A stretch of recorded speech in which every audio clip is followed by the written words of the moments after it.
So, welcome everybody to the East Bay Anza Symposium as we commemorate and explore 250 years. Ain't that quite some time? And what's really neat, is that this coincides as well with the 250 years of the United States. And it's quite fascinating to have that knowledge and understand that both of these things were happening at the same time, and yet at the time, they were not connected. Right? And who would have thought back in those days that they would have eventually connected the way that they've connected now, with California being one of the biggest factors within the United States, right? So my name is Jose Cordon. I will be your moderator and MC for the day, but let me tell you something. We got some amazing speakers, some amazing panelists here with us today. We also have some great exhibits that whenever we have lunch, you'll probably be able to talk to them again. I know some of us were there a little earlier. We had a walk earlier today. I don't know who was able to make it out, right? But we got a little bit of sun in the middle of the rain. And I want to right now introduce, is it on now? Yeah. Now we got two mics. Damn. So, I want to introduce somebody as we get going to start our day. And this individual is responsible for really making sure that LMC is at the top of the schools within the United States, the whole country, right? If I'm not mistaken, I forget what the number is, but it's like the top, top 150. I know it's more than that for sure. But I want you to please put your hands together for Dr. Pamela. That's right. Clap it up, clap it up. She has been here, the president of LMC, since 2023. And it's a pleasure for her to be here with us today. I hand it off to you. Great, thank you. Jose is very special to us. He's an alum at LMC, an incredible community activist. We're so thrilled that it's his job to lead today, so thank you, Jose. As Jose said, I am Pamela Ralston, and I have the great pleasure of leading this institution. I want to welcome you to our campus, a campus that sits on land with a remarkably layered history, a history like many of the places across California impacted by the Anza expedition. Long before this college existed, the Bay Miwok people called this place home. Their tribal homeland stretched across the San Francisco Bay Area into present-day Contra Costa County, where they lived for thousands of years in close relationship with this land. That history deserves our acknowledgement and our respect. The land beneath us has seen many chapters since then. Spanish exploration and colonialism, Mexican rancheros, American settlement, and most recently Camp Stoneman, a World War II and Korean War staging area, a facility that once stood where our campus actually sits.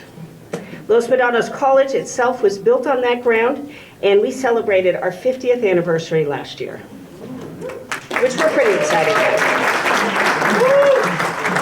Today we gather to mark the 250th anniversary of the Anza expedition, another significant thread in this region's long and complex story. We're glad you're here to explore it with us. I'd like to take a moment now to acknowledge the people who helped make this event possible. If you were on the committee or helped participate in making this event happen, could you put a hand up and get some recognition? We're really excited about the work that you've done. I'm thrilled to introduce one of our favorite politicians, Chanel Scale-Preston, County Supervisor for District 5. She does amazing work across this county, and in particular keeps a good close eye on us at home. So thank you for being here with us, Chanel. It's fitting for all of us to come together to engage in public history about a complex figure, a complicated and repeated taking of land, and the generation of peoples who come to work together communally to build functional community spaces. Community colleges like that not only provide access to higher education that might be out of reach for many in our community, but we also provide spaces of learning and gathering outside of traditional instruction, just like what we're doing today. I want to thank you for honoring our community by gathering here, and I look forward to what today offers. Thank you very much.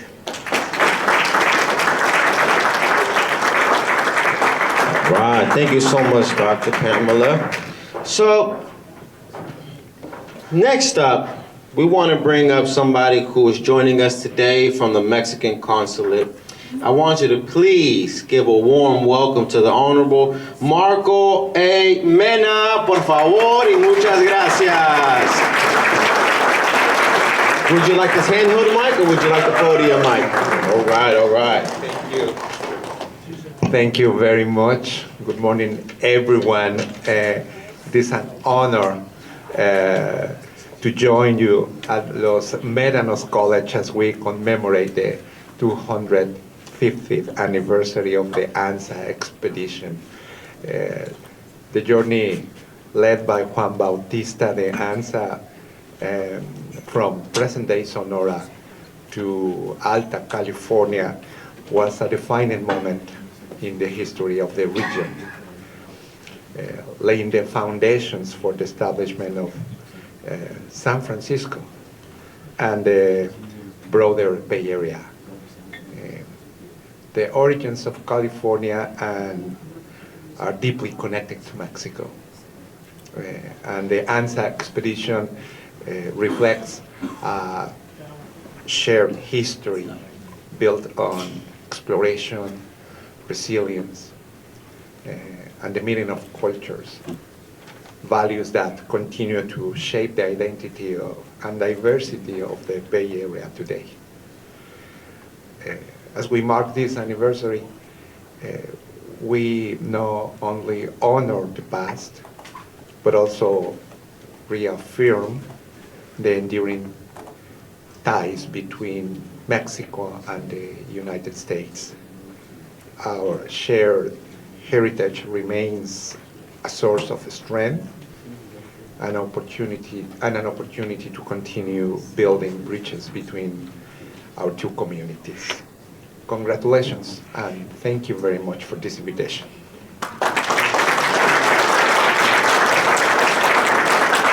Thank you, thank you, thank you. So, as we move forward, I have been instructed for us to use the handheld for the moment, okay? So as you come up, please use the handheld. Now, the next person I want to call up is somebody who has invested her life, energy, and time into this community as a supervisor, also as somebody who was part of the Pittsburgh City Council, also as a mother, as a resident. I want you to please put your hands together for Supervisor of District 5, Chanel Scales. Please make some noise, make some noise. That's right. Thank you so much, Chanel. I'm gonna hand this, yeah. And I'll hand this mic over to you.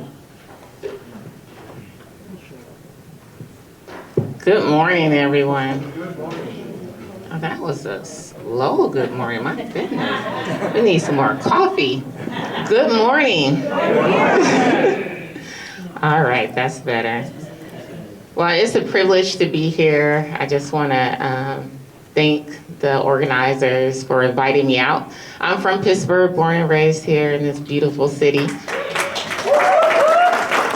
And it's the ultimate honor to be able to represent my city as it was just shared on council, but in the past I've been a representative working for 2 members of Congress and now as being on the Board of Supervisors.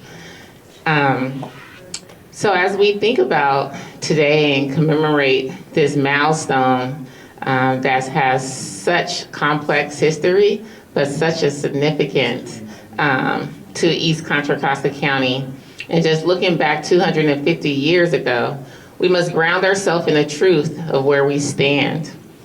We are gathered on the ancestral land of the Bay Miwok people. Their stewardship of this region, from the heights of Mount Diablo to the waters of the Delta, predates every institution we know today. We acknowledge that these lands now home to our vibrant communities of Antioch and Pittsburgh and communities beyond of their remains and scared descendants. The Miwok and Ohlone people are not just figures of the past, they are here today, continuing to protect their ancestral land and celebrate the culture that has remained here within our communities and we continue to change. As we listen to some of our earlier speakers to talk about the significance of what was going on in 1976, of the Declaration of Independence on one side, on the East Coast in Philadelphia, and then to think of this 1,600-mile journey from Mexico to San Francisco is pretty significant of what was going on in our country and how history was changing so quickly. And these two events happened simultaneously on the opposite side of the continent forever shaped our culture and political landscape here in the United States. And what this symposium aims to do, and what I find most inspiring, is to tell an inclusive story of this journey. We often imagine these explorers in a singular way, but the reality was it was a traveling city of 240 people from diverse backgrounds. And we often don't think about the mixture or diversity of the people as well. Well, those people was mixed of African descent, Mexican descent, indigenous descent, European descent.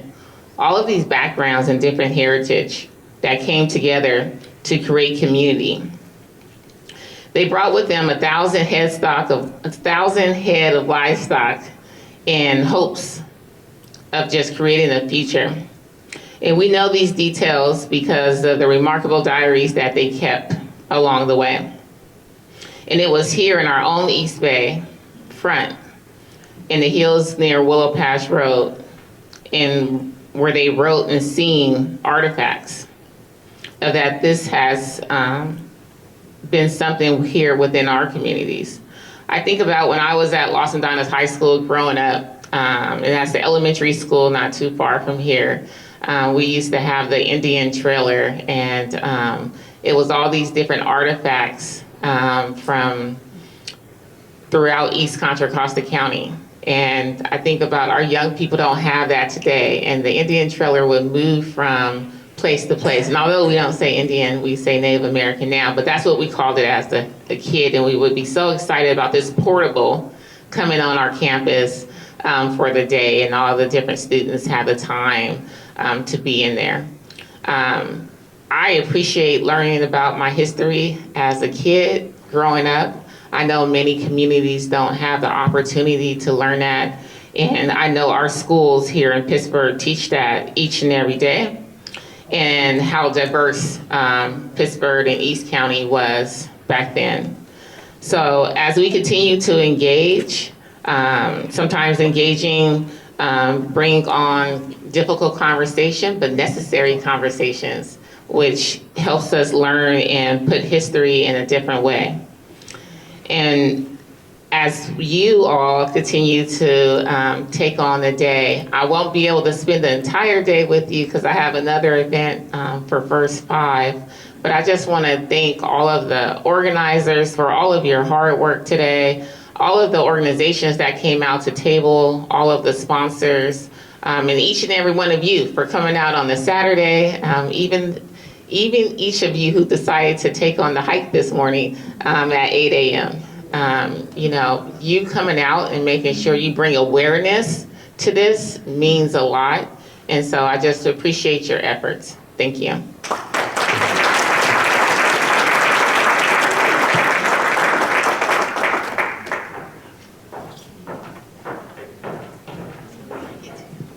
Thank you, Supervisor Chanel. One more time, please. Round of applause, round of applause. Thank you so much. So,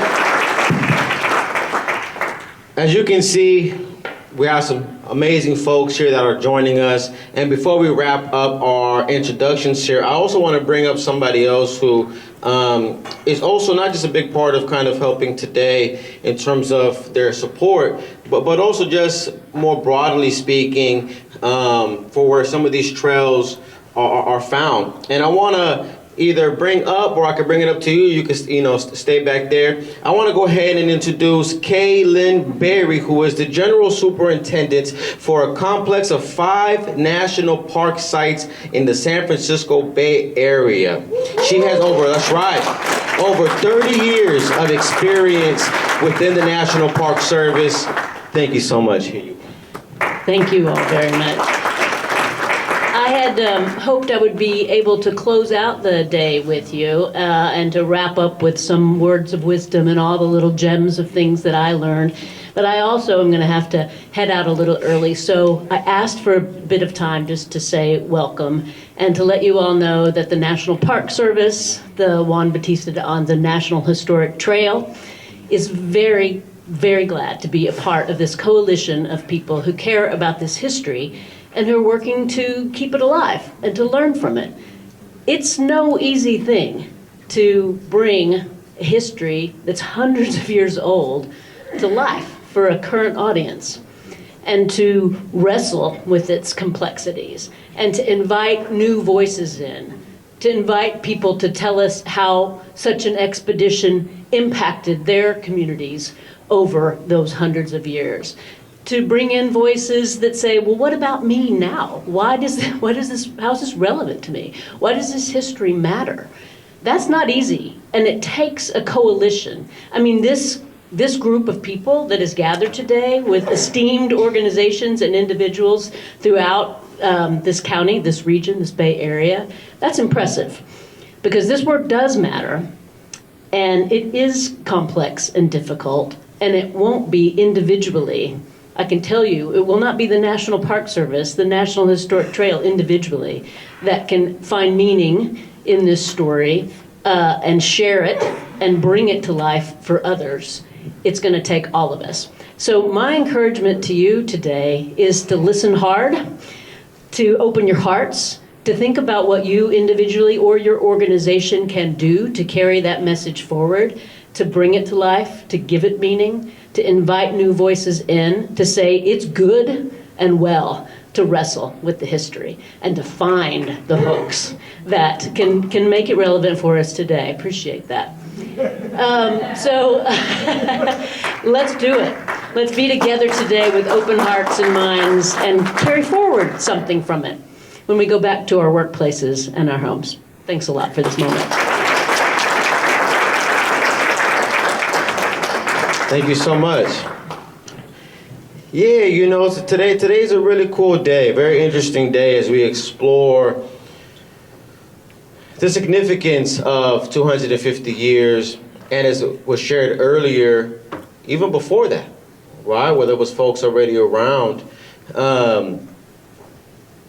We've kind of had it mentioned twice already, you know, of folks that were here before us, before Anza, right, who were already around and establishing certain things, and how these two cultures, and more cultures, because it wasn't just one people's living here, you know, but these multiple cultures kind of merged, maybe clashed at some point, and many of them at one point embarked on journeys, right? So I want us real quick to embark on a cultural clash.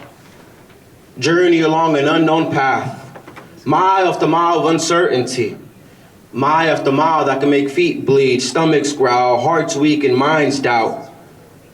Mile after mile, over 1,000. Through barren desert and old mountains, who told the campfire stories? Did they laugh and sing? Embark on a cultural clash, journey of indigenous paths, traveled by traders, dreamers, doers, descendants of people long before the Anza. For some, a new beginning. For others, the beginning of the end. Who became enemies? Who became friends? Embark on a cultural clash. 250 years. How long does culture last? Culture is a funny thing, because it really only lasts when there's people to remember it. Even if a culture hasn't been fully experienced for over 100, 200, 300, 400 years, once people vested and interested in it, bring it back or discover it, then it comes back to life. 250 years is a long time. And folks are here way before that. So today, yes, we're going to explore Anza, the trail, We're going to talk about 250 years. But throughout the day, you'll hear folks talk about people who were here prior to this. It's going to be a merging, a mix of, because they don't exist alone anymore. That's not America's history. We are a conglomeration of multiple peoples, of multiple cultures. If you look around the room today, multiple generations. So, with that being said, who's ready for our first panel conversation? You ready for it? Yeah! Okay, so, for this first panel, we're gonna get grounded in California history. And we're gonna be discussing Spanish colonialism and colonists, including reasons why the settlers came, and the importance of women to the expedition. Their diversity and the consequences of this diversity will be addressed. And the individual who will be leading this panel is an individual who I had the privilege to meet over the course of organizing these events. And on today's symposium, she is a go-getter. She is somebody who is very driven, somebody who is very, very vested and an integral part in bringing today to life. So I want you to please put your hands together for Beverly Lane, who will be our panel moderator for today. That's right.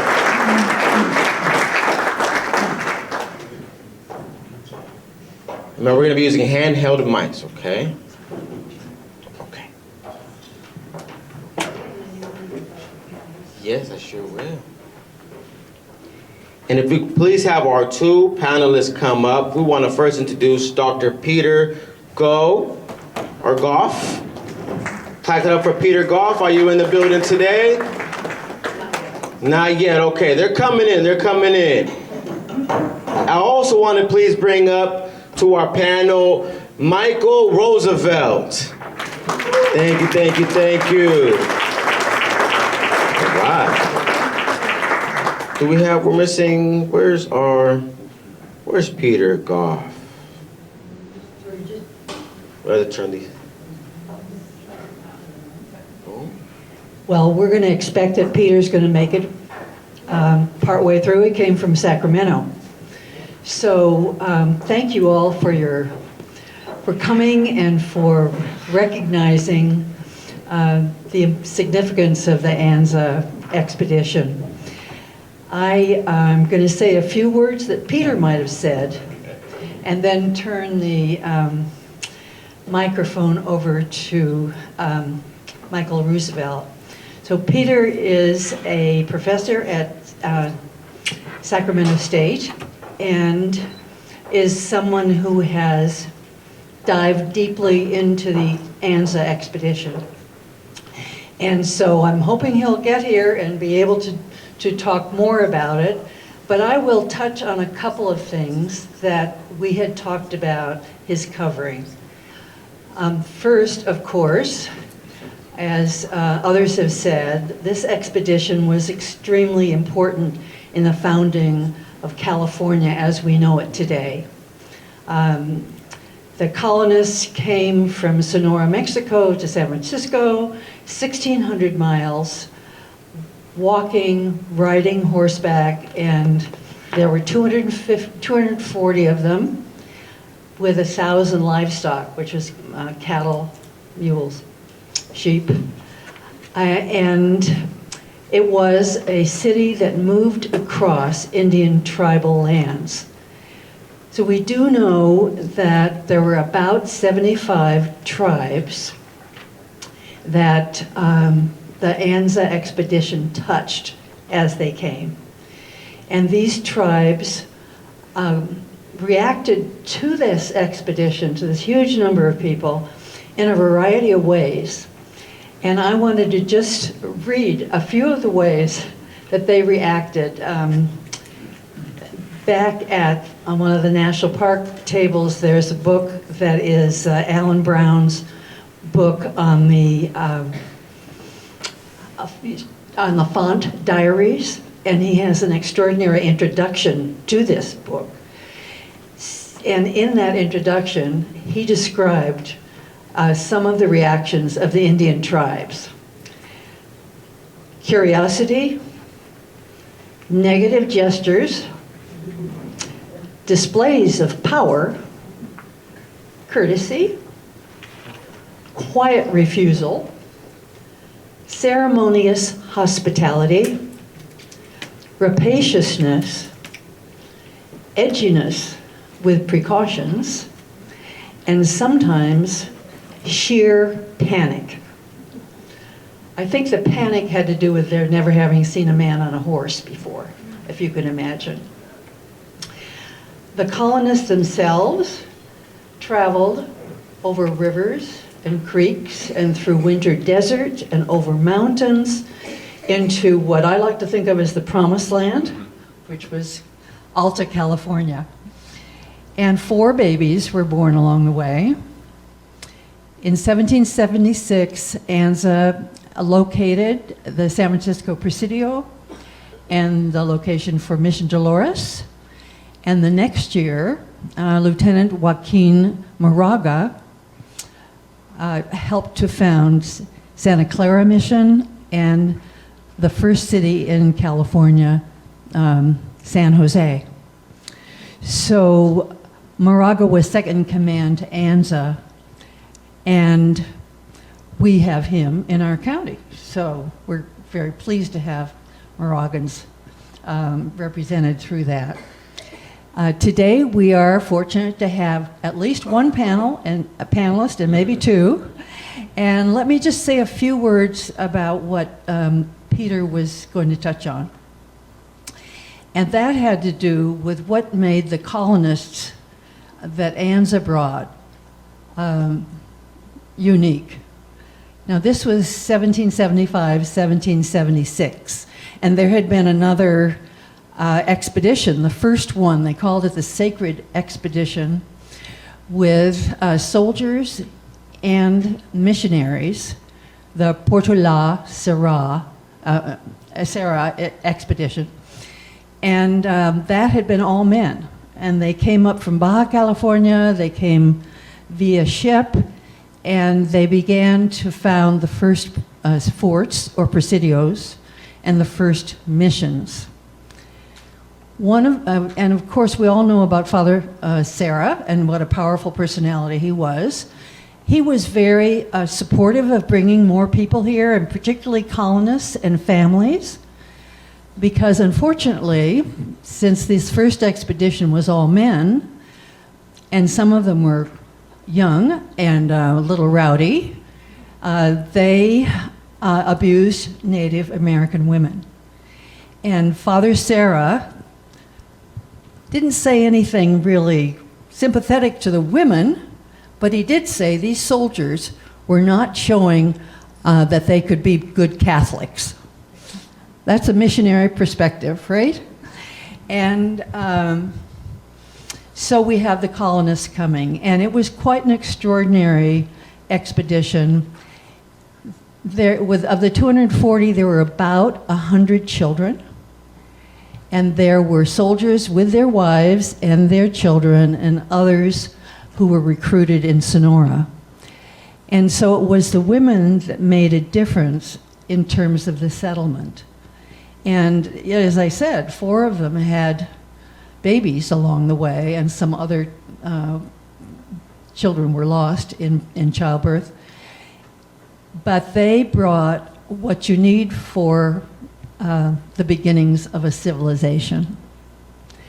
They also, as they demonstrated throughout the expedition, said or expressed themselves in a little more independent way than Spanish women were expected to act. And they pushed the boundaries, and then when they came to California, they had the freedom to do things in a different way than women in New Spain were able to do. So I just want you to give a cheer for the women, okay? And then I'll tell one expedition story and let Michael talk. This had to do with a widow who was on the expedition. Her husband was a soldier and he had passed just before, and she talked her way into coming on the expedition with her 2 children without her husband. And she traveled the expedition, and the time we know about her was in late December at Anza, now today's Anza Borrego State Desert Park, because what happened was the expedition had divided into 3 groups of people and 1 of livestock, and they had gone through the Colorado desert in winter with sleet and snow, and everyone had managed to do that. And this was when everyone had reunion together. And Anza, ever the sympathetic commander, said, "Oh, time for us to have a party." Well, maybe they called it a fandango, but he did bring out the brandy. And Father Font, who was a little tighter personality, said, "Oh, you shouldn't do this. People will get drunk, and they won't honor the Virgin of Guadalupe." And Anza said, "It's time for a celebration." So they had a party, and they had a very good time. And the next morning, Font had said Mass, and then in his diary, he indicated there was a widow with the expedition who had sung bawdy songs. And people had not comported themselves as they should. And what he said in the diary was that instead of thanking God for our success across the desert, it seemed to me with this party, we were giving tribute to the devil. So you can see why Anza and Font, that's just a small sample of how they looked at things differently. So with that, and my story about Felicio Arbario, I would like to turn to Michael Roosevelt, who is a person with a great deal of interest in the diversity of the expedition as it came, and he is an author and a historian. And so I'm turning it over to you. Thank you.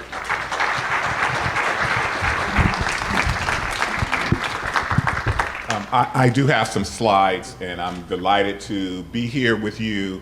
And I'd like to begin with an acknowledgement of someone who was important to all of us, Betty Soskin Reed, because her role in making, I think, a national and statewide focus on the work that you do in our parks is such a critical, and we need her in this moment now when parks are being challenged and the stories that are being told are being challenged. And so I wanted to call on her as an ancestor to guide us as we move forward in the work that we do in terms of acknowledging and educating.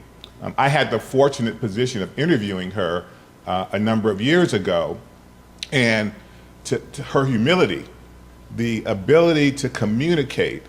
But what was most startling about her was the fullness of her life and the fullness of her life lived. And I wanted to acknowledge that before I begin my remarks as we begin to talk more in depth about I'm going to call it the African Latino. And the reason I'm going to do that because Afro doesn't really connect up more deeply than to say the African. And so I'm going to say African Latino versus Afro Latino. So pardon me for doing that. Slides. So we're gonna see, ask you. You have your slides over there. Okay. We'll put them here. We're gonna turn the lights down. Okay. Once the lights are down, we're gonna put it over here. You let us know, up or down, if it is affecting you. Okay. Yeah. Go for it. So as we go with the slides, I wanted to acknowledge the fact that all of us are living in a world that is smaller and smaller. It is not getting larger, it is getting smaller and smaller. So I wanted to start with a story. 2 years ago, I was standing in Seville, Spain. In Seville, Spain, standing at what's called Gibraltar, or the Rock of Gibraltar. And I was standing there and looking toward Morocco.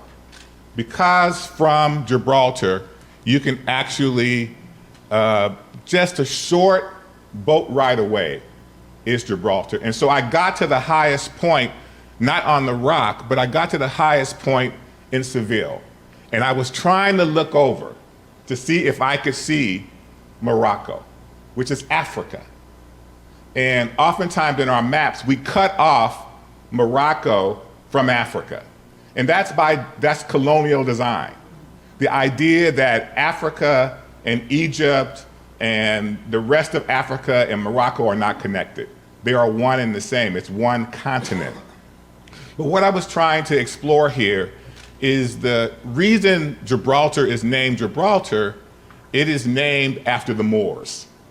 The Moors were a group of Africans who left Africa. And this is well prior to the Anza. And I think it's important to understand that because the idea that the Anza expedition was the first, Africans had come to the Americas, had come to Europe, had come to other parts of the world long before. And I wanted to make that point because I think it's important to understand that when we talk about history, that wasn't the first expedition.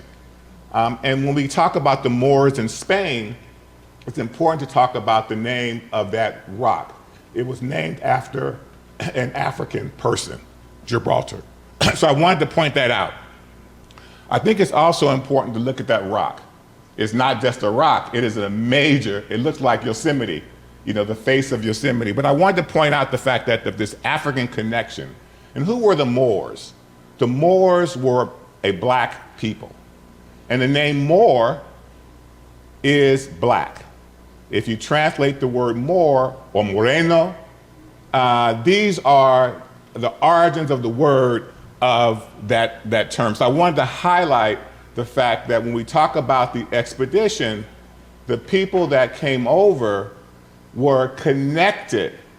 Their African heritage was connected to this long history of expeditions. The Moors very likely look like this. We call them Berbers today.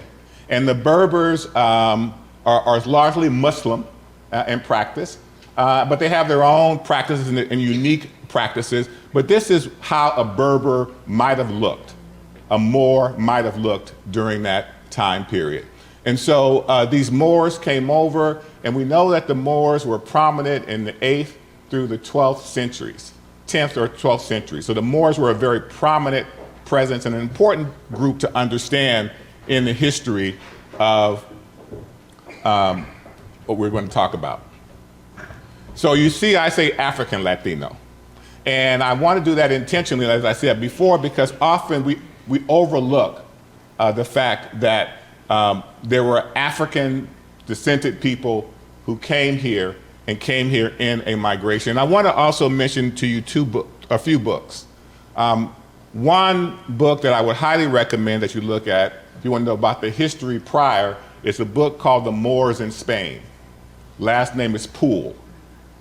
Another book I'd recommend was the Unexpected Faces in America by Vuonwatanu. And his book looks at these sculptures in ancient times that prior to the Moors, there were also other Africans who came to the Americas. And then I wanted to highlight a scholar and a friend of mine, he's now passed, named is Dr. Ivan van Sertima, and he wrote a book called They Came Before Columbus. And it's a classic book. I'd highly recommend that you get that book and take a look at it. But we want to recommend that you take a look at the diversity in this room. We have diversity that may not be apparent, but there's a lot of diversity in this room. In the expedition, there was a tremendous amount of diversity, a racial diversity. And I think that's important to not lose that. In the times that we live in today, we want to diminish the importance of diversity when we should be highlighting the point of diversity. And I'm so glad we're here today really highlighting the importance of diversity in our history. Because if we understand history, we understand diversity, then I think it unifies us. It brings us more together.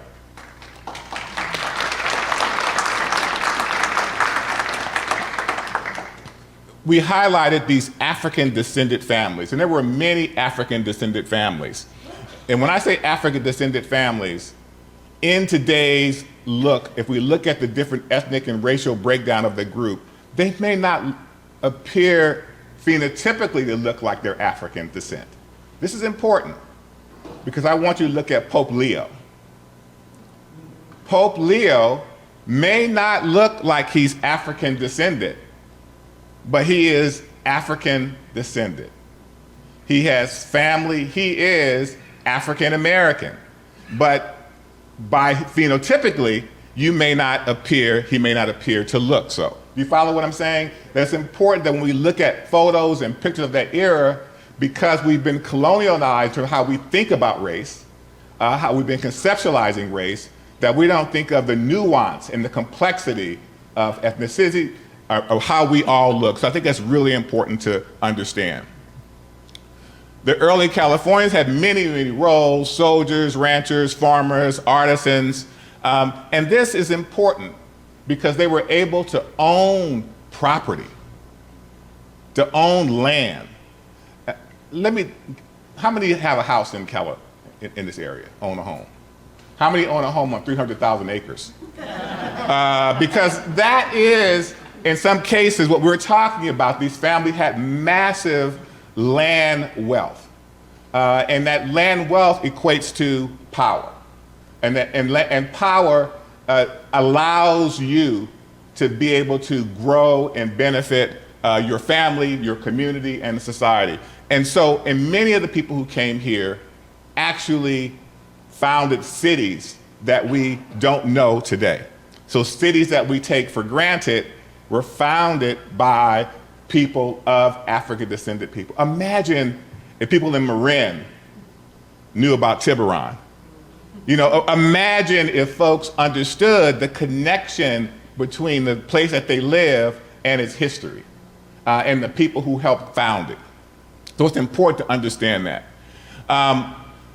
You know, we think about Los Angeles as this multiracial place. It is a multiracial place, but there were people who founded that area of Los Angeles that we know as Los Angeles today were of African-descended people, and a multiracial group of African-descended people. LA today is multiracial, and it is very diverse, but I think it's important to understand that at a time when people were leaving one place and coming to another place, they brought with them their culture, they brought with them their religion, they brought with them practices that made that place even more diverse. I would like to say that the people who came into the Anza expedition, who were of African descendants, were on the Great Black Migration. It was another great Black migration. We would see one later in this United States in the 1940s and the 1950s when African Americans left the South to come north. They left there for more opportunities. They left there to escape oppression. They left there to help their families succeed, to leave an oppressive situation. And so we think about the folks who are African descended, there was a reason why they left, right? And where they came to was for more opportunity. I think we all can resonate that. How many of you have an immigrant experience in your life? Family were immigrants. So you understand the idea of moving and migration and coming to a different place. And so I wanted to highlight that for us so that we are all connected in this history. Here is some of the diversity that we do know, and there were terms that were used that we may not always appreciate, like a mulatto, mestizo. These are words that we use that may be offensive to us, but some related to two people marrying and becoming one. So if you have in the back, one time it was black and white, you were considered to be mulatto, okay? But then it depends on your percentage of what you were that made you more one than the other. In other words, so you could be mulatto, but you might be mulatto in a small degree than somebody who says one parent is white, one person was black, for example. But over time, let's say that diminishes because you outmarry, and then you lose that percentage. So there was an idea back in the day of a certain racial mixture. If you had too much of that, you would be black. If you had too little of that, you would be white. And if you lost that, you would be black again. You know, there's this whole idea. And so the majority had African ancestry. And it's important to understand that the ancestry mixed with Native people, it mixed with other ethnic and racial group and indigenous populations here. So let me mention that the diversity is really important when we talk about the movement of people and what those people brought with them.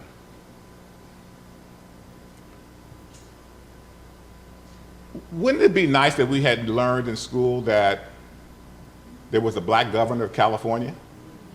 Wouldn't that have been a piece of history that would have changed how some people looked at history if you had known that Pico Pico, that even though we have this history in textbooks only recently, and today, as we know, textbooks are being challenged, and that this history is so important. So I'm going to commend all of you to keep your libraries.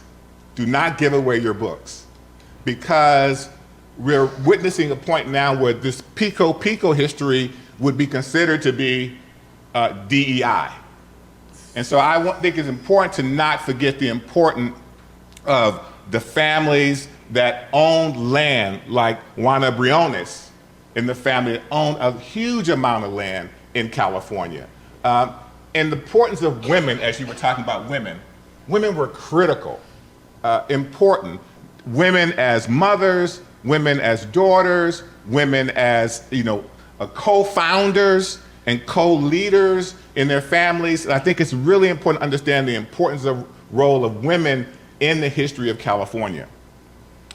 When I took history in school, I can't remember in high school there was a mention of any women. So I would think that half the world was missing. I didn't know that women played such a prominent role in history, and in California history, they played a critical role in what we look at today as the Afro or African Latino history and culture. Let me pause and see if there's any questions, because I want to engage you too, because I can talk all day, but that's not the intention of this place. It's really to engage you. So let me pause. Questions, please. And don't be shy. Yes? I'm just curious, when you talk about the Moors, or this black coming to America, how did they get here? What did they do? So there were two, it's important to know there were many movements of Africans from the African continent to the Americas. But the Moors actually came into Spain. And they actually, I don't want to say ruled Spain, but they actually ruled Spain. I'm trying to be careful with my language. And so they were in Spain. So I was talking about that migration. And what I'm trying to indicate that when you get to Spain and Spaniards, they were already largely mixed with Moors. And so that's the connection that, and thank you for clarifying that. That's the connection. Well, thank you for so much. Yes. Okay, well, you got, of course, you got two, they're so close together. So Yes. obviously, that's completely legitimate. Obviously, you can't debunk that history at all. Right. So, but when did they actually migrate to? Did they migrate to the Indies, or how did they get here? So the Moors, it was very easy. If you go back to that little map I showed. Yeah. If you took you could actually in a clear, you could actually see it. So by boat, Yeah, of course you can. Yeah, of course you can see it by boat and Yeah. everything. But of course they were together. They Yeah. were intermixed with the Spanish culture. Yes. So of course they were going on expeditions with them. Mm-hmm. Okay. While I'm trying to figure out what was the exact date, because the Spanish were very meticulous Yes. in their documentation. So we're talking about the 8th century. 8th century. Yeah, we're talking about,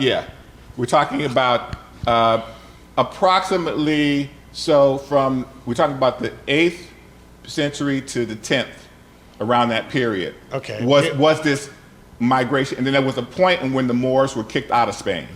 Okay. Do you have And- archival evidence on that? Oh, not only archival evidence, the documentation is pristine in that. So I'm going to give you a reference that will help you really get the clear history. And that book is, and you can find it, it's somewhat rare. It's called The Golden Age of the Moors. And it was written by Dr. Ivan van Sertima.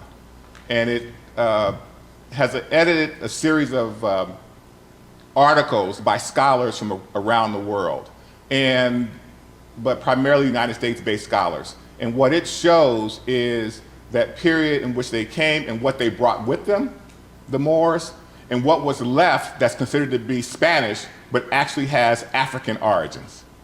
Even to the point of architecture, and even to the point where we also know, you may not know this, but many of the saints that we know today, like the Virgin Guadalupe, is a black woman. Many of the sacred Spanish iconic sort of images of Virgin Mary is a black woman. And so, I mean, you know that, don't you? Yeah, see, this is a smart group. All right. More questions, please. This is a smart group. Thanks. This is a smart group, so I'm pretty sure everybody knows, but I'll let you answer. The last year of the Reconquista, do you know what year that was? No, I don't. You tell me. It's 1492. There you go. 1492. That was right. Yeah. Absolutely. But thank you. So, right, yeah, so the Moors and the Spanish were together. Mm-hmm. They were the ones that didn't go back because they were Catholic, and so they came to Mexico. They came to New Spain. Mm-hmm. Other questions? Okay. I see a question back there somewhere. Who would you like to? How are we doing time-wise? I think we're doing fine. I think, too, we need to talk about how they came to New Spain. Yeah, okay. Hi. I'd like to ask if what you know about Juana Briones as a healer. I'm from Palo Alto, where we have an elementary school named after her, so the younger kids certainly learn about her. And they learn that she was a landowner, a rancher, and a businesswoman running a dairy, giving Cow Hollow its name in San Francisco.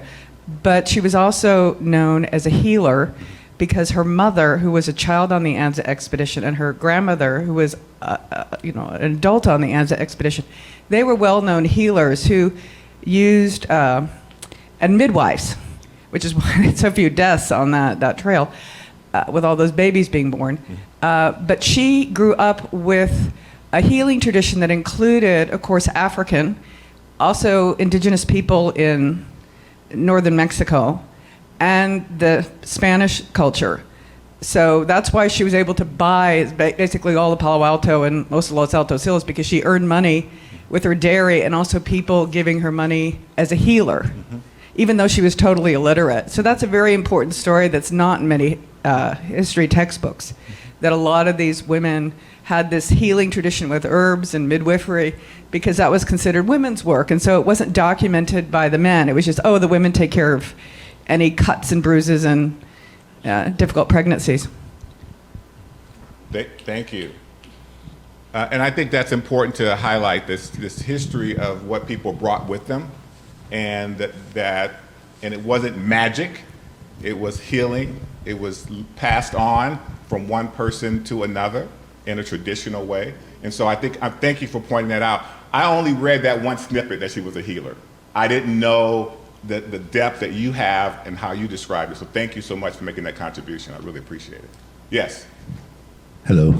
I'm curious if you could share, or if you know, how the Moors or the African Latinos, as you say, that traveled over and encountered indigenous peoples, what was their relationship like with indigenous peoples here? Were they similar to the Spaniards and stuff like that, or did they have a different opinion, as their skin, was similar to the natives, indigenous people? So let me be clear. So the Moors in Spain, not the Moors in California. So I'm talking about what came through was the Moors were in Spain, right? They came to Spain, and then the people who finally came from Spain to what we call the Americas very likely had Moorish blood. You follow me? So I'm not saying that they had a relationship with them, but that they had Moorish within them. They all had black heritage, black genetic pool within them. So I want to make that real clear. I'm not talking about that leap, but I'm talking about the fact that they were already, the people who came here from Spain were already black. They already had African blood within them. Did that make sense? I just want to make sure, I want to clarify that. I don't want to confuse people by saying one with other. Yes. Yes. Hello? Okay. Just a comment question, actually more a question, but to put it in perspective, I have the book, They Came Before Columbus. Yes. I have a general exposure, but very little. I'm skeptical, but I'm not saying I disagree. I'm skeptical until I read more. Yes. But with that said, what I do know a little bit about that's conducive to part of what you're saying is the Moors occupied Spain and ruled Spain area for many, many years. Maybe you can comment on that, but what I was amazed to find out was that they were advanced scientists, advanced mathematics, and all of that got suppressed later. Their advancement in the sciences was way ahead of time, and that may lend some reason why they may have been here long before Columbus. I have no idea. I think your point is that when the Spanish come over, they've got black blood. But you've also made the point, and people have been questioning you on it, that Moors in some form were here as far as 800. I'm skeptical, but I'm not challenging it. I'm just saying the Moors were a very advanced society. I want to say that a good scientist has to be skeptical. If you take anything that someone says at face value, then that's not applying your own analysis. And so I would encourage you to do just that, right? Is to really engage in that, deep study of these topics. And one of the things I will note about the African folks who were Moors, the Spaniards wrote about them. They didn't deny that they were there. History book has written a tremendous amount of books. Like I said, Stanley Poole's book, The Moors in Spain, is an old book. So there's documentation. It's just that the critiques that are being given to them often have what I call a Eurocentric focus. It comes from a Eurocentric critical eye, and these people are coming in with a different perspective on it. So, yeah, I saw a question back there somewhere, and I know I need to keep it moving. So I just wanted to say that as far as the big picture is concerned, could you, I have my question written down here, so give me a second. So we are aware of the Anza party was incredibly diverse, including many Afro, Latino, and multi-ethnic families. How can highlighting this diversity help modern students from various backgrounds see themselves in California colonial history? Well, I think part of learning this history is corrective. It is correcting what has not been told and reframing it in a way that can, I don't want to say empower people, but they can imagine themselves as being part of history. So, you know what I mean? So that if you don't see this history, then you don't see yourselves as being a part of something. And so I think the project of schools, and this is also a very important thing, that teachers have to be able to teach this in a way that engages young people. So you just can't teach it in a linear dates, personalities, and people. You have to actually have the young people actually become those people, act out, do plays, use hip hop, use music, use a way to engage the learner in a way that would be, I think, inspiring. But this doesn't mean just primary school. This means high school, college, and us elders. We also can benefit from this education. So I'm going beyond just the schoolhouse, but into the real house, which is what we all need to be expanding our knowledge of these, this part of our history. Yes.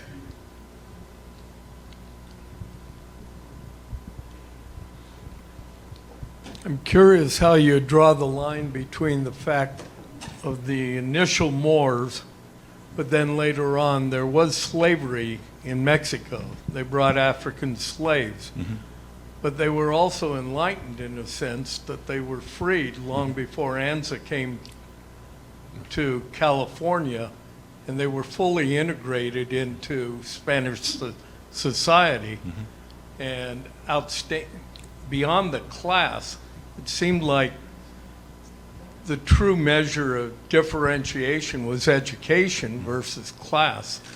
As you pointed out here, that many of the mixed races were very successful here in California. I want to say something. I want to be very, very cautious here when I say this, that what was enslavement during a certain period of history looked different than chattel slavery in the United States. That there was this idea of mobility, and that you could move up in station. You could marry someone of a different race. So there was a different conceptualization of what it was. And I think that is something that I think we often forget in history, is that we look at it through chattel slavery in the United States and not through the form of enslavement that were in other parts of the world. And we see in Mexico today, places like Veracruz, a large, still African population. There are parts of Mexico that there are people who look just like me, who are living in Mexico, who are speaking, living and speaking fluent Spanish and all that. They are Mexican, but they live in their own community. So yes, but I want to be very cautious. It's different. It's not the same, if that makes sense. I want to be mindful of time, but I also want to make sure I engage you. Is this okay for me to have conversation? Okay, good. Yes. Dr. Goff, I have a book my uncle gave me. I think it's called Los Californios. Mm-hmm. And I read in there that the first governor of California was African American, or Afro-Latino, as you say.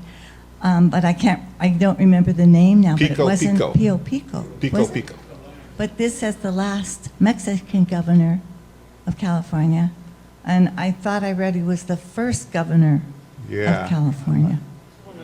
One of the earliest, yeah. I believe once Bob. the United States Became California. California. I'm pretty sure once the United States became California that Pio Pico Yes. remained the governor. He was like during the transition. So he was the last Mexican governor of California. I guess you could say he's the first American governor of California. We'll call him a brother. Yeah, please. I want to ask Beverly a question. So Beverly, you've spent your career documenting local history in a state that is constantly reinventing itself and looking toward the future. How do you convince younger generations that preserving physical historical sites is vital to our identity?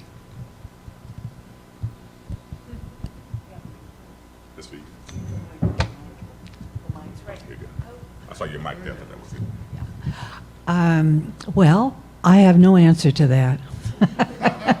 But I do think that when we tell the stories that link our histories, we need to be very clear about all of the human beings who were part of that and what different people brought to it. Not only racial, but the role of women, which is so often not mentioned. So thank you, Dwayne. Thank you, Michael. We appreciate you very much. Let's give a hand for him. And for those of you who don't have a copy, I recommend Discovering Early California. If you don't have a copy of this is an amazing overview of history. So it's back there, so please grab your copy. I think it's worthwhile looking into. And if you want to come up and see some of the books I have, feel free to walk up. I'm not even charging for you to look at them. You can actually go look at them. All right. Thank you. Okay. All right, man. I love conversations like this. I don't know about you, but I'm a big fan of these conversations. Thank you so much, Beverly. Thank you so much, Michael. Clap it up, make some noise for them one more time. That's right.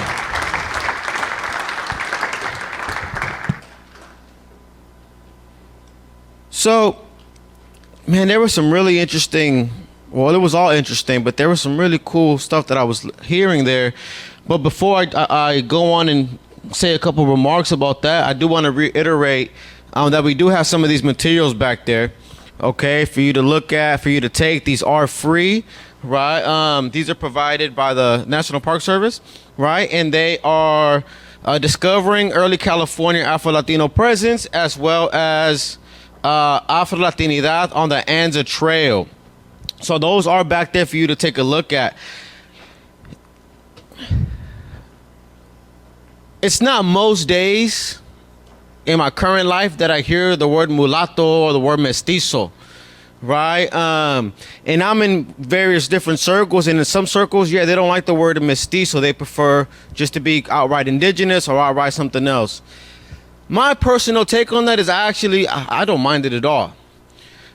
In my head, when you say that word, it does mean those two different things or those three different things, and I do feel that's more a part of my identity, that wholer view of it, right? As Michael was mentioning, right? Folks were already intermixed even before they got here, right? Which is why in Spanish you have so many words that are also similar to words in Arabic, right? Because there was already mingling and stuff going on way before that. Right. Also, I think I really like the conversation, talking about the different ethnicities mixing, because we in the United States have a certain view of race and the way it's structured. Right. And for the most part, we don't really have these nuanced views on it anymore. Well, there are other places that do have very nuanced views on it, and all types of ways of describing it. And I think back to the beginning of the conversation, we're talking about women and their contributions, right? I'm glad that was brought into it, because yes, I think it is a fact. We all are 100% aware that oftentimes that is reduced, those contributions, when in fact those contributions were in equal amount. If not, there are situations, many, where they were far greater. Right? Depending on the situation, depending on what was going on. So I found that conversation very fascinating. Now we're going to move on to something a little different. As some of you may know, there was a diary that was kept on this trail, right? And these were the experiences firsthand that were written down. So what we're gonna do we're gonna travel back a little bit, not through a panel, not through a speech, but through the words of those who wrote them. We're gonna go a little bit in English, a little bit in Spanish, and I want to introduce somebody who is gonna be helping us, which is Camille Miller. Camille is actually somebody who I personally know, and who I know is a great, amazing storyteller. I've seen her do her thing several times in many places, particularly in grassroots. We have 2 places that we did our poetry at, and every time she gets up and she speaks, I'm always fascinated. Then I read her bio, Toastmasters and all these things, and I was like, oh wow, she's trained up. You know, this is a really, really powerful speaker. She's going to be helping us do some of the reading, as well as Estrella. So please put your hands together for Camille and Estrella.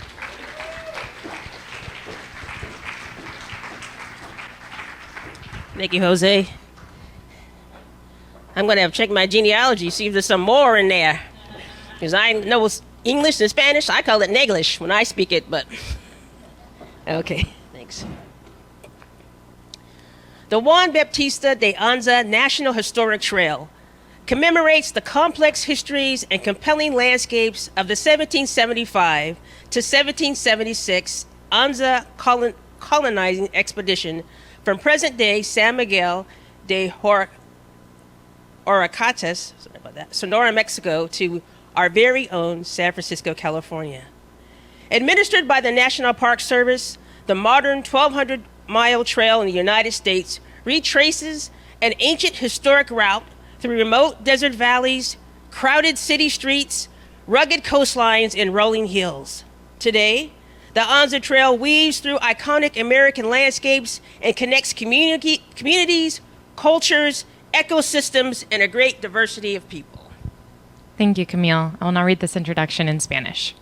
El Sendero Histórico Nacional Juan Bautista de Anza conmemora las historias complejas y los fascinantes paisajes de la expedición colonizadora de Anza de 1775 a 1776.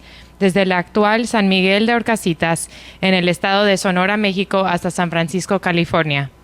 Administrado por el Servicio de Parques Nacionales, el Sendero Moderno de 1,200 millas en Estados Unidos recorre una antigua ruta histórica a través de valles desérticos remotos, calles urbanas atestadas, costas escarpadas y colinas ondulantes.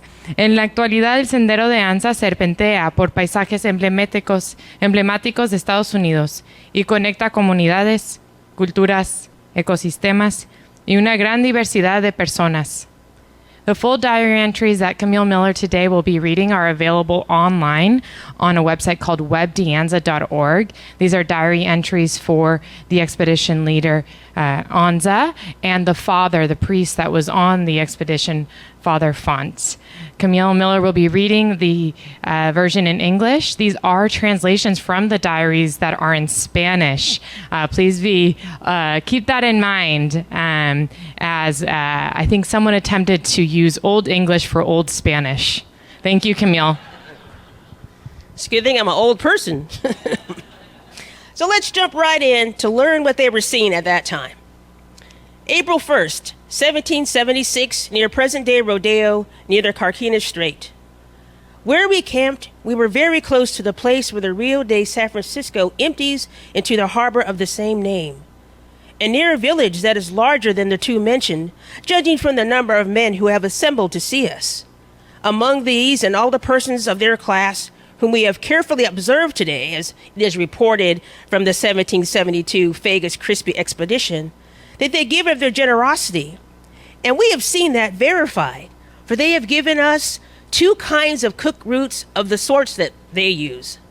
Likewise, their language is different from that on the other side of the southern estuary, and they wear their hair long and tied up on top of their heads, as was observed among those yesterday. April 2nd, 1776. This is southwest of present-day Crockett. At 7:15, we broke camp to continue our journey. We began going over some hills, and at less than 1/4 of a league, we came to a village of about 500 souls, or people, not shoes. A little before we set out, 10 Gentiles came adorned with plumes and garlands of flowers to invite us to pass through their settlement. They came to our camp singing, and in the same way they continued singing to their village, from which all the people came out to welcome us. Following behind were 3 singers who placed in the tops of the trees 3 bunches of feathers and some strings of feathers of various colors, which were moved and raised up by the wind. From this village we continued over the hills, which were higher and steeper. We descended to the junction of the river and the estuary, where we halted to take the latitude. Having noted with careful attention the distance of this river and its width where it empties into the estuary, we concluded that it is not a quarter of a league wide, which is approximately 1 kilometer. It is so quiet that we saw no movement in a little raft of tule on which 2 Gentiles were fishing. Gentiles. On similar rafts, 5 others crossed from this side of the river to the other in less than a quarter of an hour. The water is unfit for drinking because it is so salty. Ugh. Having made our observation and mapped the mouth with the island which is in it, we continued our march going east and east-northeast for about a league over some hills, because the bank of the river afforded no passage. After which we continued another league east, southeast, and southeast. After going 2 leagues along the river, one sees to the north, and on the other side of it, a sierra very thickly covered with snow, which must be 30 or 40 leagues away. From here we saw that the river begins to widen to about half a league.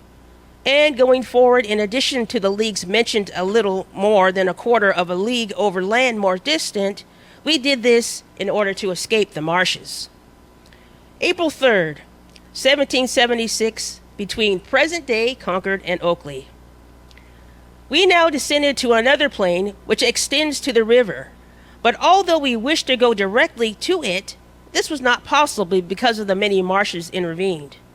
Going around these, we went over a very sterile and dry plain which must extend 2.5 leagues, at the end of which we came to a village of about 400 persons. Many of them ran hastily to see us, and as they did so, they placed strings of white feathers on some poles for us as a sign of peace. I gave them presents, and they reciprocated with theirs, especially with fine pieces of salmon that was already cooked in the pit.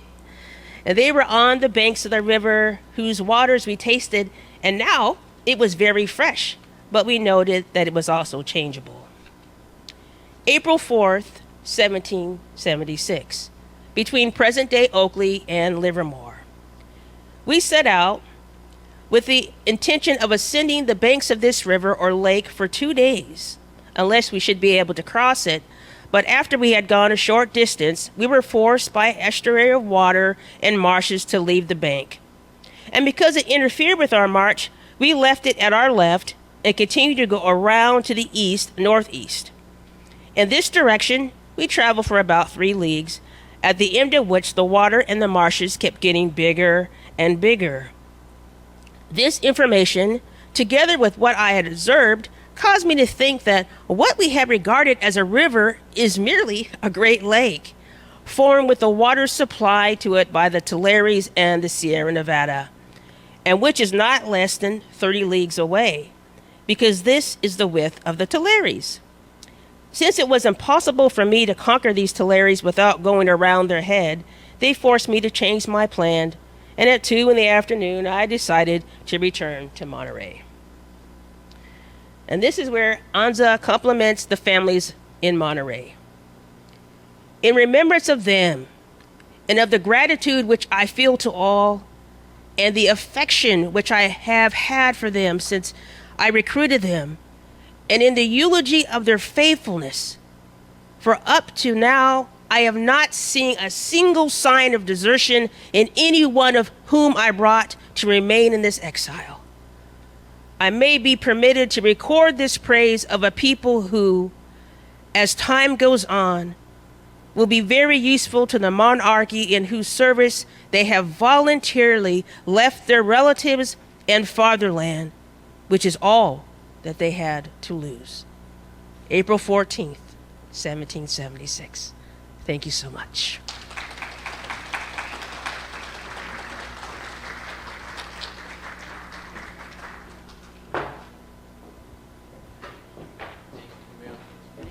Thank you very much. Another round of applause for Camille and Estrella, please. Thank you. How many of you keep a diary? Dang, not that many people. Wow, me neither. It's all good.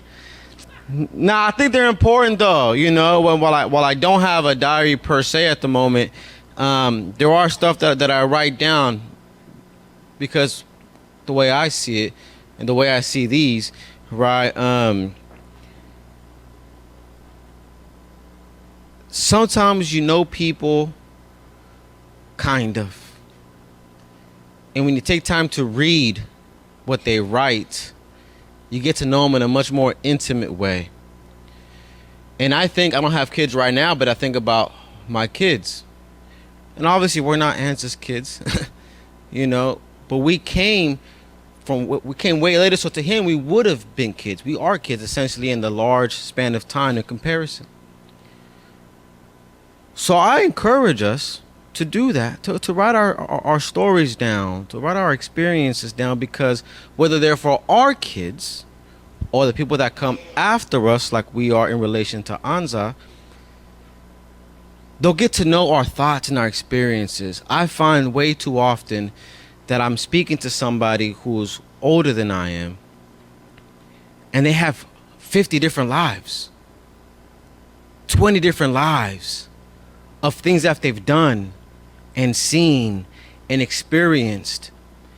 And if I just talk to you right now, I'm not gonna get any of it. So I'm very happy we have these. Camille, thank you so much for reading them. This next person that I'm gonna bring up to the stage is also somebody who carries a lot of history with him. Somebody else who I also have the privilege of knowing. And I'm gonna encourage you to start making your way up here a little bit. This is an individual who, over the past several years, I have gotten to know on walks or at events, but mostly on walks, walking together, talking to each other. And he is a gentleman who I know, and I'm gonna read his short bio right now, is that he's somebody who loves this area.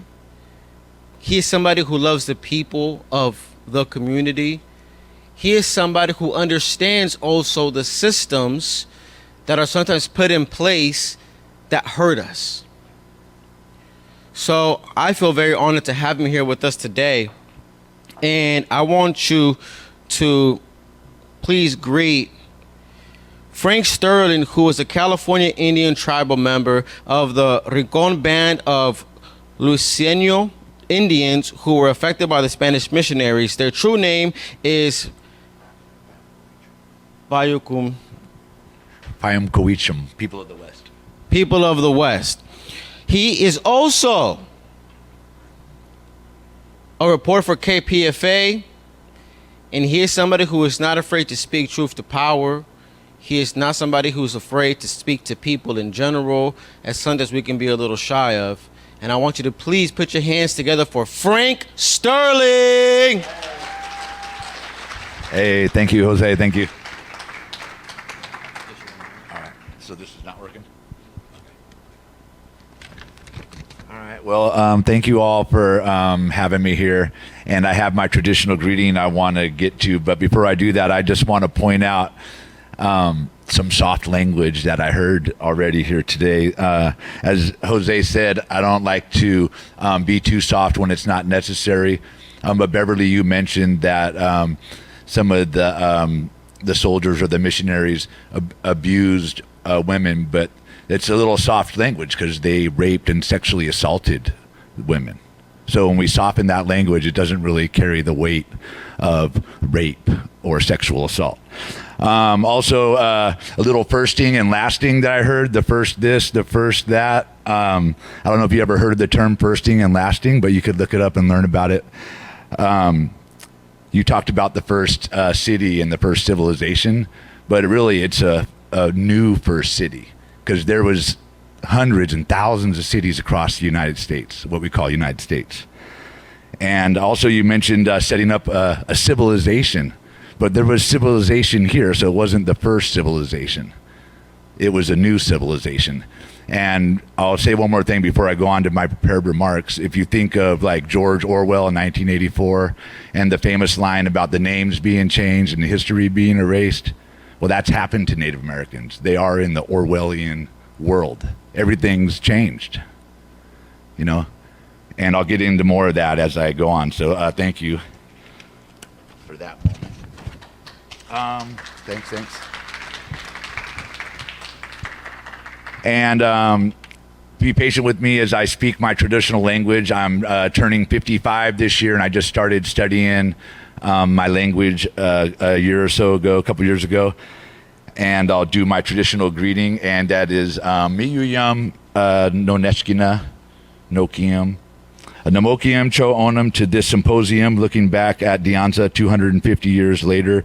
Natum Frank Sterling Jr. Yaka.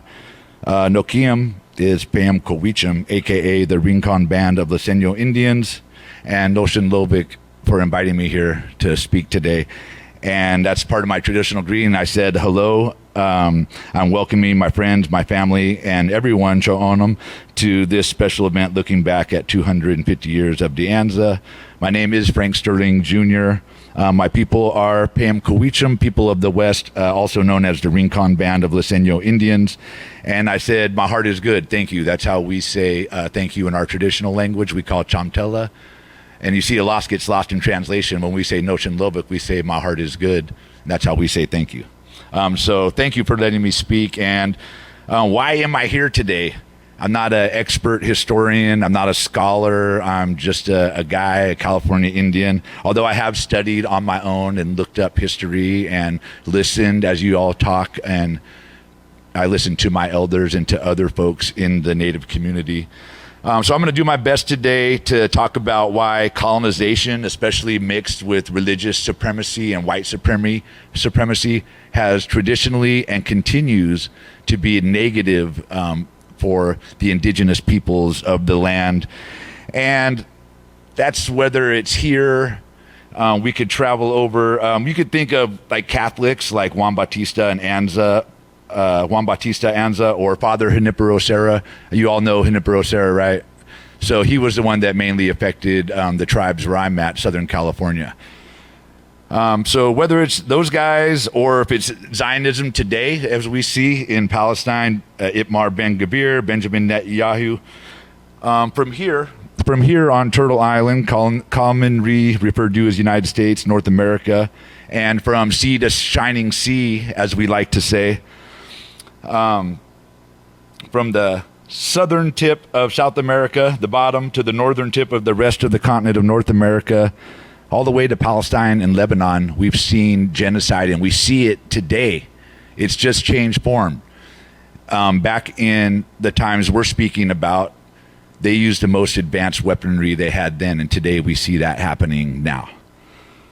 So I'd just like to point out some words like colonists, settlements, colonialism, and how we hear that today. It's as settlements in the West Bank or colonists out there. So I just want to keep those two tied together as I move on.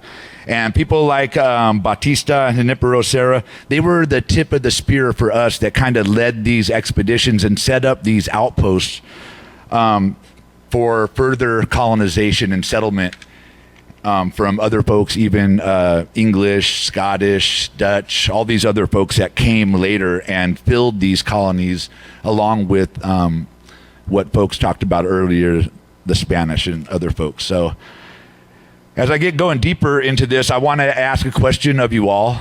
How many of you have knowingly stepped on native lands? By a show of hands. This is my trick question. Looks like everybody almost. But it's a trick question because you're stepping on them now, right? So that's why I asked that. I want you to keep in mind that everywhere you're going on this continent is traditional native lands. You could think here of the Bay Miwok, the Yukuts.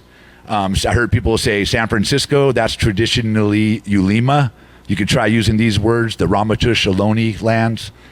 So again, going back to that Orwellian place where all our names are gone. But you could think of San Francisco, think of Ulima. Think of the Ramaytush Ohlone people. Oh, I think I'm turning my page too fast. Well, thank you all for raising your hand. And in most cases, the native lands where people were, we still are there. We haven't been totally exterminated. We haven't been genocided out. We're still on the lands that we occupied at the time. So we are still here is kind of one of the famous words, the famous sayings as we go. And as I mentioned in my opening intro, or I was mentioned, I'm a tribal member that most people refer to as the Rincon Band of Luiseño Indians. And as we get into these thoughts this morning, you could already see the effects of that colonialism. We were named, our name was changed from our traditional name, Payamcowicham, People of the West, to the Rincon Band of Luiseño Indians. And if you try to look us up under our federal recognition, you're going to have to use that Spanish title. So you could see that effect of the colonialism just in my dueling names of my own people. And we did receive that name from Spanish missionaries. Quick history there. We got it at Mission San Luis Rey de Francia, and that was founded in 1798.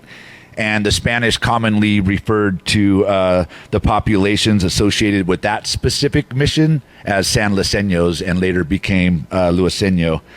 And the missionaries, traditionally named Mission Indians after the closest mission to them. The Catholic missions. So anyways, I try to stick with Payamcowicham, but people know us as the Rincon Band of Luiseño Indians. So that's just a small way in words that we've been affected. Mission San Luis Rey was named after St. Louis IX, San Luis Rey de Francia, King of France, which is the direct source of the name Luiseño. And as I speak, I'm going to use terms like white supremacy and religious extremism, and I choose those words carefully because those are terms we recognize today. We might not use them back then, but this is what we recognize now and what happened to our people. When our people encountered folks like Batista Anza and Junipero Serra, they believed that Indian people were uncivilized and sometimes savages. They would use terms like that. And I heard some of the diary, they talked about how peaceful we were. We offered food. And, we helped the first colonists survive over on the East Coast. They wouldn't even have made it. But you could see in return what happened to us. In fact, I think kind of going off my script here, Columbus, if you know, called us Indios, which was closest to God. So those are amazing, like how they recognized that. But in the end, Columbus said with 50 men, we could take as many slaves as we want. So anyways, it's kind of contradictory to me that they recognize that beauty and that greatness and then, turn it against us and still subjugate the people. Quick side note here. We're speaking of Anza and the expedition today, but I mentioned that my people were affected by Junipero Serra mainly. But they met in several occasions, and the most notable meeting was in April 1774 at a Chumash village near Point Conception, and that was during Anza's first expedition. They also met during his second expedition, and what were they doing? They were strengthening the efforts to establish Spanish missions and settlements. Their cooperation was pivotal to the expansion of Spanish colonialism in California, combining the military efforts of Anza with the missionary work of Father Serra. So you're getting military backup if you're not having cooperation, So I think some of these things are kind of hidden away, and I know folks were kind of like honoring and remembering the expedition, but I want you all here, this is why I'm here today, is to keep in mind that it was terrible for Indian people. And so where am I going on this kind of long rant as we look back on this expedition? For one thing, I want to realize that though all this history has already happened and we're today living through this colonization, But we are still here again. And you might say, or folks might say that, hey, this was 250 years ago. It was a long time ago. Things have changed. Things are changing. It's not the same as it used to be. But I would debate that. I would say that it is the same today as it was in the 17, 18, and 1900s. It's a little bit different, a different look. Also, 250 years ago is not that long ago as we think about it. And we think about other civilizations, 5,000 years. Indian people are here for tens of thousands of years. United States just being just about 250 years old. As old Fred Red Crow Westerman, y'all remember Fred Westerman? He would say America's not even 250 winters yet. So if you think of it in winters, same as years, but yeah, America is young. And to remind me of that, my grandmother on my mother's side just passed away on the end of 2024. She was 100 years old. She lived 40% of this whole country's entire existence. Just my one little grandma. So if you think back to my grandma's grandma, you know, it's not that long ago. And I know when you're young, and now, you know, most of the people in this room are a little bit older, we think back and we know that it's actually not that long ago that these things happen. So let me also think about this when we talk about how long indigenous people have been here. As I mentioned, thousands of years. We've traversed from South America up to Canada, free-range migration, trade routes, all these things that we've done. And I want to combine that with what we're seeing now with ICE. And ICE is deporting, hunting down, capturing, detaining, and then deporting people that actually family histories and bloodlines, they've been traversing this hemisphere for thousands of years. And now this ethnocentric kind of white supremacist leadership is saying no. They're trying to, and I'm not blaming it all on this administration, because we all know that the deportations have happened long time. In fact, Obama deported more than Trump has these days. But what I'm trying to do is tie the connection to that.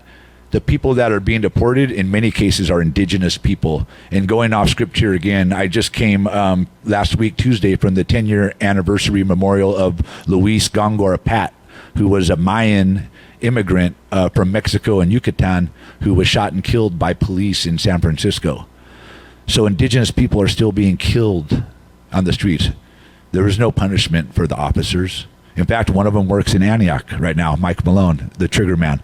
But I don't want to get off on that tangent. But we could see that things haven't quite changed. Nothing happened to those guys that killed that indigenous Mayan man 10 years ago.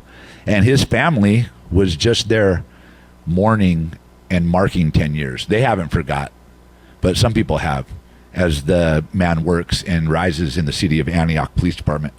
Well, let me move on. So how else does it look today through my eyes as a California Indian? Because I have had personal experiences, and I only jotted down a few because I have a lot.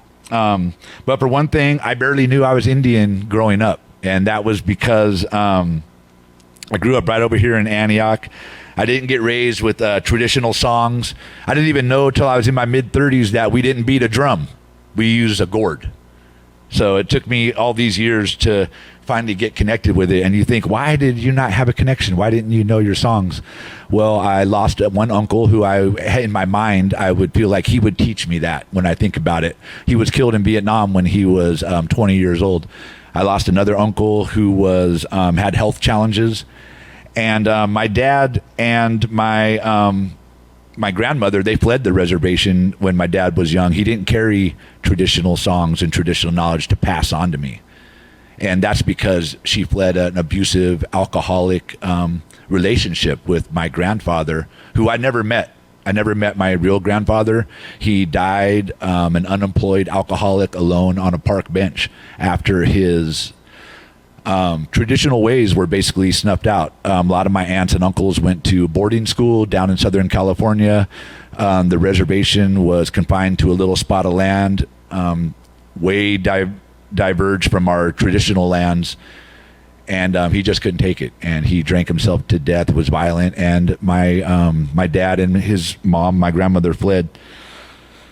So that's one reason why I don't carry this traditional knowledge, why I don't know a song, why I can't come up here and shake a gourd for you and sing a traditional song yet, because I am still learning. Another thing that it looks like is, guess where I went to school? Because I went to school in Antioch Elementary School. Shout out a name, anybody? Okay, I went to Sutter. So we all know that all the schools in Antioch and all over the place are named after these colonizers: Kimball, Marsh, Sutter, Bidwell. It ain't going to matter which one I went to, because one of them is going to be named after someone. But let me just tell you a little bit of what I did look up. I built a mission model when I was a kid. The missions that kind of crushed my Indian heritage, that wouldn't let me speak my language, and I had to build a mission. I didn't know it then. Nowadays, I want to have a crush the mission movement. So when you build the mission, I got 5 minutes? Oh man, see, might be a little more. Anyways, I'll pass on the crushing mission movement. But you build it and you show the whipping post, you show other stuff, and then after you present it, you stomp on it in front of your class. That's my crush the mission movement. So let me just say, I got 5 minutes to wrap up, and I had a lot to say, but I want to end on some other notes. But some quotes about John Sutter. This is what Theodore Cordua had to say. He was a contemporary that knew Sutter. He stated that, quote, "Often the Sacramento River was colored red by the blood of innocent Indians." That's the unquote there. And he was describing how Native American villages were attacked at dawn, with survivors caught between troops on each side of the river. And Sutter frequently used his militia to attack local tribes who did not submit to his forced labor. I only have a short amount of time, but I did have something about Bidwell and Kimball. But let me read this last part about Sutter.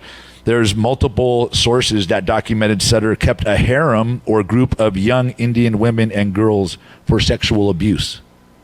Right? And this is a school we go to.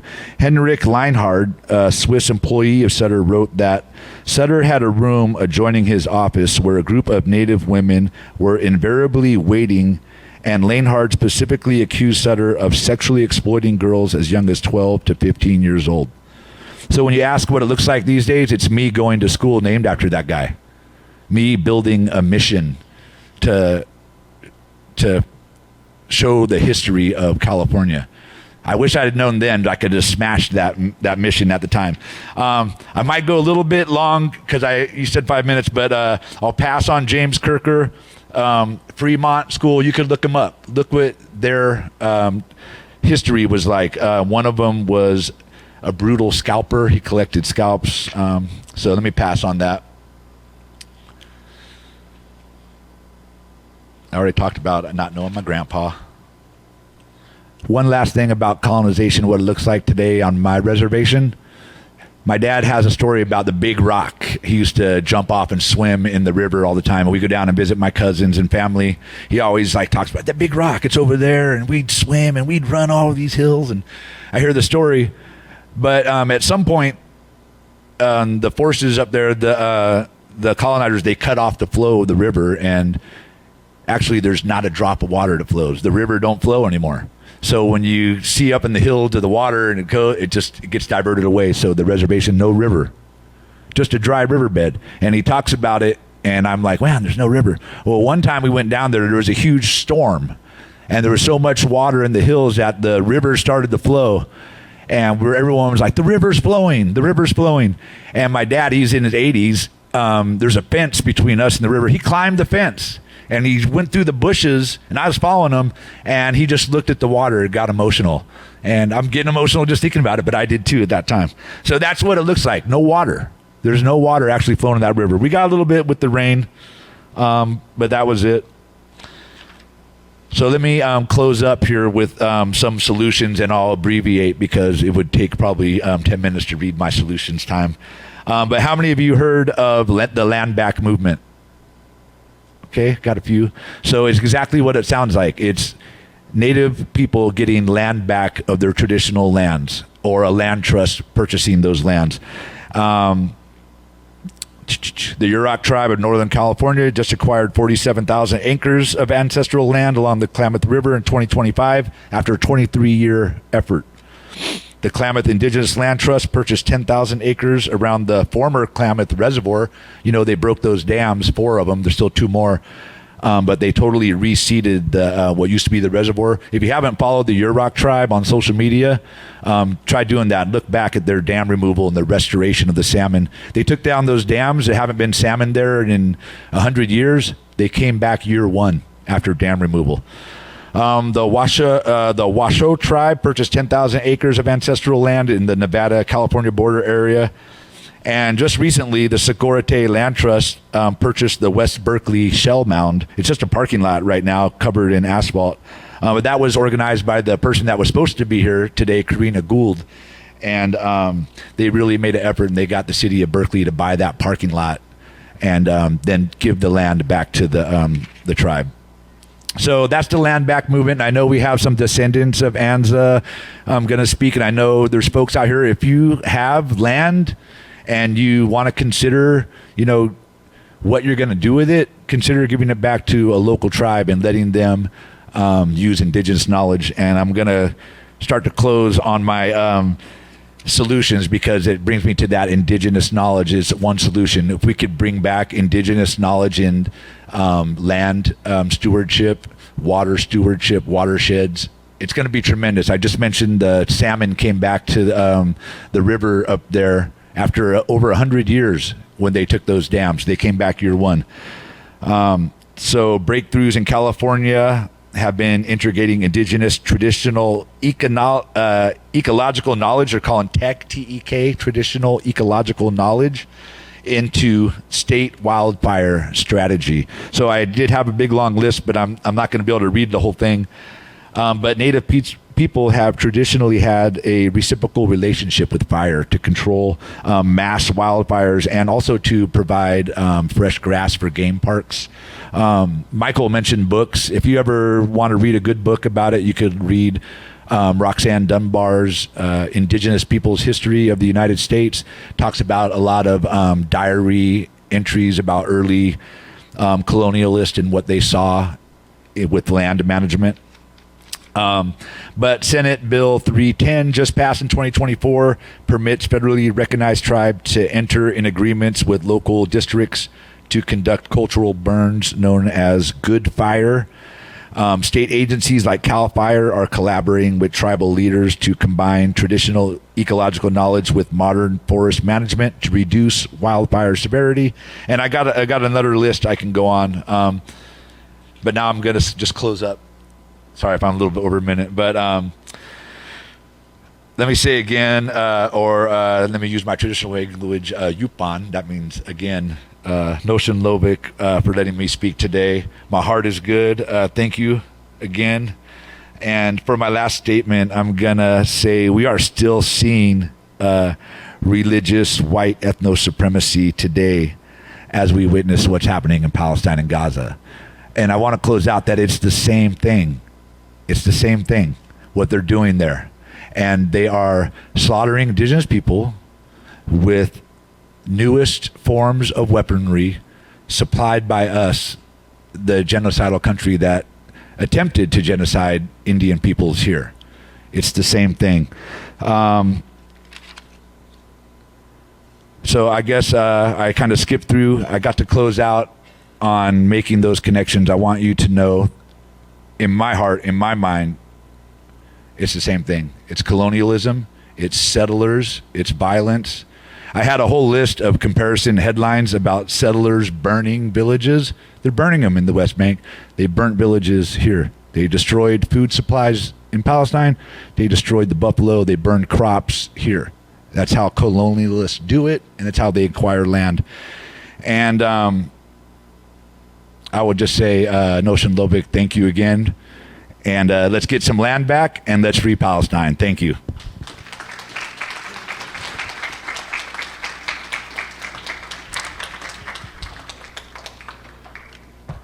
Thank you, Jose. And thank you all for putting on this event and allowing me to be a part of it.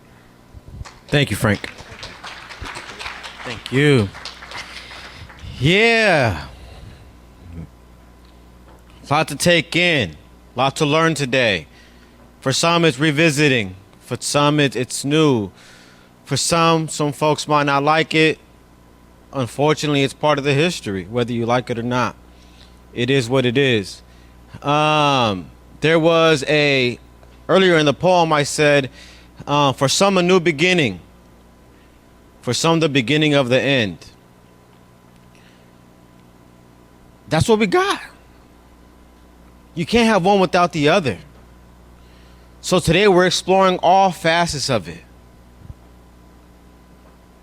And in doing that, we're actually doing the right thing and trying to have a better understanding. So as we move forward, we're doing it thinking, how can we do this holistically, in collaboration with minimal harm?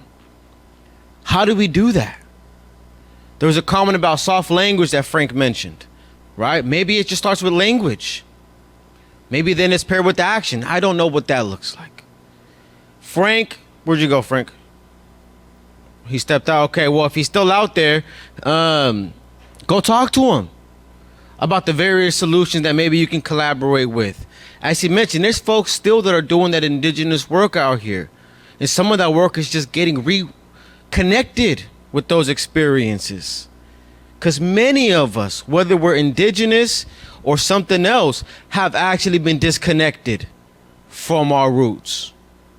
Whether your roots are Irish or Scottish or a Bay Miwok, there's been disconnection over time. So let's reconnect. Right now, though, what I want you to do is connect with each other. We're going to take a short break, use the bathrooms, get some water, walk around a little bit, stretch your legs, talk to somebody. If you got to go vent, right? If you want to sit with what you heard, go sit with what you heard.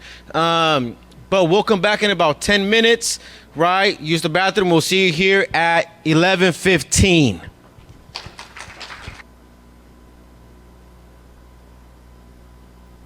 Okay. So we will be having lunch provided by Panera here within the next hour or so. You will not be disappointed. I love Panera. First of all, I really like Panera, so I'm really happy we're having Panera. So I'm going to now be introducing our next speaker here. But first, I'm going to request one more time that we make our way back to our seats and wrap up our conversations. Lance Beeson.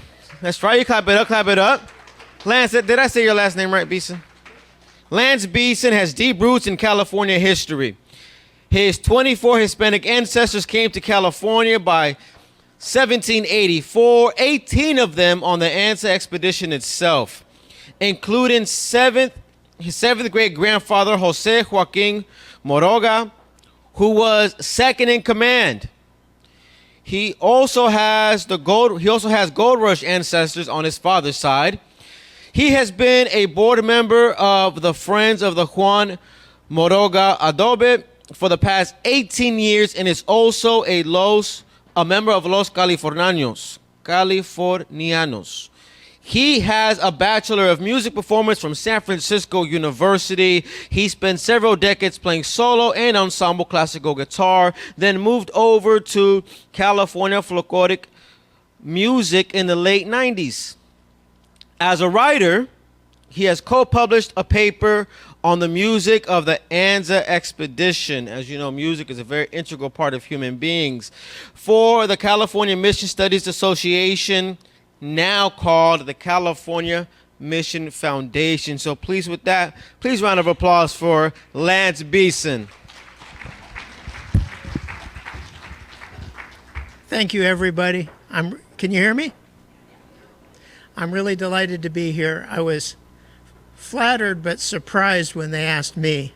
Normally, I'm sitting out there with you watching these presentations, listening to historians who are developing a thesis or a paper or a book. But they asked me to come up and give a perspective of a descendant. So, okay, I'll give you my perspectives. Comments may be provocative and arguable, but you know what they say about opinions. I'm just one descendant. And the best outcome of this symposium would be for you to prove me wrong when I say something that you think, that's not right. Because what I'm going to talk about today is in rereading information about the Anza expedition, every time I go into that, I see something different or in a different way. That's part of the process of getting old and being a history nut. Is you always need to reread, and you need to read the new editors. New translations are super valuable. So that's where we are with that. Before we start, I want to ask, how many descendants are here? 1, 2, 3, there's Tom. 4, all right, good, thank you. I'm known to run long, so I'm going to give my most important statement right now. The best thing I could convey to you is to regard our Anza colonists as people. They were just people that took a huge chance to come here. They came to a place where there were no houses for them, not even simple huts. And they came, I think, because I don't think their life was that great where they were. But anyway, first I'm going to establish why I'm a descendant. So let's see if this works. No. Clicker's not working, Akbar. One moment, technical difficulties. I'm going to introduce my great-great-grandmother, Gomacinda Moraga. It is for her that I do everything in this regard, the history, the music, all of it. Maybe he gave me the wrong clicker. I'm changing somebody's slides in another.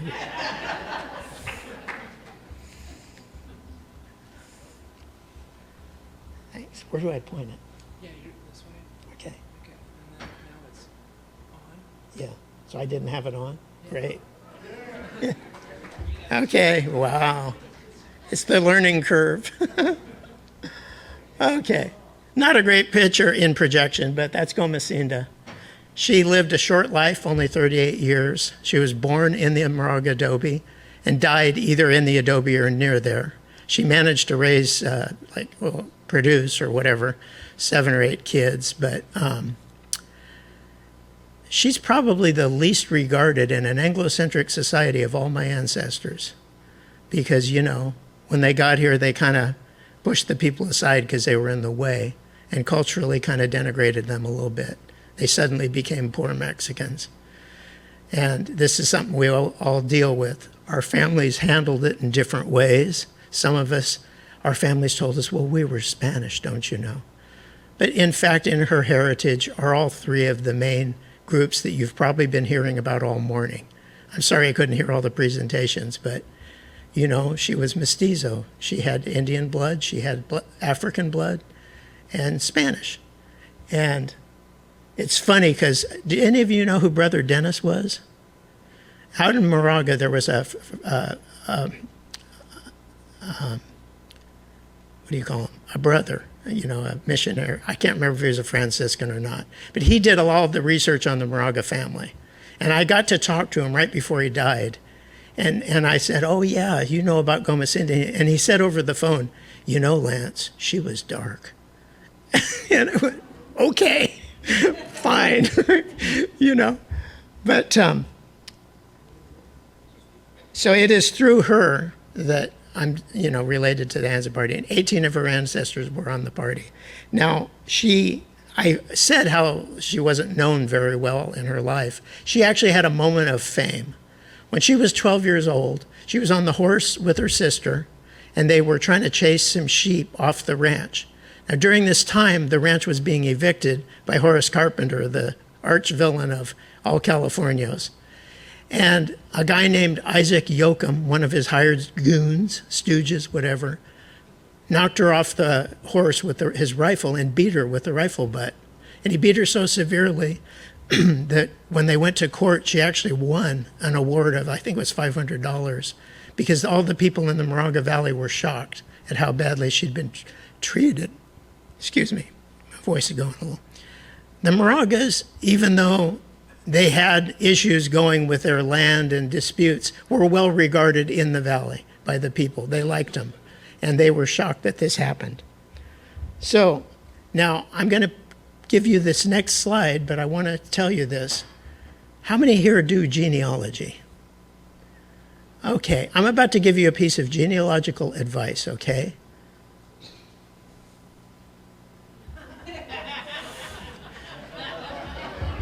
Yeah. Yes, thank you. You are free to use it. In my experience, genealogy is not for everybody. And when you go to a family gathering or you're around your friends and you start in, you got to realize they don't love it the way you do. So I'm just putting this up here because I'm going to do one family tree slide. Okay, here's the $1,000, $100,000 question. Can you read that or can you not read it? Okay, so I don't have to go down and read all the names? Thank you. I was told by a pro presenter that, nobody will be able to read any of that. So at any rate, you can see all the ones in yellow were on the Anza expeditions. Now the ones that aren't in yellow, that are older like that, they came in those other trips. 3 of them came with Rivera y Moncada by 74. Joseph Moraga's wife came in 1781 with, as you know, Rivera y Moncada. She escaped the massacre by setting out early. Her and Gabriel came because she had been sick during the Anza expedition. Then, I believe in 1784, the Cibrians came to Monterey. So that's how we get there.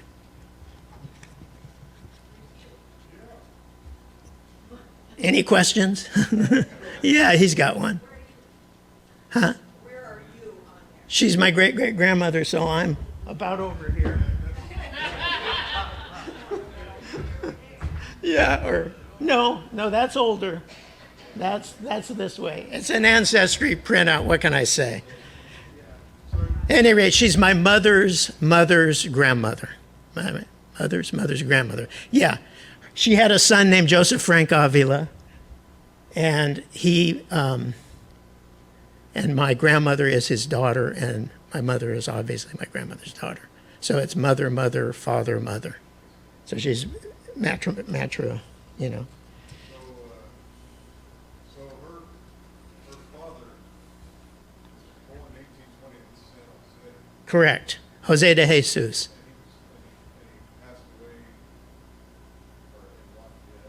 Oh, that's a mistake. Good catch. Good catch. No, he. Yeah, no, that's a mistake. He died before that, I assure you. God, what do you? Yeah, it's time to move away from this slide. People are seeing things. Yeah. No, he was the mayordomo of the rancho. Joaquin was his father. That was the grandson of Joseph. Now, some of you out there may have noticed that I'm calling him Joseph. Anybody know why? Okay, Joseph. He always signed his name spelled out like we spelled Joseph. And Rosemary Beebe once said, well, maybe it was an Enlightenment era thing. Maybe it was because of the Jesuits. Because when most of this first generation were born, the Jesuits were still here. And a lot of them were German and other things. And maybe there was a craze. But at any rate, he spelled his name Joseph, and his brother was Jose. So go figure.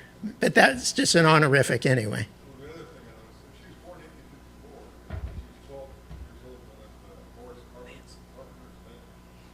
Yeah.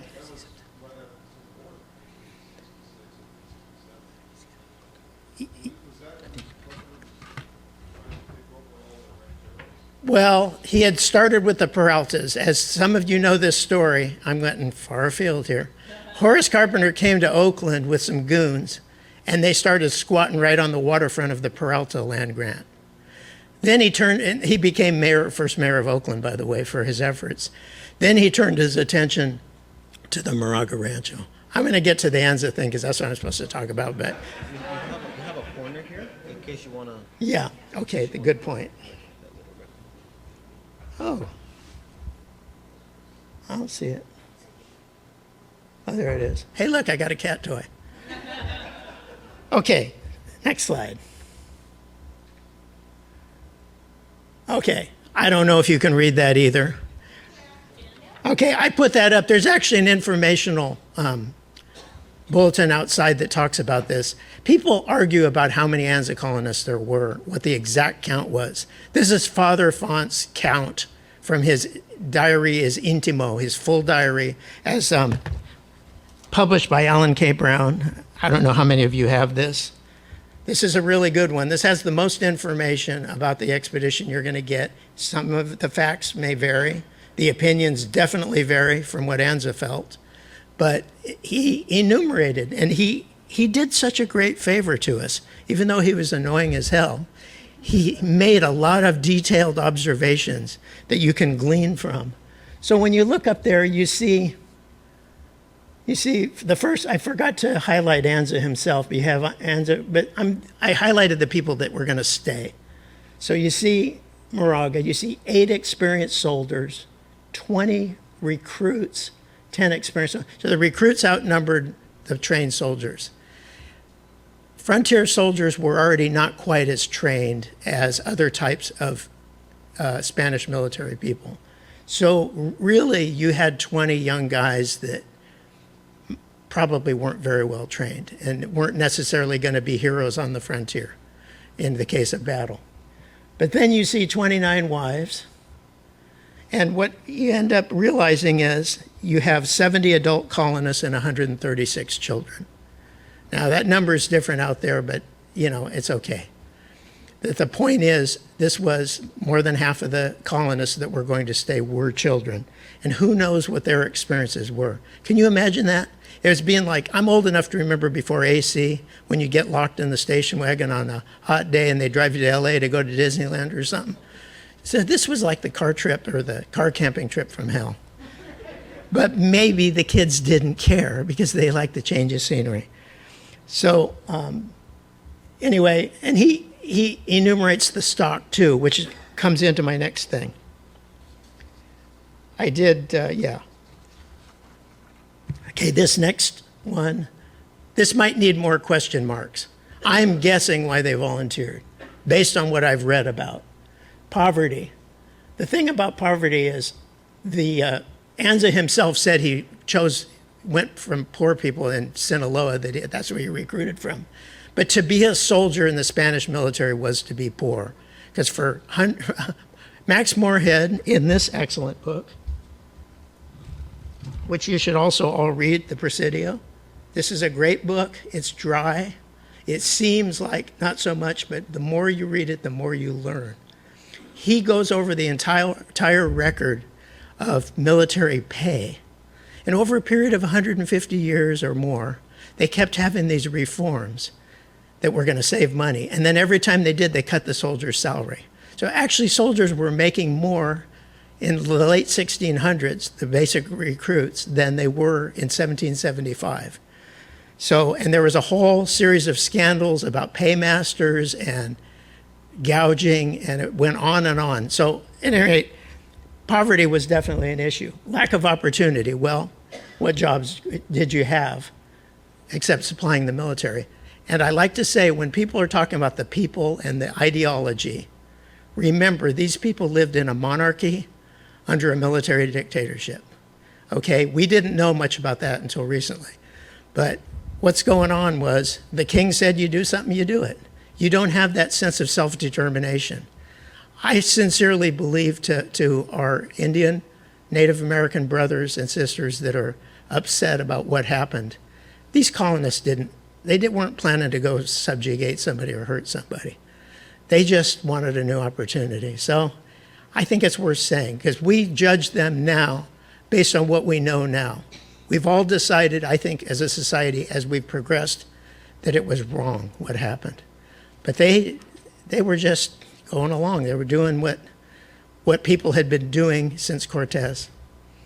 Okay, inability to own land. I think some of the best land was all taken where they were. Existing class systems. Now this one's arguable because they didn't necessarily think about this.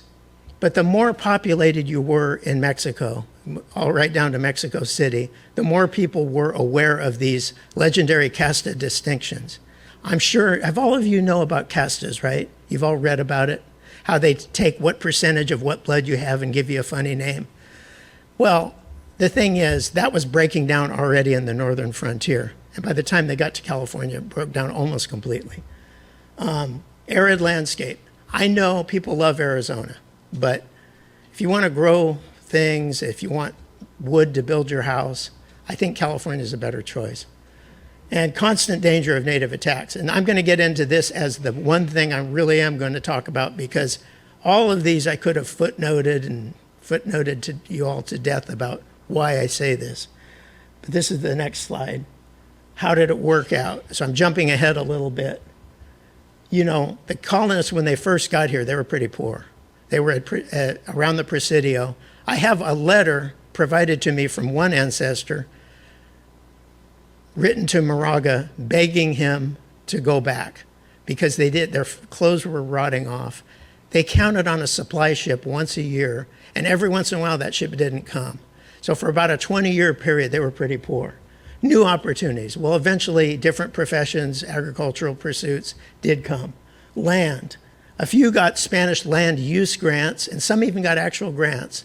But what I'm talking about mostly are pobladores.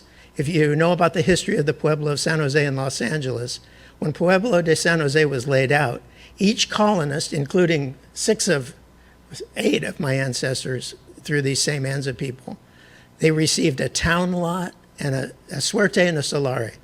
A town lot was to live in and be like a little model Spanish village, and then the land lot was to grow things. So they actually ended up with 2 pieces of land.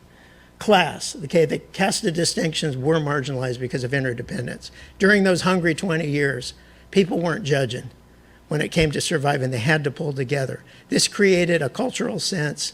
The people called themselves Aribeños. I use that name for my band.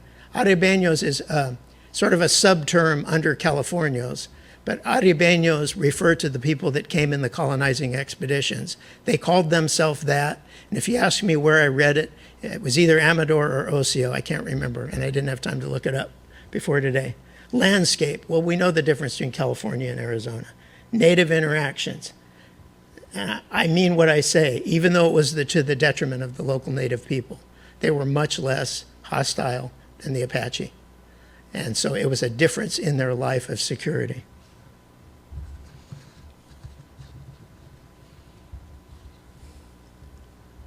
Okay, I already told you, did my commercial for Alan K. Brown's book.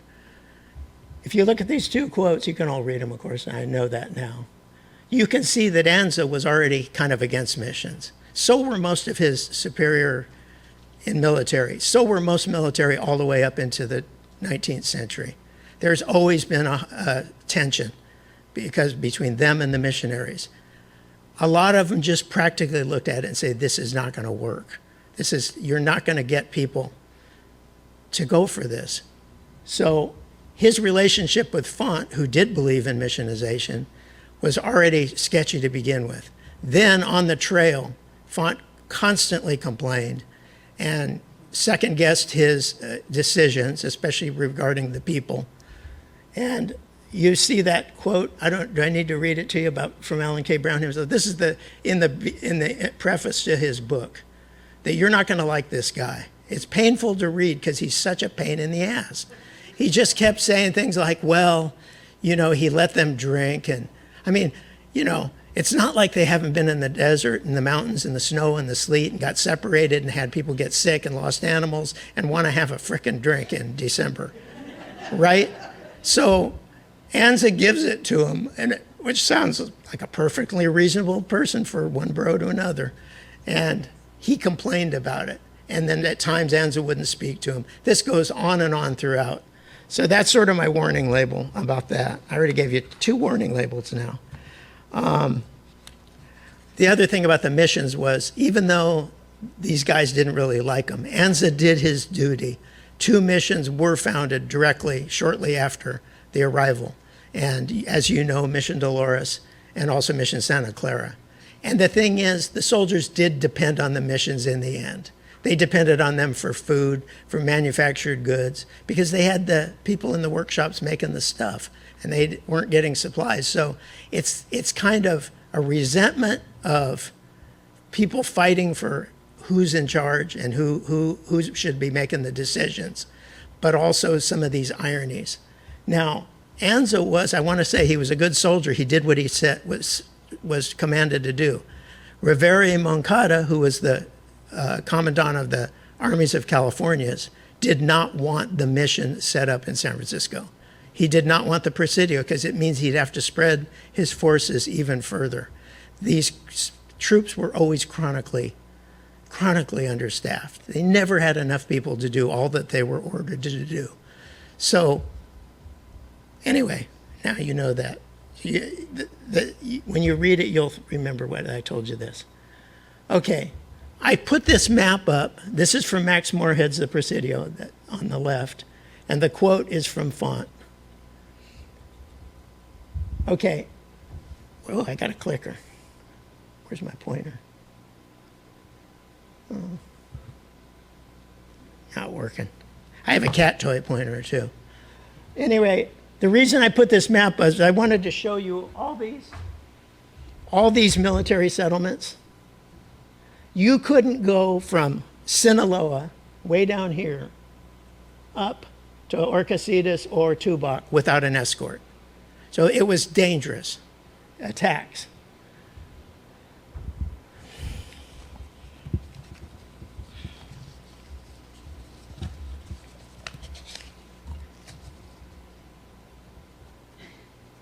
Okay, this is a key moment on December 18th. Font writes in his diary, "We're so short of horses and animals that now people are going to have to go on foot."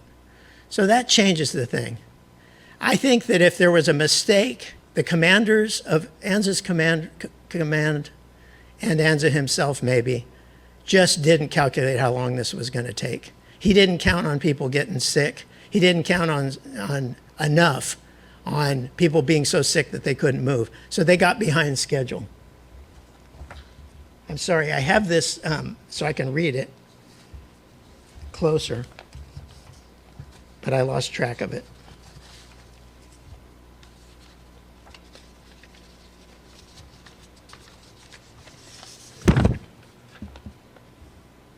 Okay, here's the other thing. They were planning this major expedition. They needed all these horses and mules. In August of 1775, the Apache raided Tubac and took 500 horses.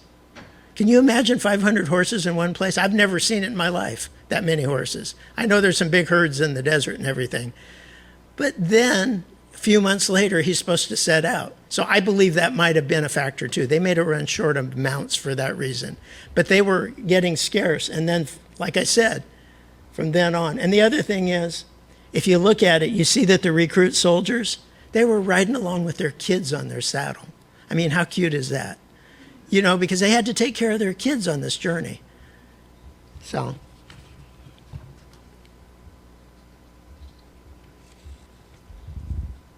Okay, now here's something that you don't usually read about in the Anza books about the expedition. It's in the Presidio. You guys know who Ugo O'Connor is, right? The Irish guy he was a big military figure in colonial Mexico or New Spain. The same month that the Anza expedition launched, they launched over 600 soldiers north to quell the Apache.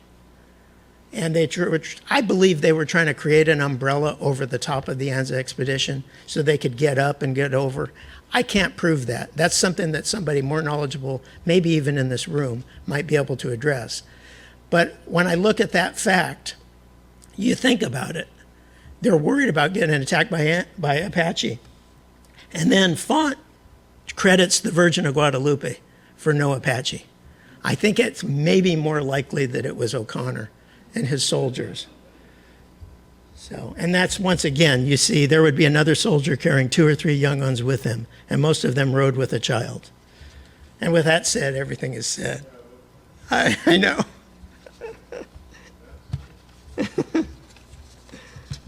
So, where's the clock? Okay. The left-hand citation is from my cousin Greg Smestad's Trail Guide. I don't know how many of you have ever seen this. In the early 2000s, my cousin Greg Bernal Smestat put up a challenge grant. He gave some of his own money, and the federal government, through the National Park Service, commissioned him to create this trail guide. It was designed to be carried with you in your car, and you can drive from camp to camp. It's got a CD of music and sounds in the back. There it is, see there? And anyway, that's what this quote is from. It's another good source of information, but it's hard to find. This one was published by Los Californianos, the genealogical organization. I don't know if they have any for sale anymore. I don't know if I want to dwell on this too much, but if you read the descriptions, it shows what the, oh shit, sorry. You didn't hear me say that. It shows what they had. Okay, this is for a 1,200-mile journey, mostly on horseback and foot. You're going to get 3 linen shirts, 3 pairs of underwear, 2 cloth jackets, 2 pair of breeches, 2 pair of stockings, 2 pair of boots, 3 pair of button shoes, 1 cloth cape. The women are going to get 3 shirts, 3 white Puebla petticoats, 2 skirts and an underskirt. I don't know how he makes the distinction between underskirt and petticoat, but linen for 2 jackets, 2 pairs of Brussels stockings, which I assume are the thick ones, and 2 pairs of hose and shoes. So how's that going to go for 1,200 miles? Especially if you're walking in the desert, you know? These are the underclothes. This shirt, and underneath I'm wearing calzoneros. You can see them right here. I've worn out a pair of these just playing music. So my point is they didn't have enough. So then on the other page, you see that Anza wrote a letter, and at the end they say they were out of underwear and soap. So they were obviously trying to wash their clothes, but their clothes weren't standing up to it. And the other thing is he does mention the fact that the horses and cattle had been taken from Tubac.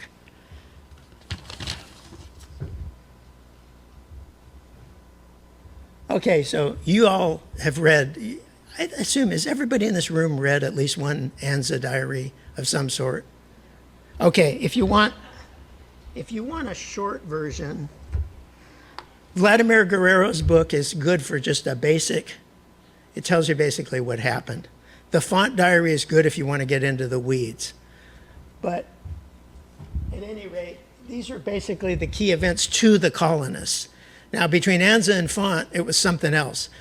Anza had a huge stink up with Rivera and Moncada. They were really at each other's throats, mostly because I believe Moncada wouldn't allow the Presidio to be built. The early death of Manuela Piñuelas. They had left Tubac, and the day later, it was actually the early hours of dawn of the second day. She died in labor. Now, she had 6 other children, so there's plenty of Feliz descendants in California today. But she died, so that was the kind of worst thing at the end. There were other babies born.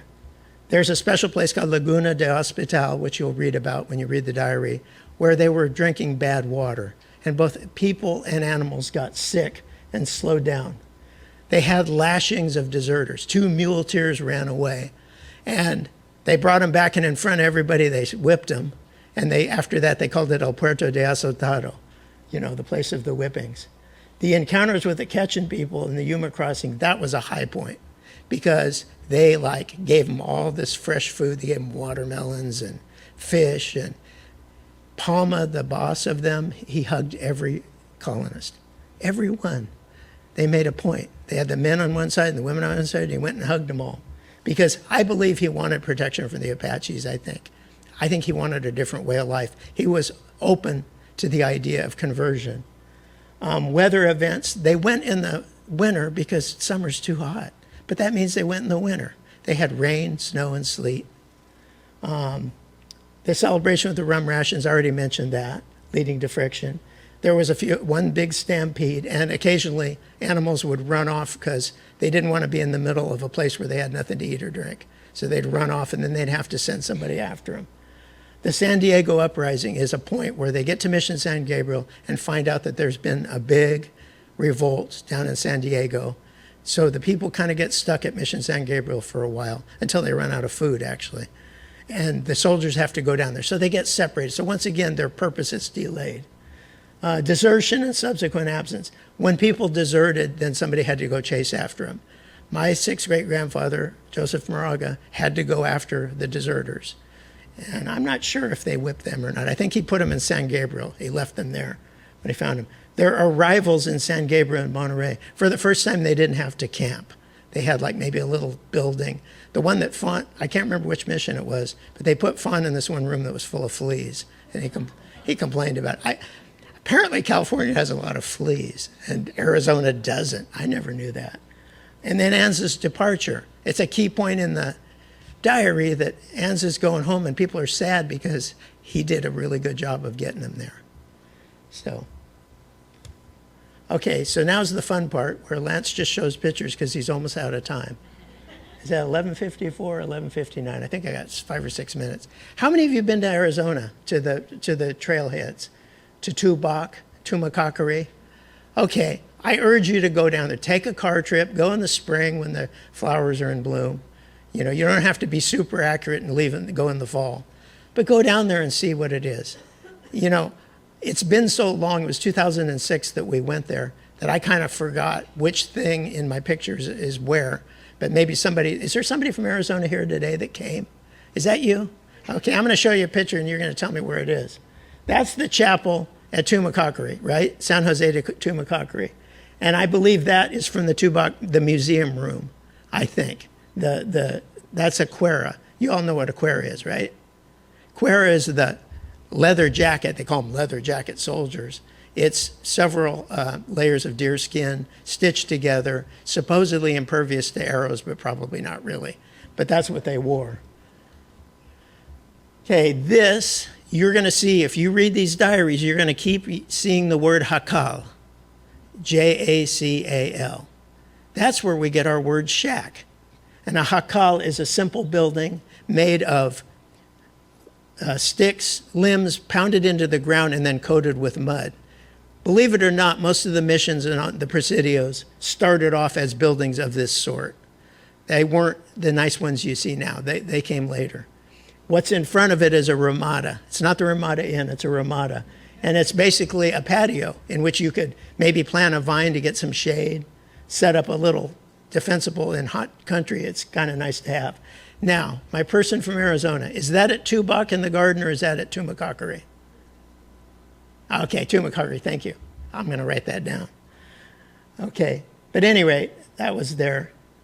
The day I went to San Javier del Bac, it was in restoration, which is like every time I've gone to Italy. When I went to Italy in '82, everything was under restoration, including the church where the Last Supper was, but in restoro. But anyway, it was that way. Now, the reason I put the picture, even though it had the cover, San Javier del Bac is one of the most, it's a successful mission. And what do you think a successful mission means? It means that the people that got converted, that's their church and they run it. And there's very few successful missions because many of them were secularized, as you know. There's another one called Santa Isabel, which is an Asistencia, I think. I think it's in San Diego County, I think still, San Diego. But it was an Asistencia de San Diego. And it's also run by the local native people. So, you know, there was some success. It's fun to go to San Javier del Bac. They have like a kind of an open air and they're selling fry bread and stuff like that. I recommend it. Okay, Font used the term, oh shit. He named this the Badlands. It's like Despensadores de los Barrancos or something. But he probably never actually went up on the hill and looked at this. We drove in her Subaru up the hill and looked down on Anza Borrego. So that's the kind of country they were still in at the time. When they crossed through, this would have been December.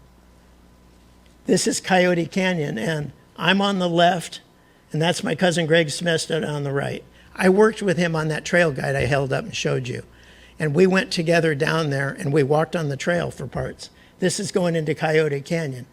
This is the area where all the festivities in mid to late December occurred. The December 17th was the episode. that Font was so exercised about when Maria Feliciana Arballo started singing and making up lewd lyrics to a song. And he got all shocked by this because her boyfriend came out of his tent and started beating on her. And Anza came out of his tent and said, "Stop it." And Font said, "No, you should beat her." You know, he didn't say it exactly, but he approved, right? Because she was being lewd and lascivious. At any rate, this is the wonderful corner of the earth where this all happened. And we went and walked along, and you can drive on that road all the way to the town of Anza if you have a four-wheel drive car. Now, I don't know if that's still true, but it was true when we went there in 2010. We had a four-wheel car, but it was too low because there's a lot of places where you have to drive into creeks and stuff. That's just more of the actual trail, you know. I mean, just imagine yourself. This is what you got to deal with. Getting to California was really great for them. Once they got over the hill, you all know Mission San Antonio, which they called De Los Robles in those days, you know, the oak trees. Okay, here's my sentimental, emotional part where I tell you that it's been a pleasure to be a descendant, to meet other people that work in common purpose. I forgot to left my sunglasses on, but on the left is Marvin Marine, he's a native, he's an elder, so he has a dance group, and we've performed with him before. And you see Marilyn, my partner, and that's Don Garate. One of the few times you ever see Don Garate without a mustache. And that's me. And that's probably at the Presidio, I think. I'm not sure.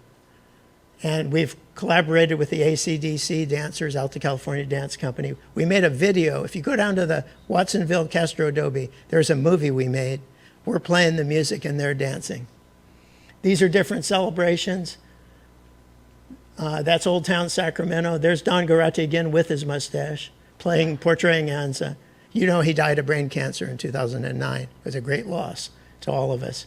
There's the dedication of the Martinez Adobe, where they finally opened it up, only for a few years later it's closed again because of damage. But there's Congressman George Miller, and there's, I think might be Meredith from the NPS. And there's Mission San Antonio, where we had some of the funnest events. There's downtown San Jose celebrating the founding of San Jose. There's Columbia, Cinco de Mayo Festival, which we're going to play in less than a month. And that's finally a goodbye from the Moraga Adobe. And I want to talk about this real quick. About 17 years ago, I joined this FJMA, Friends of the Joaquin Moraga Adobe. The Adobe was derelict. It was a site of teenage partying and graffiti, and it was all torn down. Developers had bought the land, and they were going to make it into a pool house for the surrounding houses and lock it away forever from people. The organization I'm in, the FJMA, and there's brochures outside, rehabbed it. We bought it back. We made a deal with the developer that he got to put up his tacky houses, and he helped do the restoration. But we now own it, and it looks much better. Thank you. So, and I also want to mention, this is where I mentioned the Contra Costa Rancho project. They're doing similar things, trying to restore the knowledge of where these ranchos were and who was there. And then finally, it's my goodbye. And those are Los Californians, including one man who's sitting right here in the room, there in the corner. Tom Silva, where are you, Tom? Yeah. This is when they got to come in the Adobe for the first time since we restored it. And that's just a side view. And that's me when I was lent an oversized uniform. I mean, I am fat, but that's a big uniform. That was from Bob Stevens in San Diego, if any of you know Bob. Anyway, thank you very much.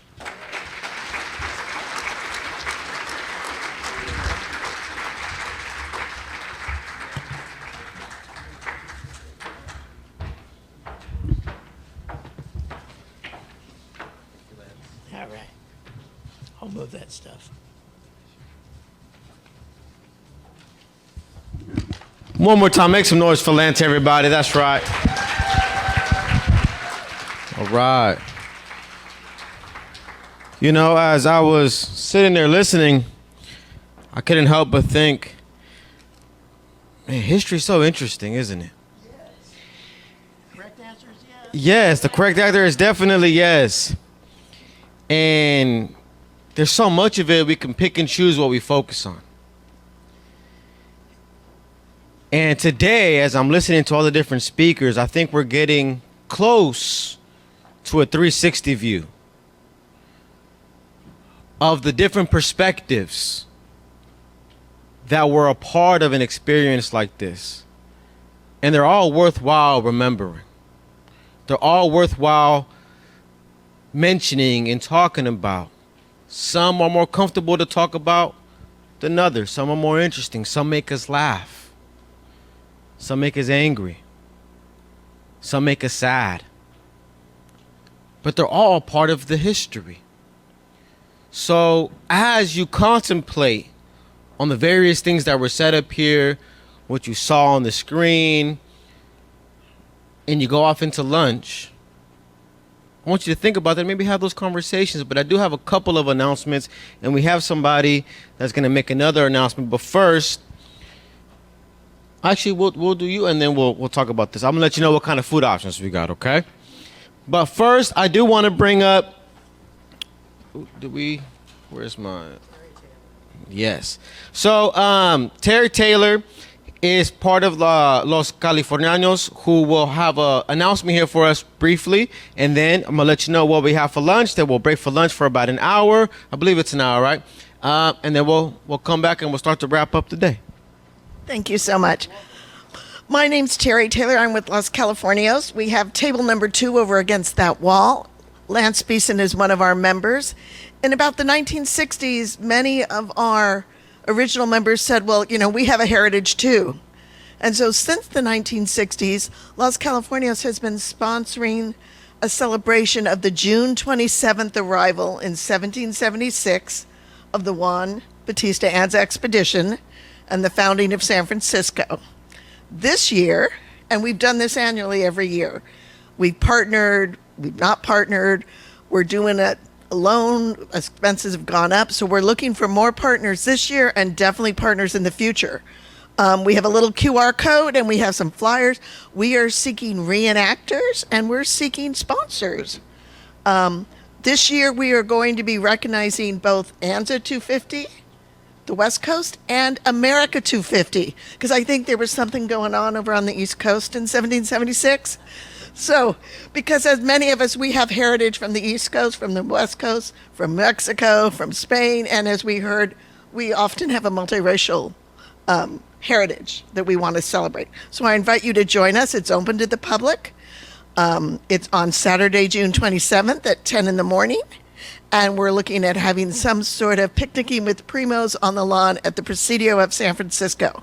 So I have a sign-up sheet. If you want to shoot me an sign up with your email, I will send you some of our lovely posters. And I already have available donor forms. And if you know anyone who's maybe a reenactor, any era prior to 1900. So if you have Californio ancestors, if you have pioneers, if you have vaqueros, if you have indios, we are wide open. If you have East Coast reenactors, because after all, we are recognizing 1776 in the East Coast. So please join us. Thank you. Thank you, thank you, thank you. You know, as Lance was talking up here, he had that the genealogy stuff. I don't know her name back there, but she's like, man, I think Lance is my cousin. Oh, go talk to him then. Hold on, but a brief acknowledgement. Yeah, I forgot to say something. I can't forgive myself if I leave here.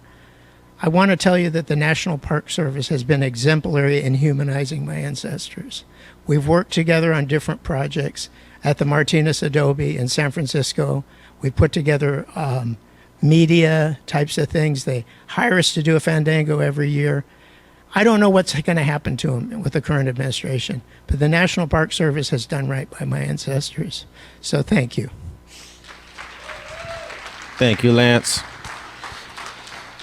So it's time we start to move to lunch, but another thing I want to say is I was thinking that Lance was talking. You said somebody was named Joseph and somebody was named Jose? His brother. Man. So my name's Jose too, right? I don't know if you knew that. But my older brother's also named Jose, right? And so he's Jose, he's Big Jose. I'm Little Jose. Or to some people, he was Jose, I was Jose B. No, that's just wrong. That's just wrong right there. That's just wrong. But there is some chocolates outside. They're delicious. Somebody told me that the mole one was spicy. It's got spices. I don't know about spicy. I don't know about spicy. But it is time that we move to lunch. And again, it is sponsored by Panera. Right, so we have 4 options for you. We have turkey sandwiches, ham sandwiches, vegetarian, and chicken Caesar salad. However, only take vegetarian if you are a vegetarian, right? As those are probably the more limited ones. But now, it is time for us to eat, enjoy some food. The food is going to be outside for you. Then we can come back, eat in here for free if you want to go outside. And we have... When we come back in after lunch, we're going to have some music. So make sure you come and enjoy that. Are they allowed to dance? Oh, yes. You can dance as well. All right. Enjoy your lunch. And we're going to get ready to enjoy music from Los Aribeños de San Francisco. Please make your way over. Clap it up. Yes, right.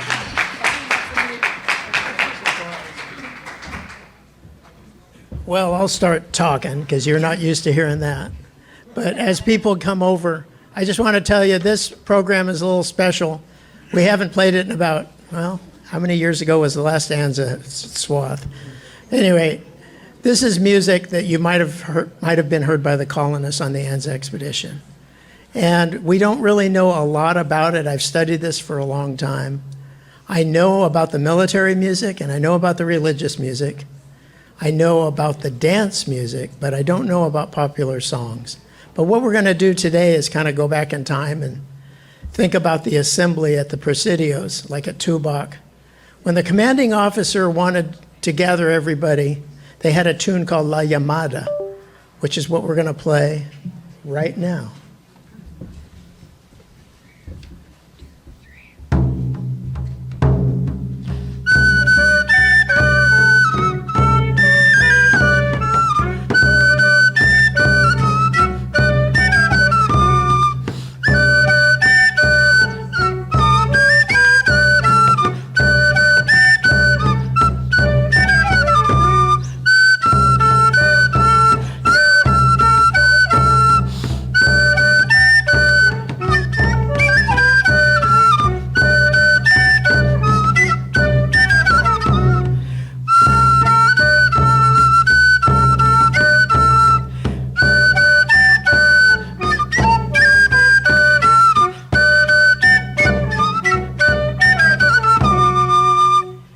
Okay, you've got everybody's attention. That's not necessary, but always appreciated. You got everybody's attention. But now Commander Anza, who I believe, somebody will correct me in this room if I'm wrong, I believe he was the commandant at Tubac Presidio at this time. And he was getting ready to leave his Presidio and come up. And he had to give a lot of orders. And also they had to make big flowery announcements about the king and the noble cause, and Font did his own religious ones, but he would have then said, now that I've got their attention, now we're going to do El Bando. El Bando precedes a proclamation.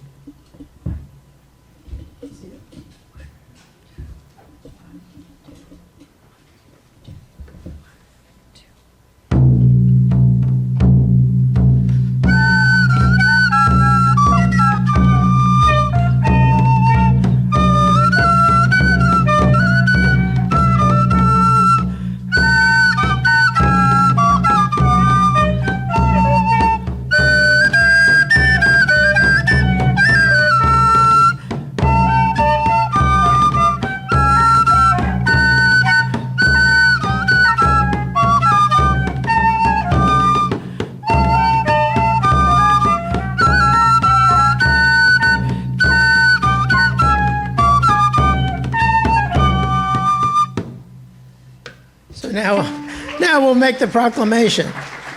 We're here, we're cool. Now, we know about these tunes because they had a big military reform in the 1770s. During my talk, I talked about all the reforms. There was 2 major military reforms in the 1700s, one in 26 and one in 1772 to 74. They published a little booklet for all the companies to play the military tunes. In addition to these, there's also actual battle calls, which are much simpler. There would just be some kind of a trumpet, a natural trumpet. But one of the calls that was in this booklet was called the March of the Grenadiers. And I guess because by its very nature, it's kind of stirring. It ended up 200 years later being the national anthem of Spain, and is to this day. Now, the funny deviation about this tune that offends some is that Franco, when he was dictator, president, king, whatever, he added words to all of these. And they hadn't had words, they were simple military calls. But he added, like, glory to Spain, long live Spain, glory to Spain. It's that type of thing. But I believe there are words now, but I'm not sure they're Franco's words. Anyway, this is the Marcha Real.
So now the flags are up, our patriotism is lifted.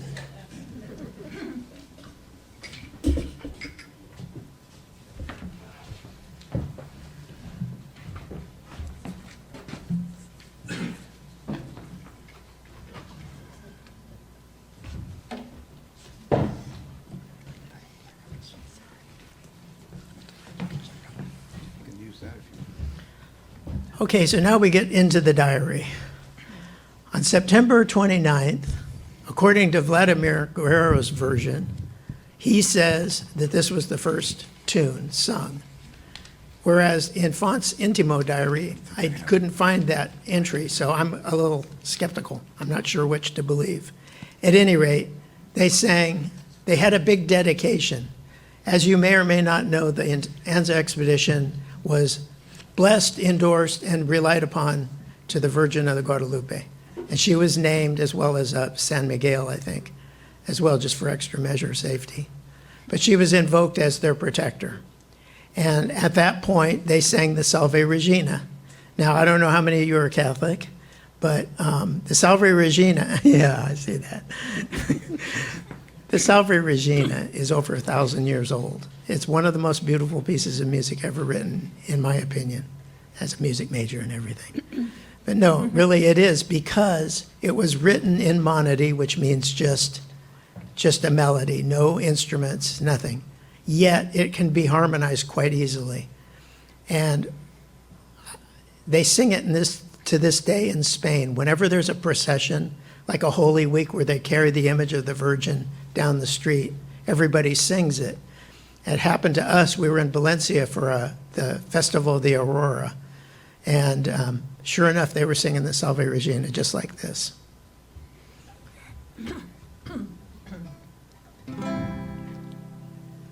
Salve Regina, Mater misericordiae, vita dulcedo, et spes nostra salve.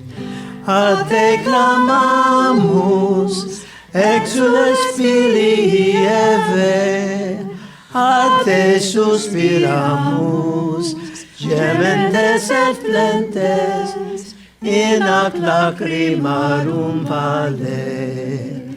Ea ergo, advocata nostra, los tuos misericordes oculos, ad nos converte. Et Iesum benedictum fructum ventris tui, nobis post hoc exilium ostende. O clement, o pia, o dulcis Virgo Maria.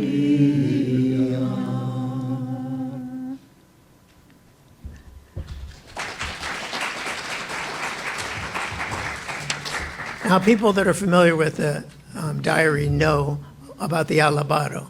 The alabado was the next song mentioned in the diary version that I've seen. They sang it every day. They sang it in the morning, they sang it at night, they sang it in their tents. At times, Father Font would intone the first verse, and then the people would repeat it.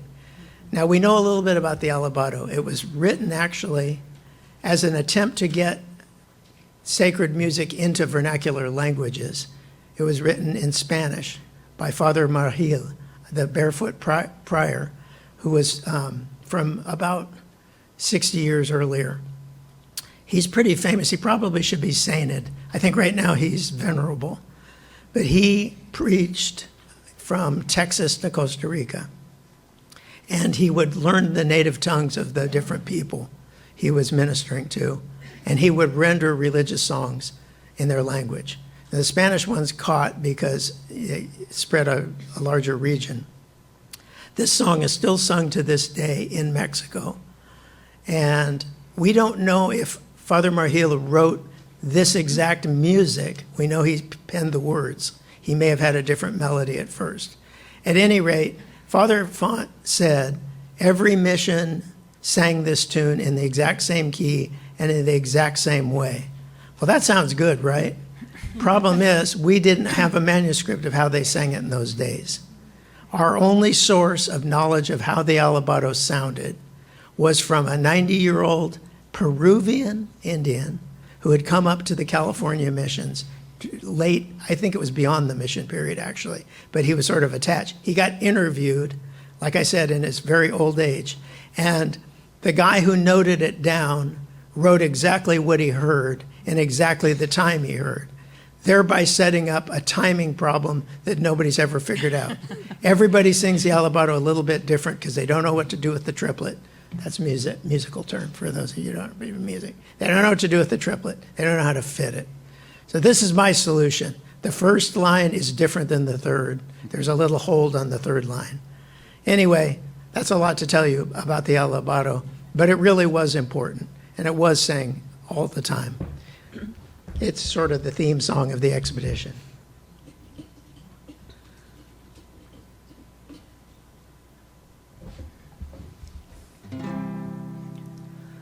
Alabado y ensalzado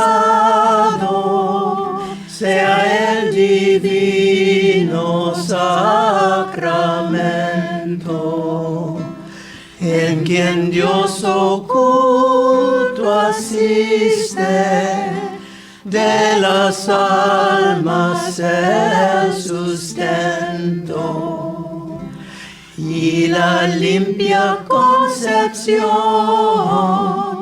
de la reina de los cielos, que quedando virgen pura es madre del Verbo eterno, y el bendito San José,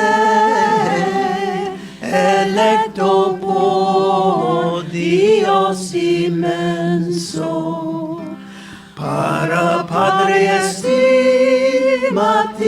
estimativo de su Hijo divino verbo. Esto es por todos los siglos y de los siglos. Amén. Amén, Jesús y María. Jesús y María y José.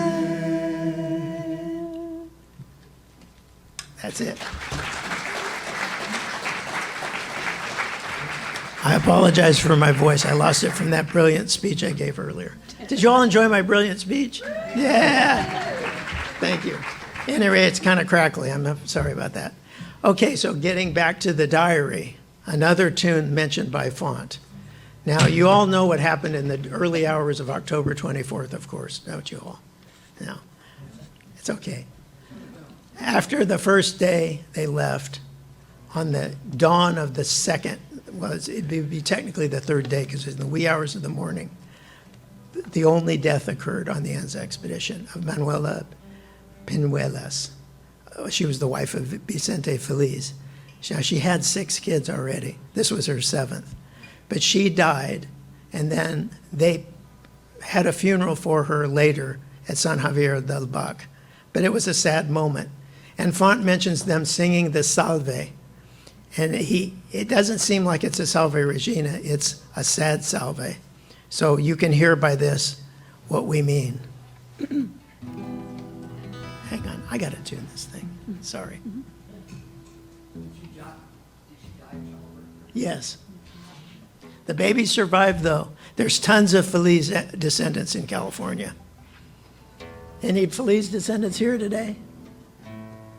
When we have our Los Californianos meetings, there's always some Feliz there. There's also a lot of happiness.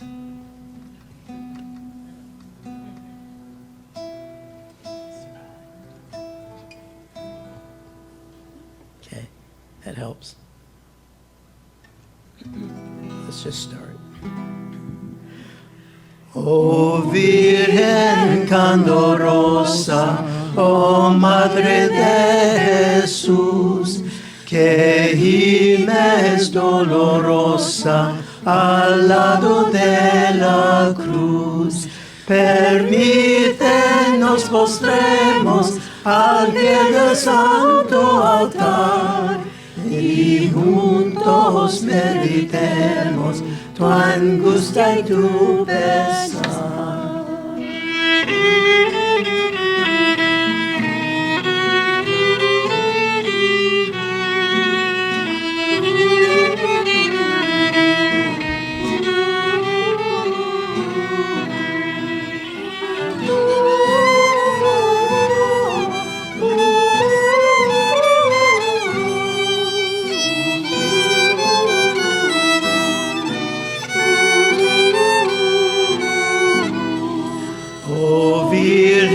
Candorosa, oh Madre de Jesús, que gimes dolorosa al lado de la cruz.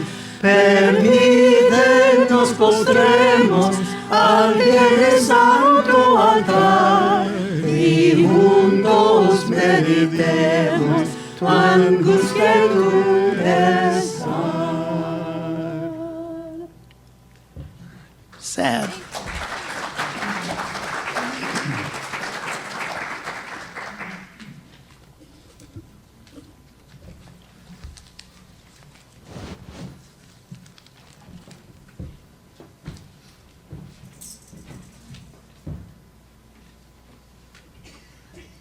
In the early 2000s, I worked with my cousin Greg Smestad to produce the Anza Trail Guide that I showed during our talk.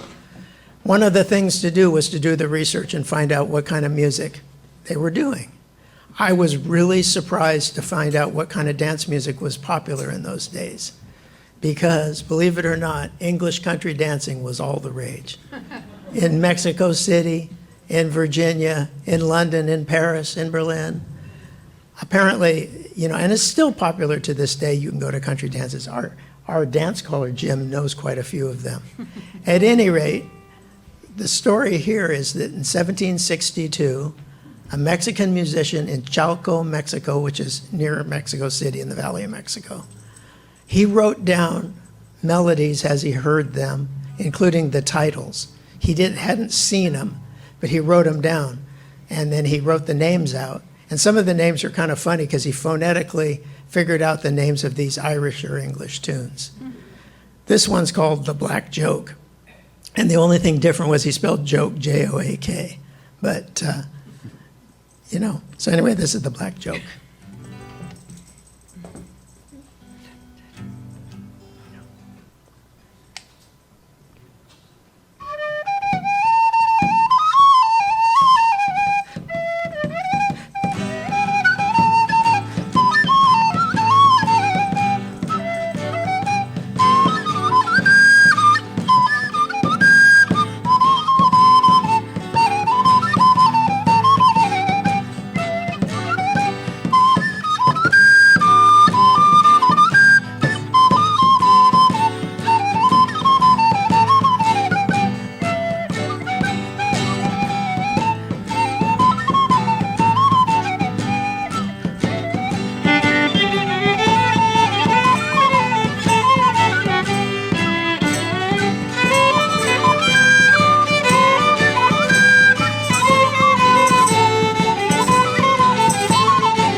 A little more fun. Yeah. I brought that up because on December 17th was the famous drunken party. Now, you all know about, well, I don't know if all of you know. They'd been through a lot.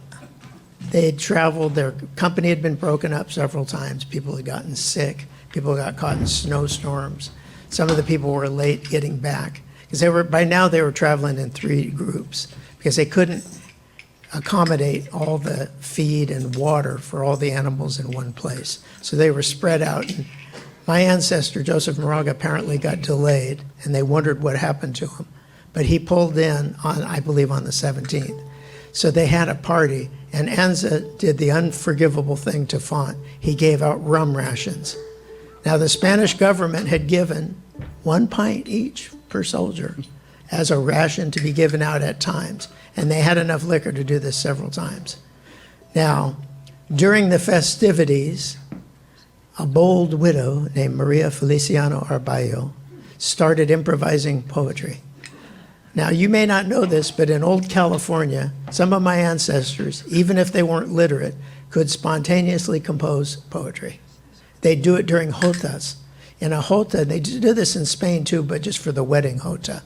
You're dancing around and having fun and doing all your twirlies and everything, and then you stop, and often they stamp their feet, and then they improvise poetry. I mean, they may have already practiced it, but they improvise poetry. In the case of the Jota de Boda, it's to the bride from the groom, about how beautiful you are, and your eyes are like the planets and all that stuff. Well, apparently Maria improvised some different kind of lyrics.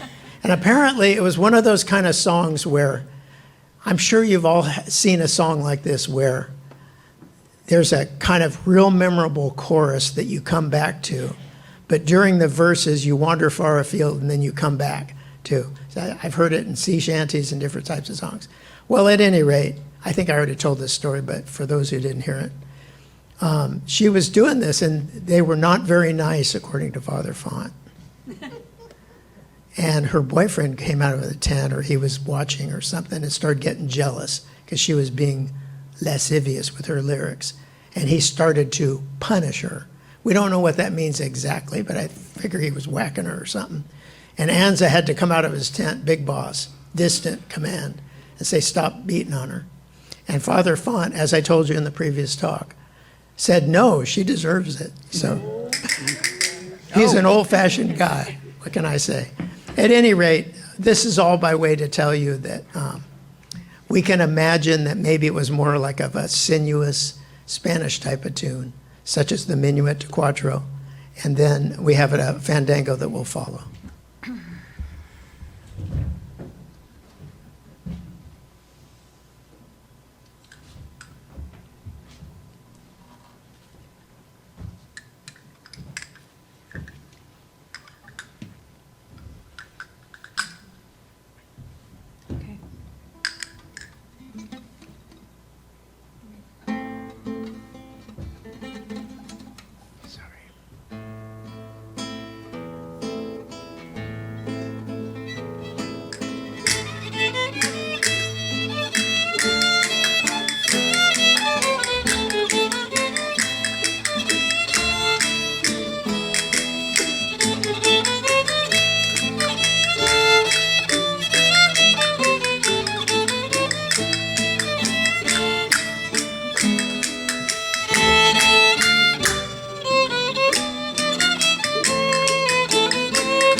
Audience participation number.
They had a good violin player on that trip. So anyway, I think it was during a song like that she got out of control. Now, on December 24th, something very special happened. A baby was born. Now, it wasn't the first baby born on the expedition, obviously.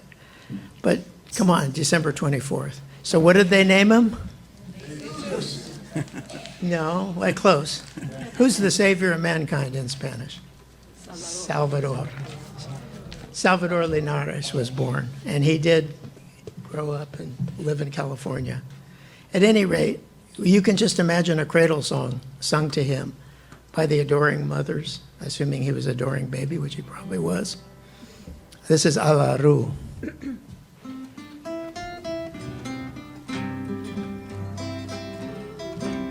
Duérmete, niño lindo, en los brazos del amor.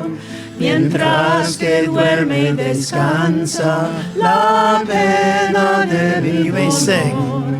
Alaru, alame, alaru, alame, alaru, alame, alaru, alaru, alame.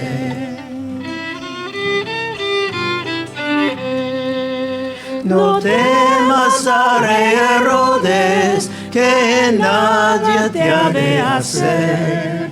En los brazos de tu madre, y ahí nadie te ha de ofender. Alaru, alame, alaru, alame, alaru, alame, alaru, alaru, alame.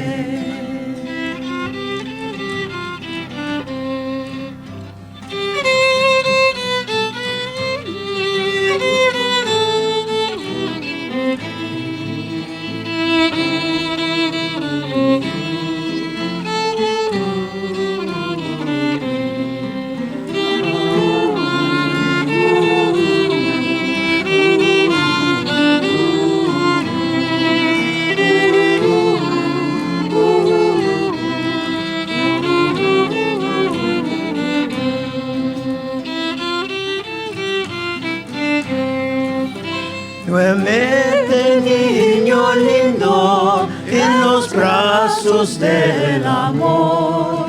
Mientras que duerme y descansa la pena de mi dolor.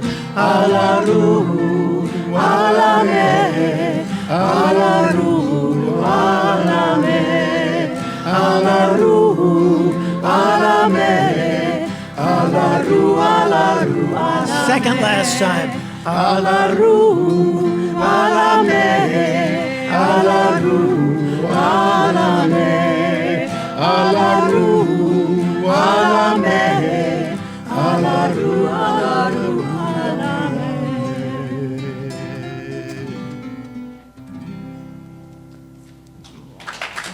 Thank you.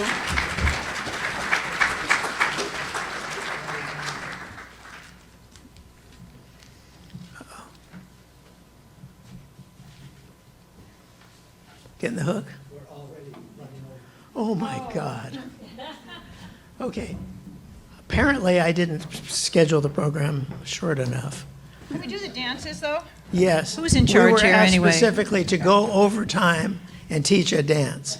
Now we can start this by warming you up with a demo dance, or you can just get right to it. Let's just get to it. Let's just get to it. all right. Okay, this is your chance to learn a true California dance. This wasn't from the Anza era. This would be about 40 years later. This is our dance caller, Senor Tecalero. Senor Tecalero.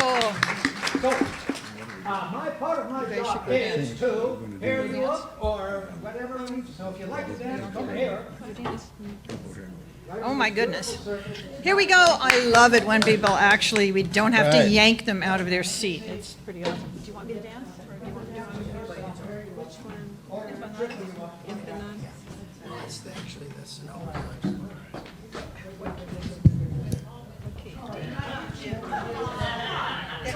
Would you dance together? Thanks, sir. Okay. All righty. Very good. Another gentleman? All right, right here. Good job. I think we're doing Sonoma Contra. The Sonoma Contra. Contra. And here Dun, are dun, dances. dun, dun, dun. That one? Dun, Contra dances. All right. I feel so powerful. All right. This is a dance called Las Empanadas. It's little turnovers. And you're in the perfect position to start. I'm actually going to stand up out of the way here. So I'd like you to form a circle. Yeah. All right. Now, Thanks, Rosa. you all know who your partner is, yes? Uneven. Yes. So you better not. Oh my God. Yeah. I've but now never we seen got- a dance now we got- we caller got ask partners. someone to So, go sit down. We got a. My first. You'll get her in there in a minute. There's always somebody. All right, now two parts of the dance. One we're going to circle. Two we're going to make a star. All right, Rose, you're back on. Yay! Here's your partner. Oh, thank you. All right. Now, I want the other part is a waltz step. And so I want you to take your partner in two hands or ballroom position, whatever you prefer. And we're just going to waltz in that circle. So waltz to 1, 2, 3, 1, 2, 3, 1, 2. And that's it. You got it. Now, then we're going to open up into the circle. And that is it. That's the whole dance. Okay. All righty. Ready? We are ready.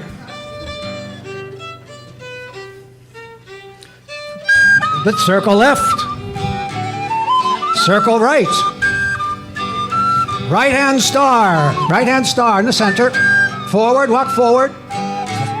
And left hand star. Walk forward. Now take that partner and waltz away. And wherever you want on the floor. Excellent. Some good dancers out there.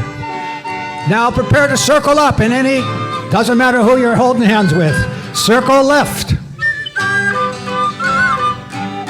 Circle right. Right hand star. And keep walking this time. Walk forward. Forward. Left hand star. Walk forward. You know that way? And waltz away.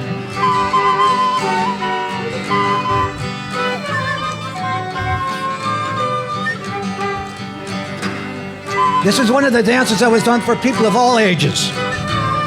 Circle left, circle left. Circle left. Circle right. Right hand star. Walk forward, forward, forward, forward. Left hand star. Walk forward, forward, forward. Circle up, circle up. Circle up and waltz. Waltz now.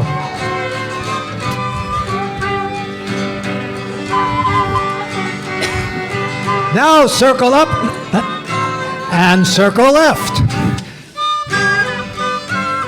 Circle right. Right hand star. Walk forward, walk forward. Don't make me get in there. Left hand star. There you Now go. waltz away with somebody else. Somebody else.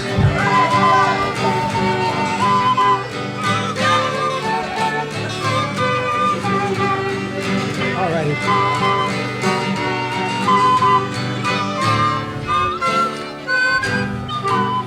Very good. Now, congratulations. Give yourself a round of applause. Yay!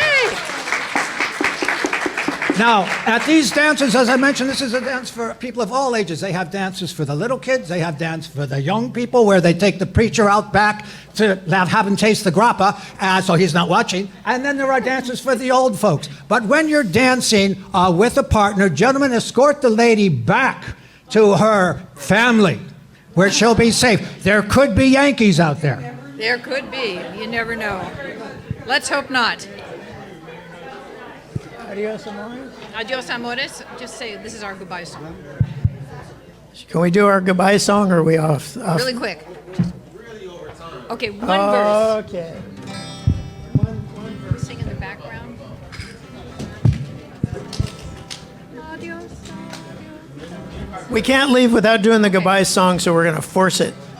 Yeah, we're just one verse. Yeah,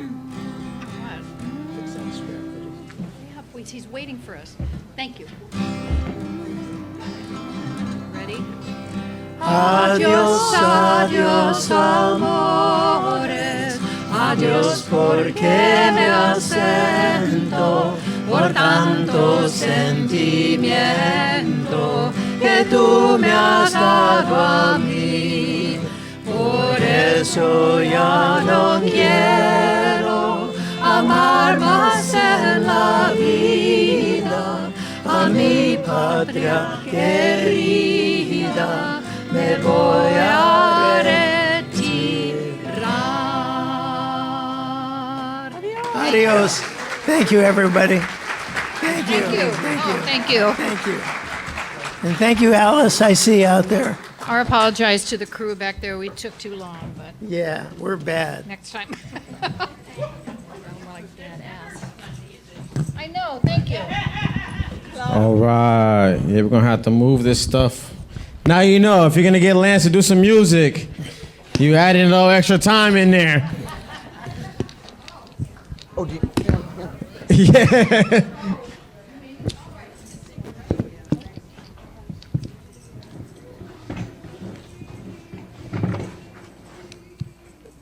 Okay, so now we're going to be bringing up another panel.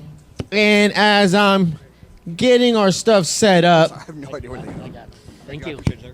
I was, as I was hearing the music being played, that circle thing we did is actually what I was envisioning it being danced to, and that's what we ended up doing. Now I'm gonna tell you something. That is not how we danced when I started dancing. Let me tell you, we danced quite different. Thank you, Blake.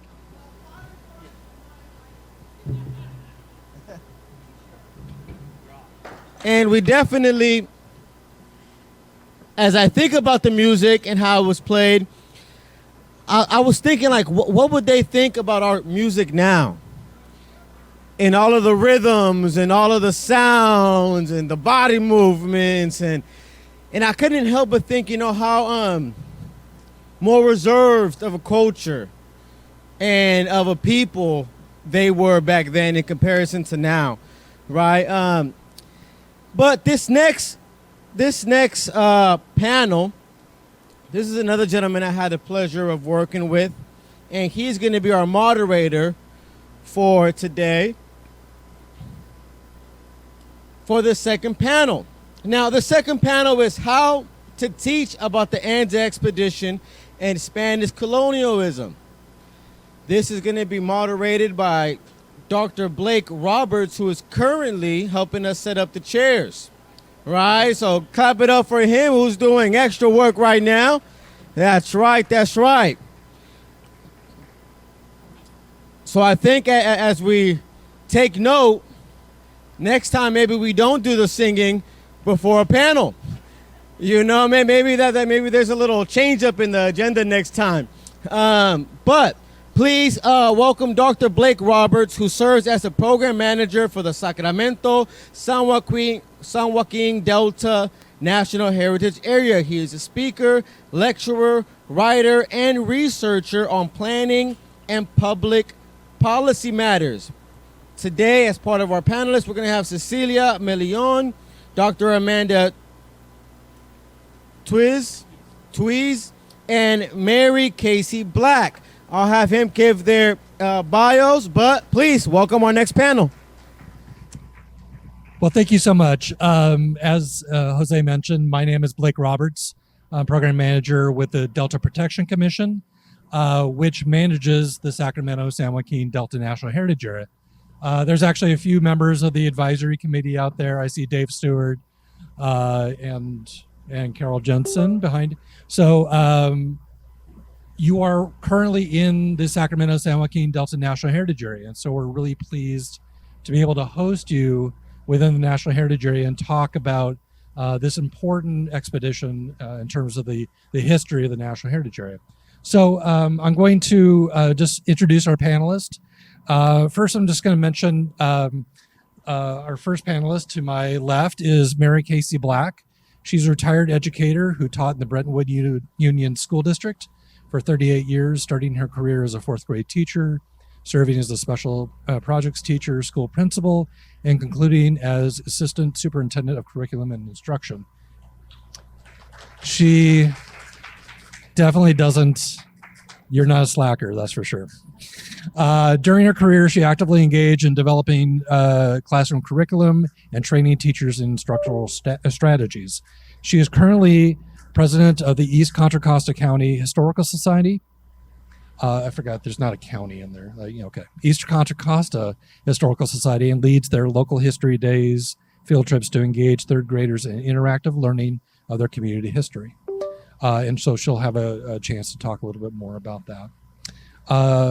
Cecilia Milian, which I'm probably mispronouncing again, is an enrolled citizen of the Tohono O'odham Nation, an indigenous anthropologist whose work is rooted in decolonial methodology and native ways of knowing. She holds an MA in anthropology from San Francisco State University and is a lifetime member of the American Anthropological Association. Her award-winning autoethnographic, wow, you put a lot of syllables in here there for me. Autoethnographic documentary, He Told Us the Sky is Blue, draws on her family's lived experience of indigenous resistance to interrogate the ongoing legacies of European colonialism. And last but certainly not least is Amanda Tweez.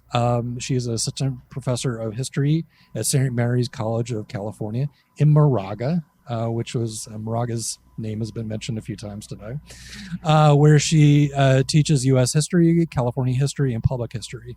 Her oral and public history work includes the history of social movements, electoral politics, land use politics, and grassroots activism, race and gender, arts and culture, the politics of place, identity, community, and memory, as well as historical tourism.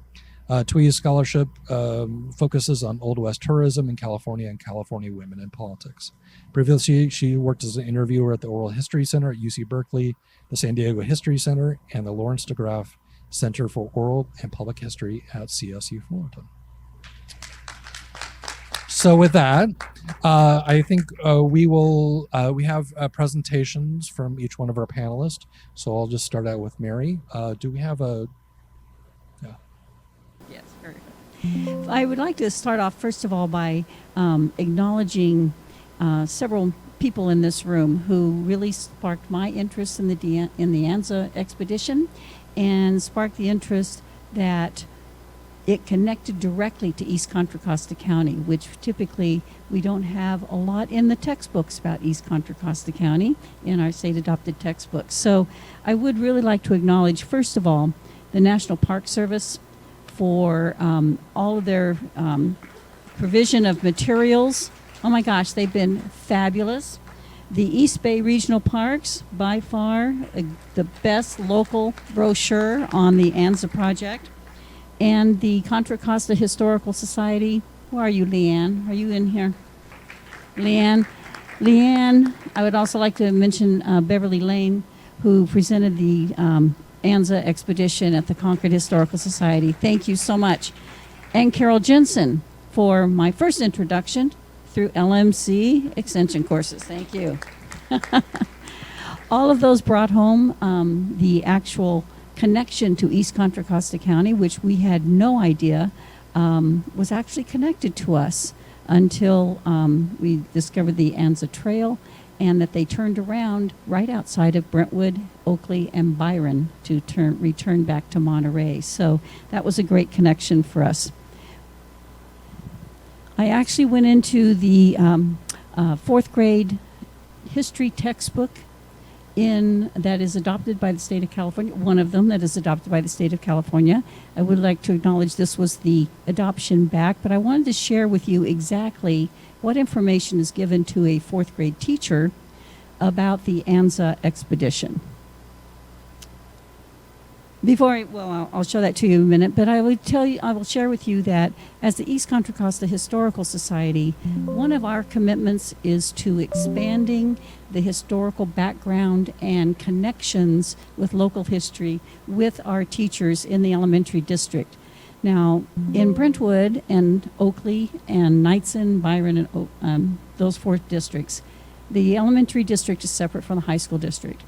High school teachers, middle school teachers, they are credentialed in history. They already have a background in history. They already have a passion about history. They kind of take care of themselves. But your elementary teachers, the reason I focus on them is because they teach 7 subject areas. History is not necessarily their top priority of all of those teachers. So we find that as the Historical Society, the more that we can bring that history to life for them and support them in their classroom and provide background for them, that's where we kind of target our focus, our priorities. So I just wanted to start with this slide because I love this slide, because we really need to pay attention to what was happening on the West Coast in our local area. This is the page from the history textbook for a 4th grade teacher. This is what they tell you about Anza. There are no future slides. That's it. That little boxed in area, that is the mention of Anza in the 4th grade history textbook. So we really feel that our obligation is to expand what teachers have as their knowledge base, expand their background, expand their context, and to give them as many resources as possible by gathering resources, by creating resources that make it easy and as easy as possible for them to incorporate that into their classroom. Of course, the teachers are held to standards in the state. So you have your state standards. We always want to target toward those state standards because teachers' time and energy is very limited in instruction, and they have to prioritize, and they're accountable for teaching these standards. So we try to bring them down to a student level, and we try to bring them down to exactly what students should come out with so that teachers can target that instruction. So what we did was we felt that the most easily accessible instructional tool for a teacher is the PowerPoint. It provides visual, but instead of just the slides, we went and added all of the background history that teachers needed about that slide on the slide notes, and then produced for them like a little guide so that they could instruct. But we also expanded the work of the National Park System on this PowerPoint that was shared throughout all the classes. Ooh. All right. We actually added some content. We added the Native American experience on the West Coast with local Native American experience of our area of the Delta. We added the exploration age so that students and teachers would better understand why this Anza party was coming north to colonize in the state of California. We added maps to reinforce the concept, thank you, Carol Jensen, that California or Alta California was an island, and all that mapping that had happened prior to that and the misconceptions that were there so that the teachers would have that background. And we included a lot of information on the geography of the Delta itself. And that was really why the Anza expedition turned around, because they couldn't get through the Delta. So we researched some further background and had that for the teachers.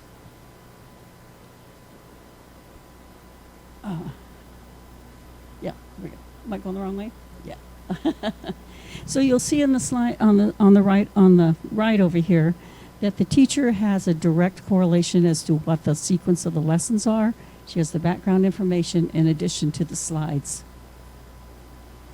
And on the left, we have how we chose to chunk the instruction so that it made it as simple as possible for teachers to implement, so their focus could really be on the content and the engagement with students. So as the lessons were chunked, the information was chunked, student activities were incorporated in so that the students could engage with the information. We made those for the 4th graders as directly connected to their personal life as possible. about leaving where you lived, what it was like to explore a new territory, how you were with your family, but how scary that could have been, and all that you were leaving behind, even though you were going towards something. Our area is a fast-growing area, so a lot of our children can relate to that in today's terms, so we try to make that connection to history being the story of humanity, not just dates and times. So we provide those worksheets for them as well. In addition, you always have those teachers who are willing to want to go beyond and find out more. So we have the additional resources. We researched all the videos we could find. We researched all the books we could find so that teachers could access them easily and could expand upon that themselves. On the right, you'll see that we gathered the resources that were available already, the National Park Service brochures of the Anza, of the ethnicity and diversity on the trail. We gathered these for each classroom teacher. We gathered the maps for each classroom teacher. We gathered the books for each school site to have resource. And we were able to, from the East Bay Parks Department district, get a brochure that is directly related to our area for every single student in East Contra Costa County, with the intent that, because we don't want to just rest in the classroom, we want the kids to take this home and make their families part of that history so that they have the map to kind of go out and research the Anza Trail themselves. So that's kind of our focus. That's what we've done. And in addition to doing just slides within a PowerPoint, we embedded videos. So we actually went on to the National Park Service, and instead of having the slides from those videos about the Anza expedition, we embedded with a hot link to the video itself so that teachers had that easy access and didn't have to go out and find it. We found this great video down here on the Anza expedition from KQED. It has a lot of footage of the Delta and the marshland and all that they were facing, and it was really an excellent resource. So we embedded those in for them. And then, of course, the Anza Trail from the East Bay Park so that students could see that it was right where they lived. And we also included pictures of the interpretive panels and the landmarks that they would actually find to make a better connection. Here, now, with your family, go find those things. And so send them on a little challenge out in the community. So, basically, that's what we've done in East Contra Costa. We work closely with our school districts. We are very fortunate to have a wonderful working relationship with them, and the classroom teachers are very receptive and they actually seek resources from us as well. So this is another way, and thank you for all those of you who exposed us to this connection to us from the Anza expedition, because we really were able to bring our local history into the general context of their history curriculum. So that's what we've done.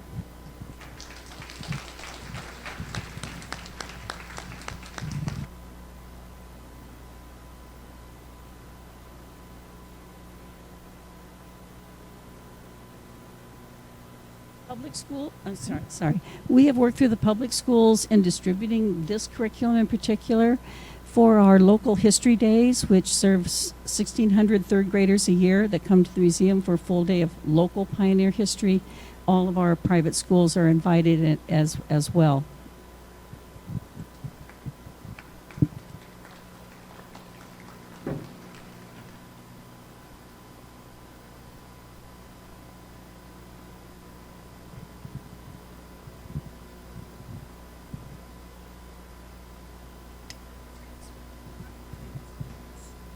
Hello?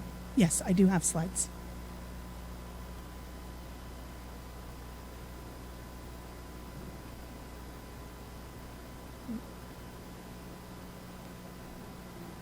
Oh, I could talk from yours. So as we get mine up, I actually want to do, I'm going to be reading a lot. I have notes, but first I want to greet you in a very traditional autumn greeting. Skukdash, Anyap Jogig Cecilia Melion, Ok Apjugig Anasitortis, Apjugig Sheila Brown. Manyaki, Antioch, Apshaba, Amchet, San Francisco. Anya Anap, Amchet San Lucie Chickasaw, Anya with Autumn. I greet you in my father's language. It is a traditional greeting in Autumn. It is how I locate myself both within my relationships and within the relationship to land. I was born and raised in San Francisco. My tribe is from the Sonoran Desert. We are Autumn. I am from the Sonoran Desert, as is my father and all of the family that comes before us. I am of the Coyote clan, as is my father and his father before him, and all fathers in my family line since time immemorial. And as soon as we get up the slides, I will continue on. Thank you. My Autumn actually comes from what I've learned in videos, what I've learned from my father. It is not something that I was taught growing up. It is not a language I heard as a child. It is something that I have reconnected with as an adult and as someone who's just interested in learning about my culture. And that helps to locate me within the history of California, San Francisco, and the Sonoran Desert.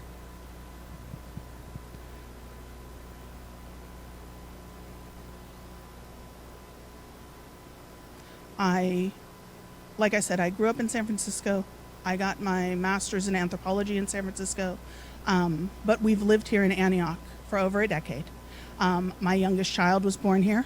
Thank you. I love Antioch. Antioch feels more home now than San Francisco does, even though I still feel very connected to San Francisco. Okay. So, as an Indigenous scholar, I understand who I am through my relationships to my family, my clan, my nation, my ancestral homelands, the city where I was born and raised, and the community where I now teach. These relationships are not background. They are the foundation on how I know what I know and how I teach what I teach. The image behind me is of my oldest child and I sitting on the Fortaleza ruins on our ancestral homelands. This land did not raise me, but it is the land that has always known me. This is Babokivari Peak, sacred center of Tono O'odham and Hiacho O'odham cosmology, the home of Iitoi, elder brother. My father is Tono O'odham on his mother's side and Hiacho O'odham on his father's side. We have called this home since time immemorial. You cannot teach this history honestly without first knowing whose land you are talking about and what that land means to the people who live there. This is O'odham land. These petroglyphs have marked time long before any Spanish expedition set foot here. And they are still here today, marking time. On October 17, 1775, the Anza expedition held mass at Tomacacri, on O'odham ancestral territory. Anza's own diary records what happened next. The O'odham fed them, they guided them, they gave them water. Without them, those colonists would not have survived. That is in the record, so I teach it.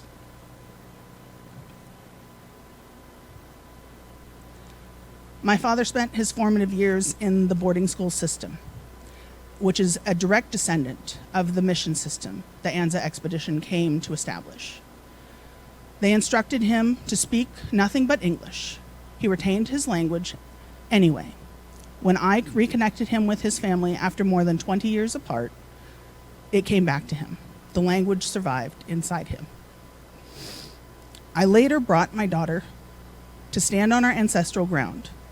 She said, knowing who I come from, knowing where I came from, makes my life feel bigger, like I have more people to depend on. That is what I bring into my classroom. That understanding of relationship, that sense of being,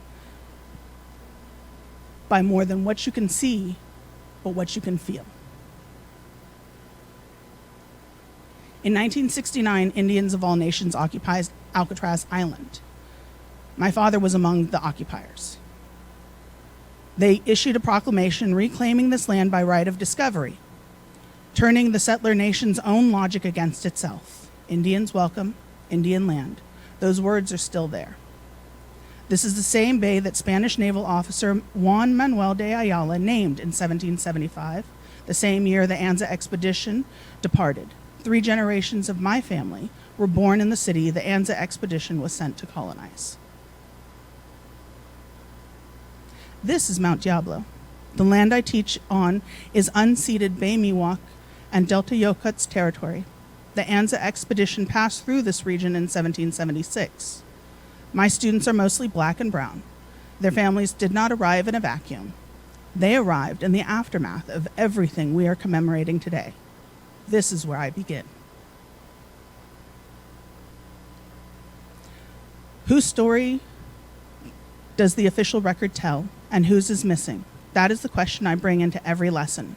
I start where I am, and I ask my students to do the same, starting with their own identities, their own families, their own relationships to land and community. This approach has a name: proximity is method. I don't teach this history from a distance, I teach it from inside it. And I ask my students to find their own inside. Their families came from Latin America, the Caribbean, the African diaspora. They are not observers of colonialism. They are its inheritors, just like me. When students understand that, they don't just learn history, they carry it, they share it, they become protective of it. My students have become stewards of this history and of mine. That is what it means to teach from within.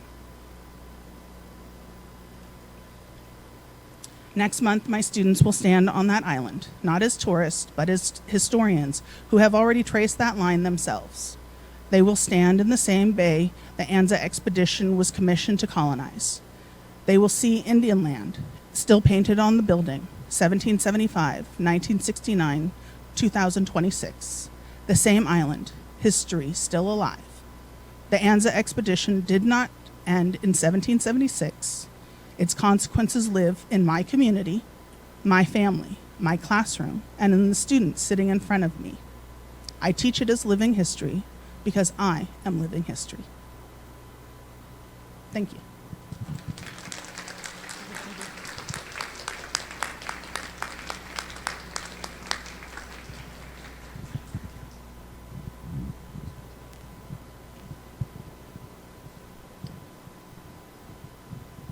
Amanda, do you want to talk a little bit about, so one of the things that we were thinking about when we were talking about how to organize the panel was elementary, high school, college. I think each one of the panelists really provides some, a different perspective on how to teach.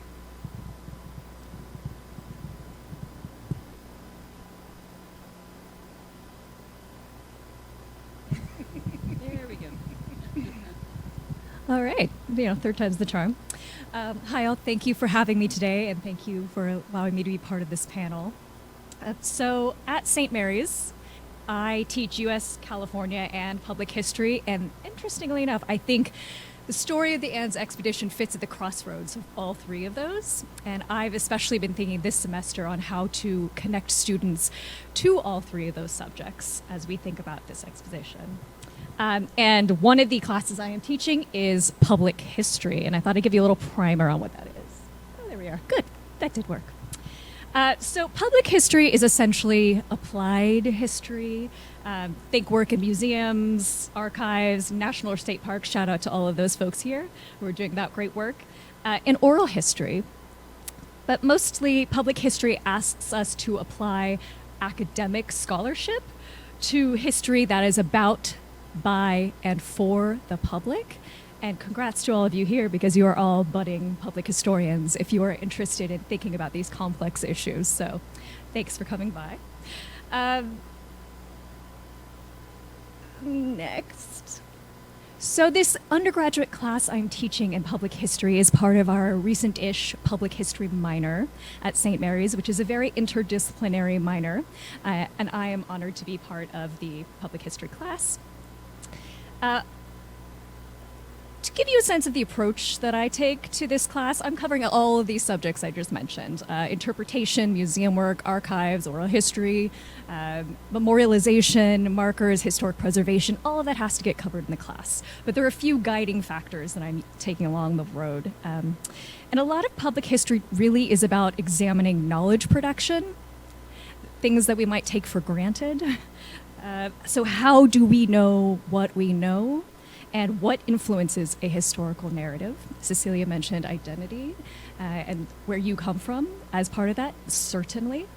Public history is not just about the past.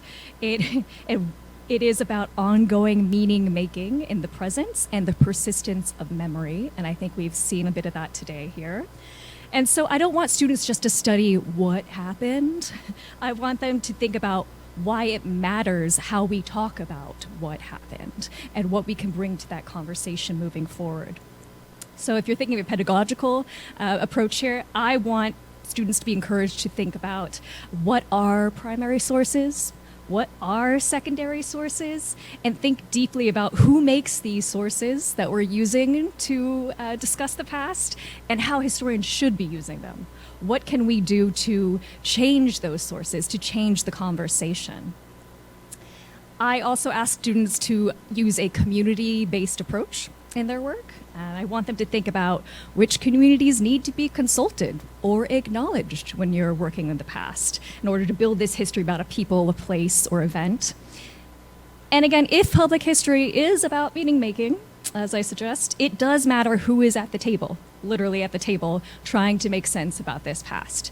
So I do ask them to acknowledge their own identity, their own subjectivity is the fancy word, in this sense, who they are, what they bring to the table. A lot of my students are first-generation college students. We have a diverse bunch with different backgrounds, but I'd say most of them are from California. And I'm asking them to bring that identity to the table as well when we're talking about specific California history. And while I do have a lot of leeway when it comes to what I teach in a undergraduate course, I am highly encouraged, required to theme each of these public history courses. So this year, coincidentally lined up with two 250 anniversaries. So we have the Anza 250 and the America 250. And that really does color the lens through which they're approaching this work.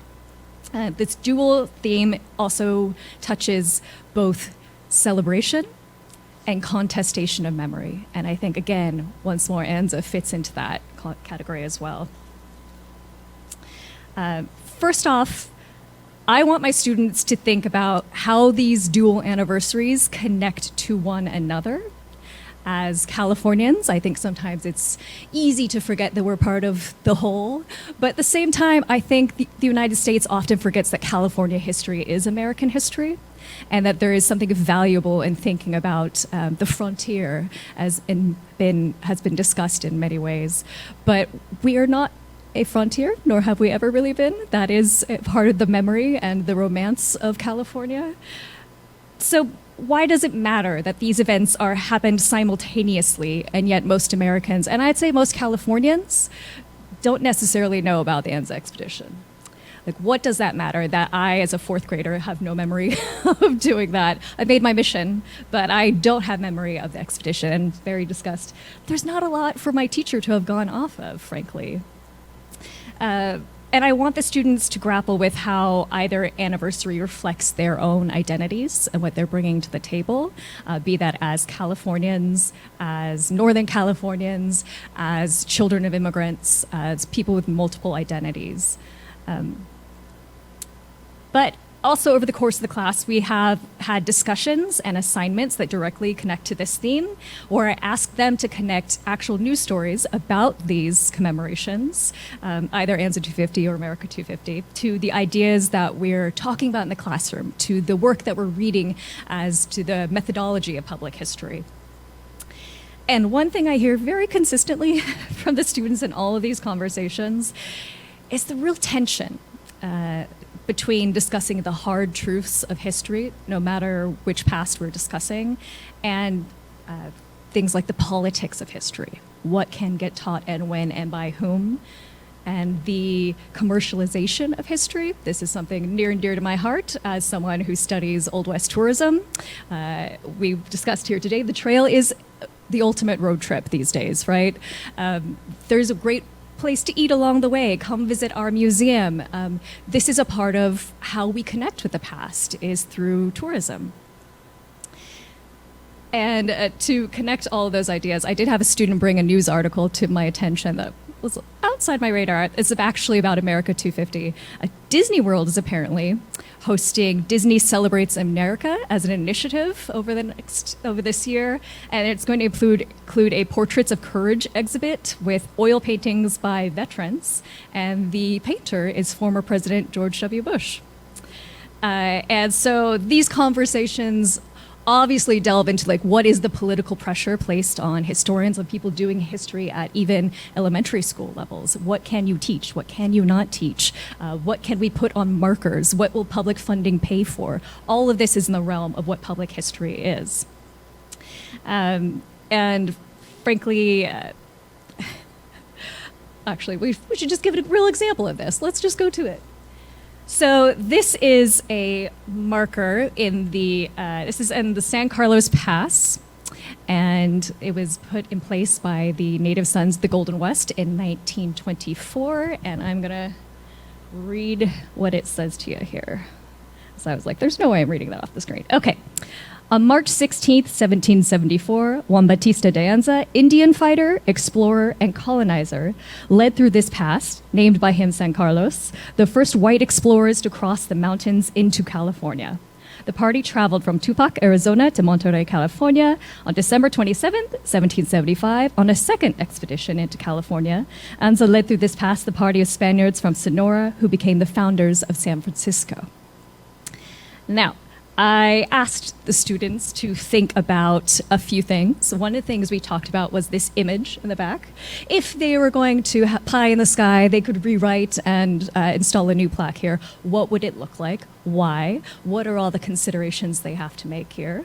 The image, they decided if they're okay with having an image, they would like one with fewer Spaniards and more cattle, to represent the ways in which the expedition actually is moving through this space in this period.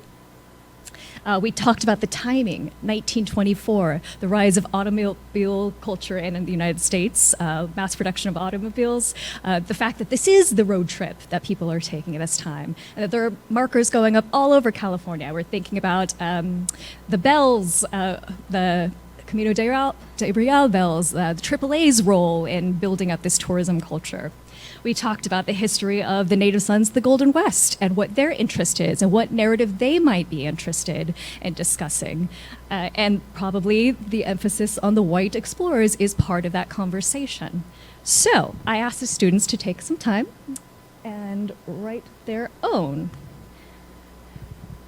And you'll see we have some notes. People are thinking about who needs to be consulted if they are going to be recreating this plaque. What is the value in speaking to particular communities? I also asked them, not represented here, how are you going to fund this? Yeah, who are you going to go to and ask for the money? Do you have to go to a city council meeting? Is there another regional district that needs to be involved? All of these things are part of how history gets taught, and a lot of the reasons why the landscape of history looks the way it does, like who had the money at the right time, right? But you'll notice the difference from the last slide to this slide is the students are really grappling with terms like colonizer, and explorer, and settler, and Indian fighter. Do these show up, and how so? And do they expect that everyone who reads their new plaque is going to have the same understanding of these terms? Are they going to bring to this their own identities? Yes. Spoiler alert, yes. And what can we do to prepare for that? So I'm asking them to think about how this narrative and how the narrative they bring moving forward is going to be different depending on who gets consulted and who gets acknowledged. I think that's probably a good overview of the approach that we were taking in the class, so I'm going to cede my time back to the folks. Thank you.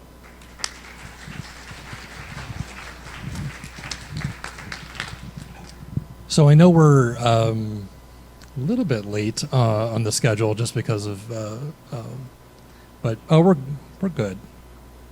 Okay, sounds good. So I was just I had a few questions of my own, but I think it's probably a good idea to sort of see if you had questions out there.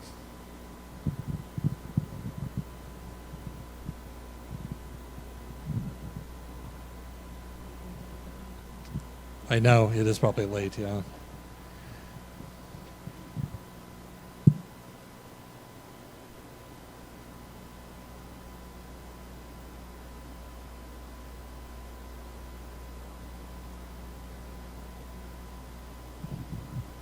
Testing.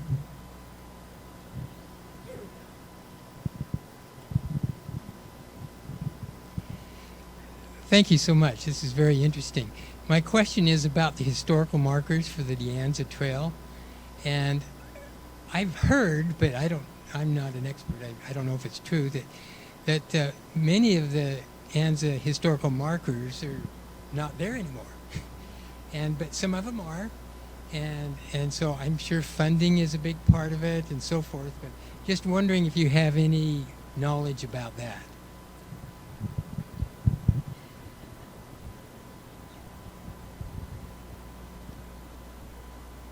See if that was working.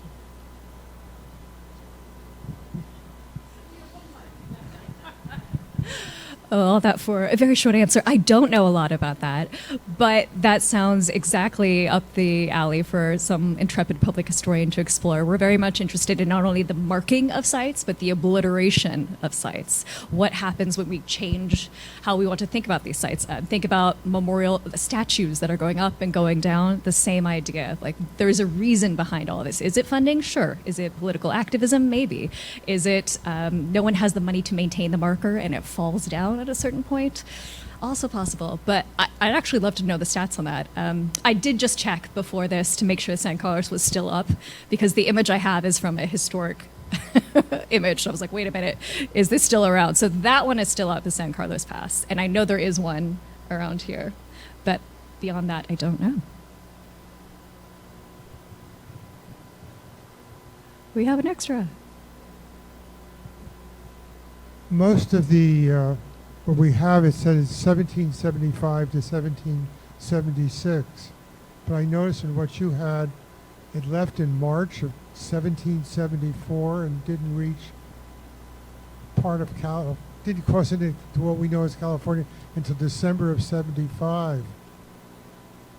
That's like a year and a half. Yeah, it's interesting that they're noting both of his expeditions, and so what we tend to think of as the Anza expedition is the second. Yes, so he makes a journey first by himself. Not by himself, but he comes back with this knowledge and is able to better lead the later expedition based on that. So yeah, this is an interesting marker in the sense that acknowledging both.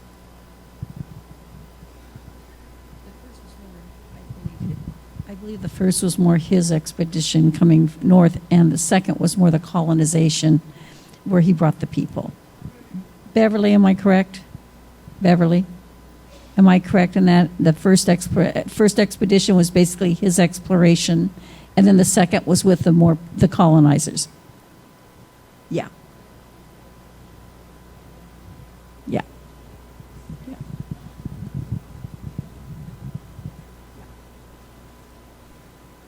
We have another question. Yeah. My question is for Dr. Tweez. Do you find that students embrace this idea of thinking about history as a living process, or do you find that the students in the classroom sort of resist this and want to pull back to, couldn't we just memorize some dates, please, ma'am? It's rare that I have a student ask for memorization work. Shocking. I do think that they're embracing this because this is a way to acknowledge their personal experience and the way they've been thinking about history. It may be a bit of a stretch to ask them to think broader beyond the personal, but one of the first texts I asked them to read is Presence of the Past. It's all about why do Americans care about the past but not about history? Because the past is personal. It's about us, and they can start to see themselves in that. And it is helpful that there's a lot more conversation about history and politics these days. They can really relate it to, oh, yeah, I get it. I get these connections. So far, so good. Yeah.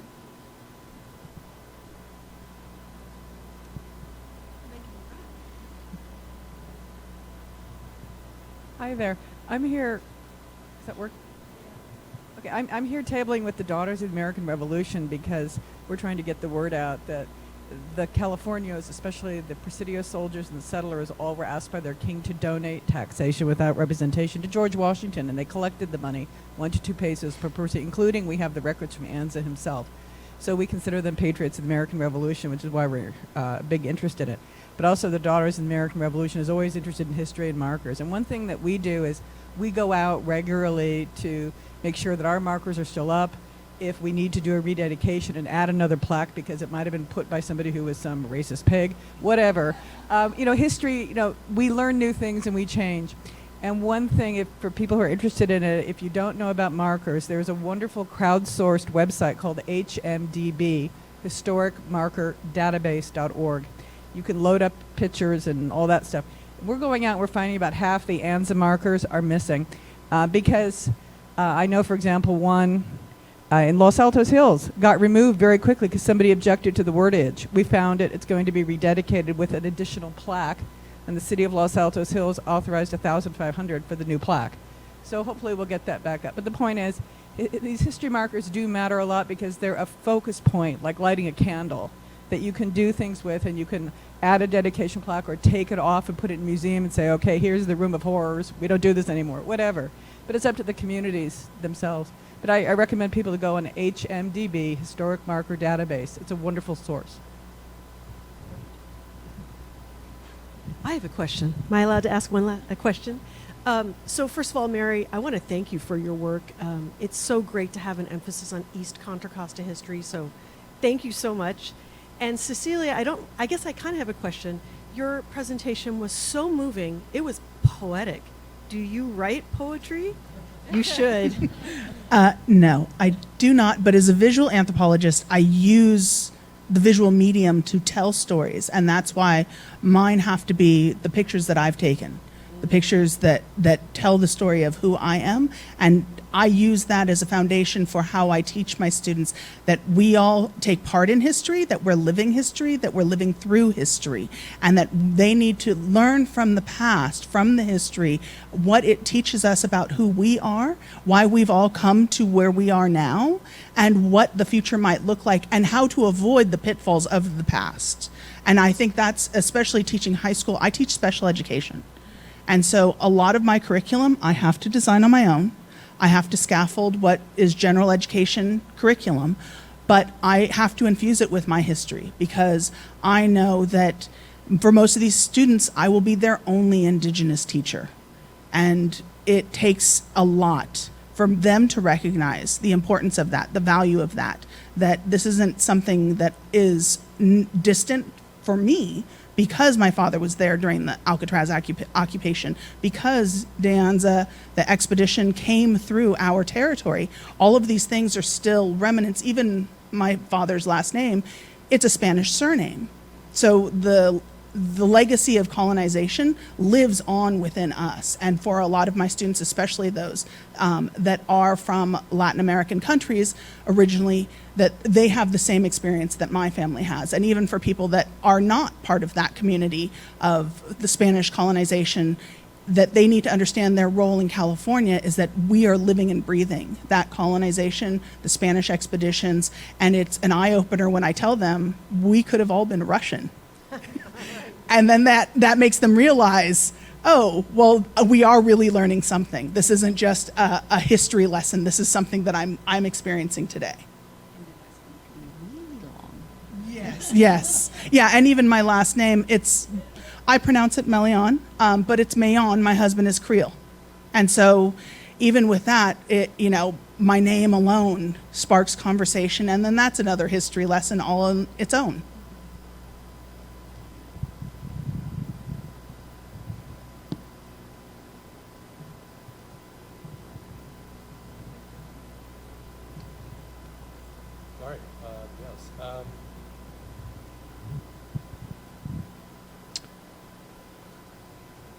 Yeah, I think one of this is sort of brought up, I think, a little bit by Amanda, but I wanted to see. Do you feel like there's certain lessons or activities that you felt really connected with students when it came to, Anza? I mean, whether it's Anza or America 250 or Spanish colonialism. All three of you.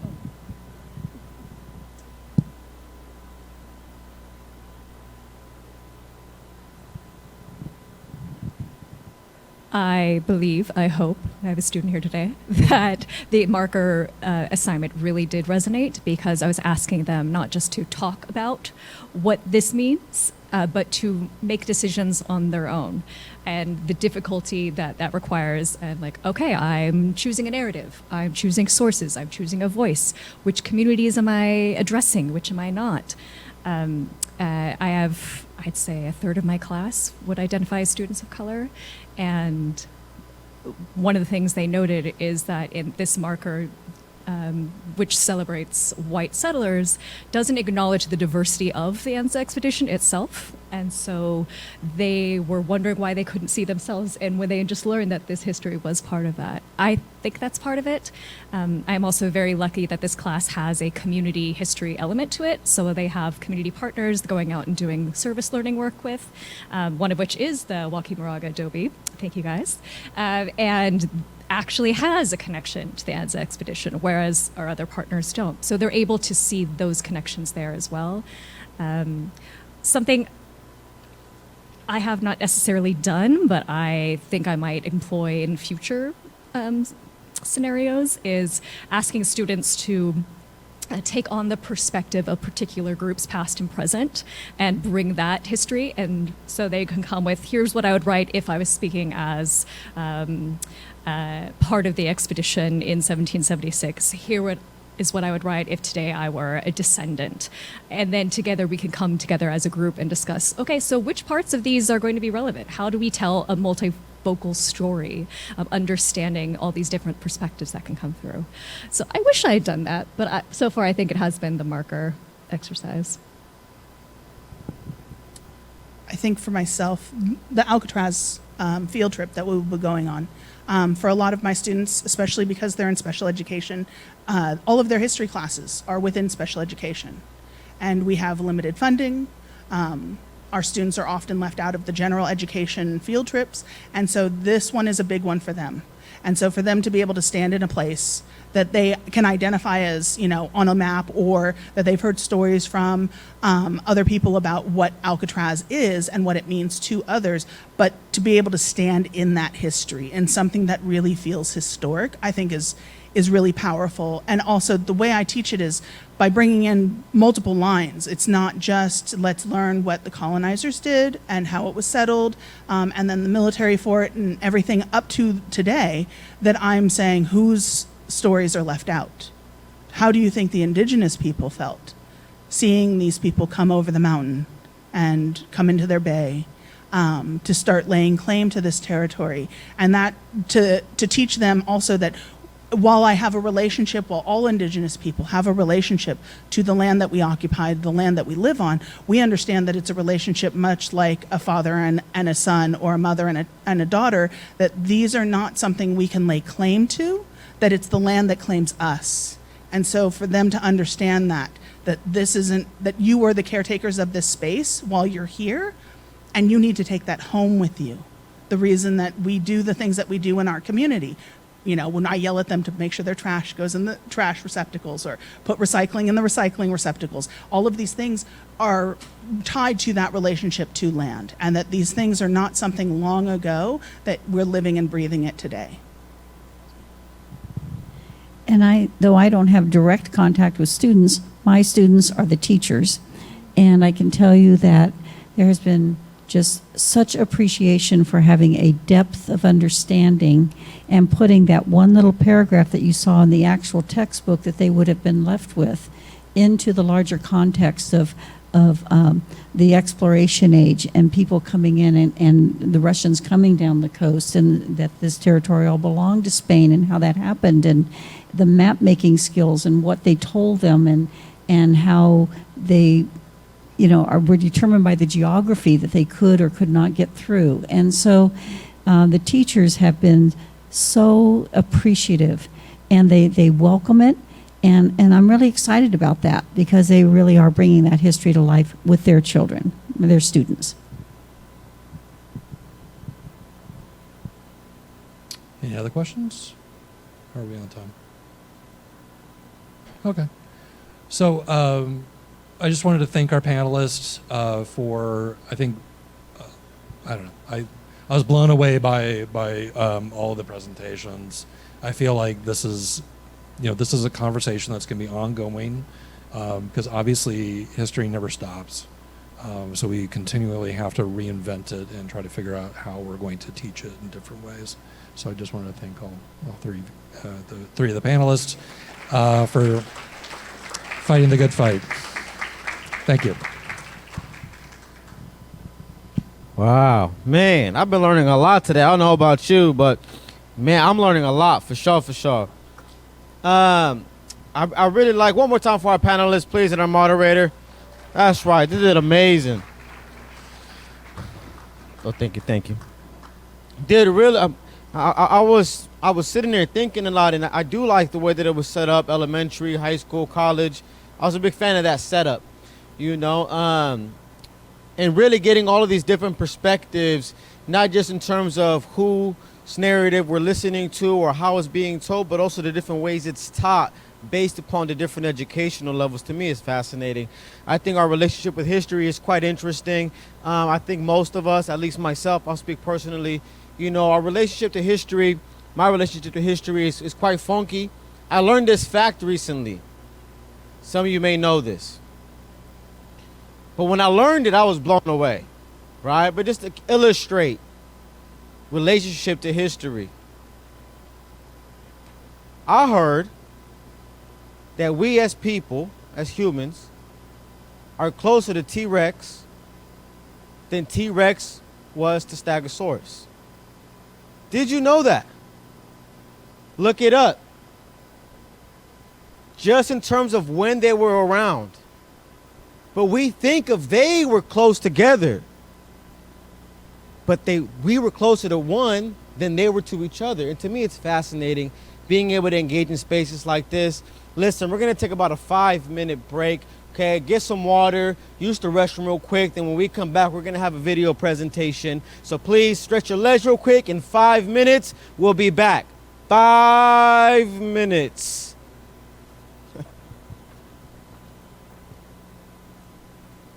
It's the first time I'm getting to introduce myself to you all. I'm Estrella Sainberg. I'm the trail planner with the Anza Trail. It's okay if conversations are wrapping up. I'm all right with that. Oh, thank you. I wish I could sit here and reflect on all this all day and talk with you all day, really, because I think about this all week long, and it's just been a joy to be immersed in this with all you. And also, now I'm going to be sent off into my work week knowing that there's people out there working on this actively and paving the path for living history, public history, interpretation, and recreation as well. So I will be back at the end for a few closing remarks alongside Dwayne Eubanks. But for now, I want to tell you a tad about the videos that we're going to see. They're coming up in a moment, but just to tell you what we're going to see, they're a set of 3 of 4 National Park Service produced videos to bring to show us what's happening across the trail. We're going to hear stories from Arizona and California. The videos are an opportunity to experience the modern lives, cultures, and stories that keep the trail alive. They range from stories of reconciliation, resilience, and resistance. The stories come from are about modern pilgrims, farm workers, and sorry, I can't see this other note I have. Teachers, artists, and environmental stewards. Online, we have a a web page that hosts these with even more videos, interviews, and pictures of the modern Anza Trail. Do we have our first one ready to go? So we're just really going to go back to back. We're going to start in the Sonoran Desert and make our way up California to San Juan Bautista, and then we'll end right around the corner in San Pablo, California. Thank you, everyone.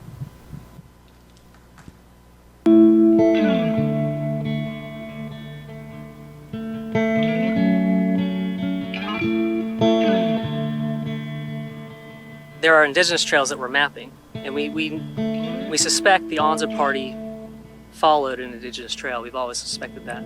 With this project, we're actually finding those trails, and we're able to conclude, I believe, fairly confidently that which trails the Anza Party followed, based on the time periods of the pottery that we're finding along the trail. The Great Bend of the Gila is culturally significant because it's ancestral land of many tribes. So contemporary tribes, there's 13 that we know of that have heritage connections to this landscape. Ancestral Peeposh communities were behind me.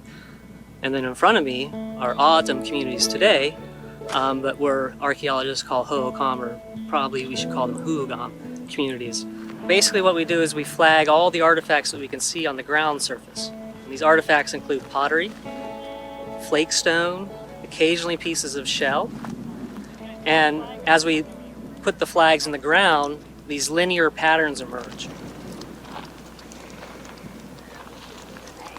And so the field team flags, and then someone, myself in this situation, will map each point that's flagged. And I'll record in my log what it is. And then over the day, we'll map out a mile or more of these alignments, and then we'll do it the next day. Looking for the next pot shirt, the next one, the next one, the next one, just basically just building that line of pot shirts to document on a map, and we can see where we're going. We can see these trails. And as far as archaeology goes, a pot shirt is particularly just a piece of pottery. My name's Charles Ronald Arrow. I'm a tribal member of the Quetzal tribe. I'm also a descendant of the Kokpa tribe out in Yuma. So I am what is called a data collection specialist in the field of preservation archaeology. So basically what drew me in was I needed a job. It helped me have a better understanding of what the tribes and everybody else previously had gone through. And I was actually a part of that. I was actually walking these trails and documenting and stuff. So it gave me a better understanding of who I am as far as my tribes and stuff. But I think it just helped me enrich my little feeling of heritage for myself.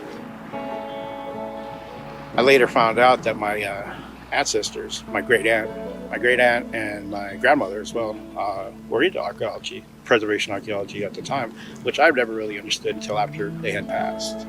Basically, it started as a job, and over the years, it snowballed into it's a part of my family and who I've been. So I'm just right now, I feel like I'm carrying on that kind of legacy as far as preservation goes, as far as like my tribe and like the family. Preservation archaeology is a practice. It places the value set on preserving what's there as opposed to extracting information from it. I went into anthropology as a young student because I was disillusioned with the social environment I was raised in. And so I wanted to learn more about the world and people. And so I went into archaeology professionally. And I spent about 5 or 6 years in basically contract archaeology, where there's a lot of destruction. And the more indigenous folks I've met and talked with, I learned that these aren't just vacant places. They're part of the living landscape. They're part of people's lives and heritage. They just may not live there. And so I had an epiphany where I wanted to do archaeology, but I didn't want to destroy what I was doing. I didn't want to destroy the places I was coming to love. And so I was fortunate to find a place where I can do that. I can actively work to preserve important places and build connections between community and place. A lot of these connections have been severed through, obviously, centuries of settler colonialism. And so I can work to make the world a better place using the capacity and the skill sets that I have.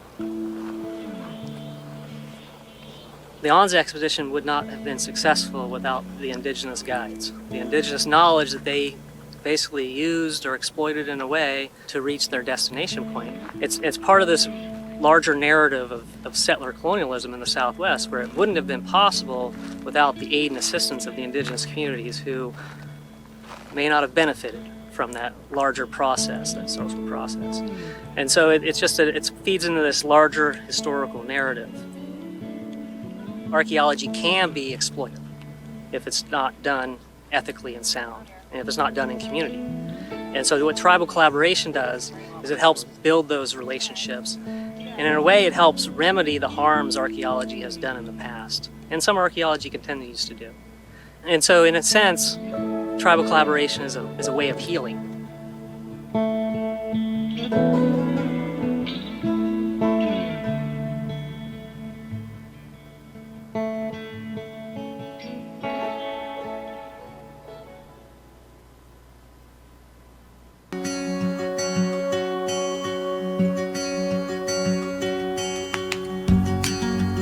Siento que como nosotros que somos un poco pequeños, como que le ponemos más amor a lo que hacemos.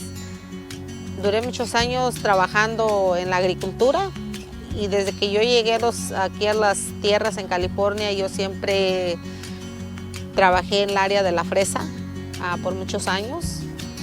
Bueno, yo originalmente soy de Guerrero, México.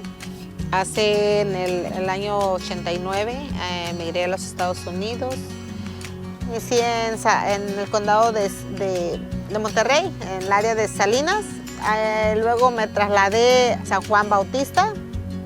A veces me siento más satisfecha como cuando yo también en el área de mi trabajo que hago agricultura, también es otra parte de aportar a la comunidad, llevar la comida a sus mesas.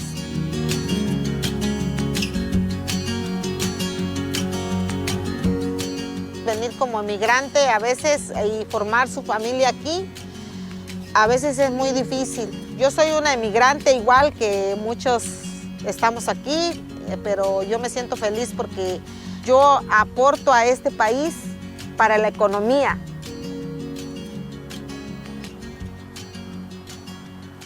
Pues hubo un año que tuve muchas complicaciones de salud.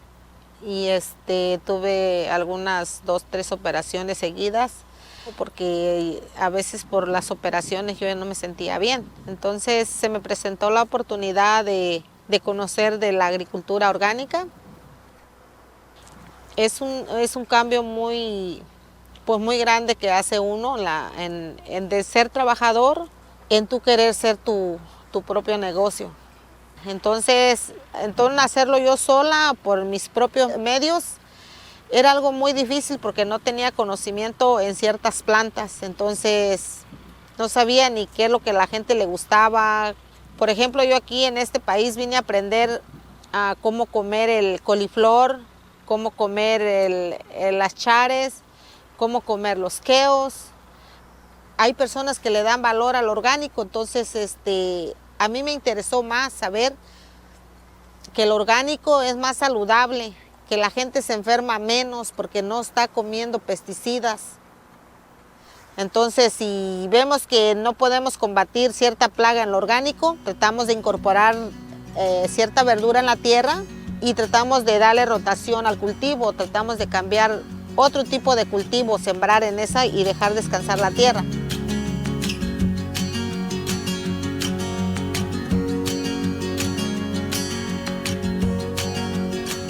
A veces sí me da tiempo de retiro, me da como decir me retiro porque no puedo, pero el amor a la agricultura creo que eso me mantiene fuerte todo el tiempo y no tan solo a mí, también a mis hijas.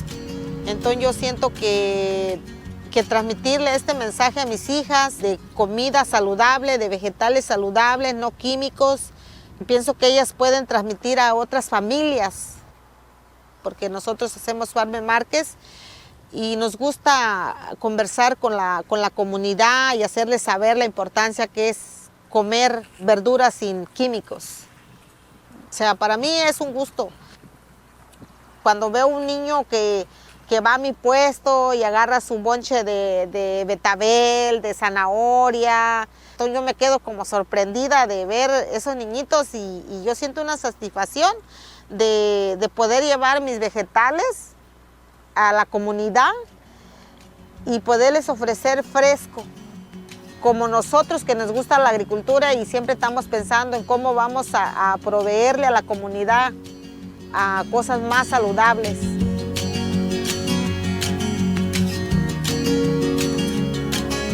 Y aquí lo que me hace más diferente a las demás mujeres y me hace sentir orgullosa de mí misma, que el negocio yo lo empecé como mujer y traté de involucrar a mis hijas como mujeres porque siento que nosotros las mujeres tenemos esa capacidad de hacer crecer un negocio.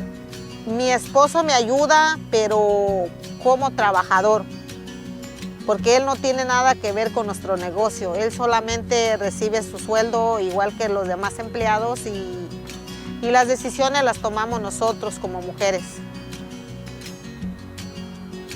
que siempre estamos queriendo hacer algo, a crecer algo que nos haga bien a toda la humanidad, a toda la comunidad.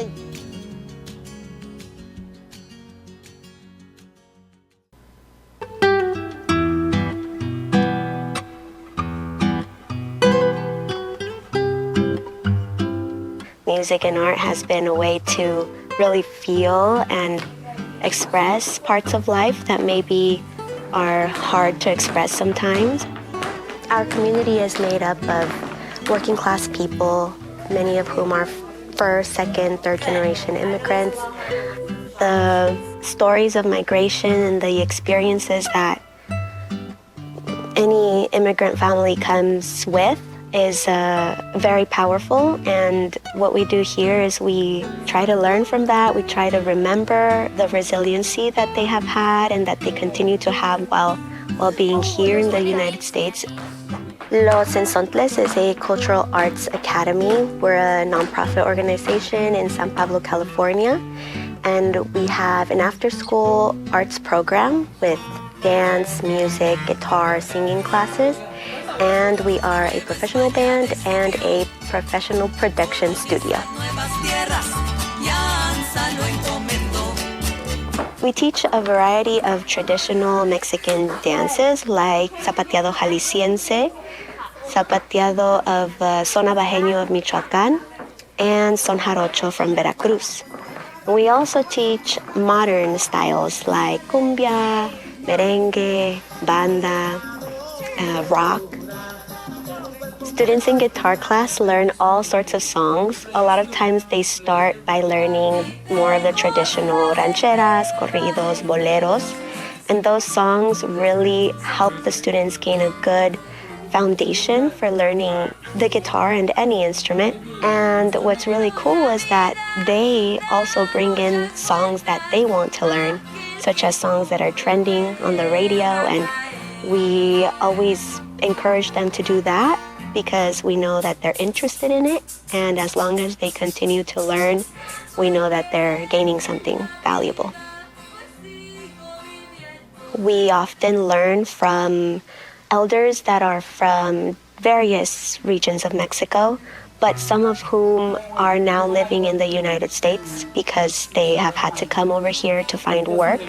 And so with the children learning from these master artists, we are having a direct connection to our ancestral heritage and the power within our culture that we can find anywhere where we are.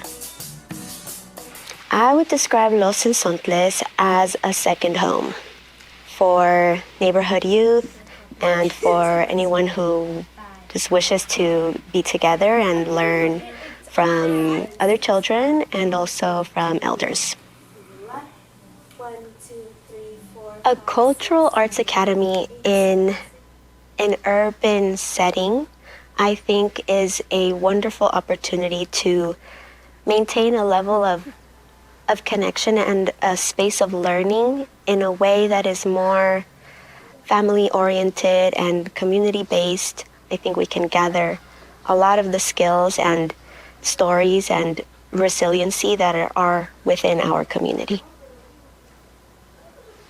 I've grown up with music and arts heavily present in my life, from family parties where we use music for every occasion, from the most joyful moments to the most painful moments.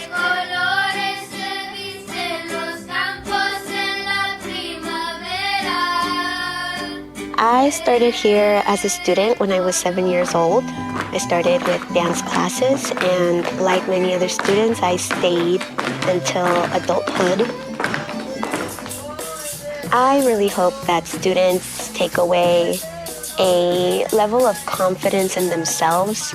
It's about finding our connection to any place where we are and also our histories.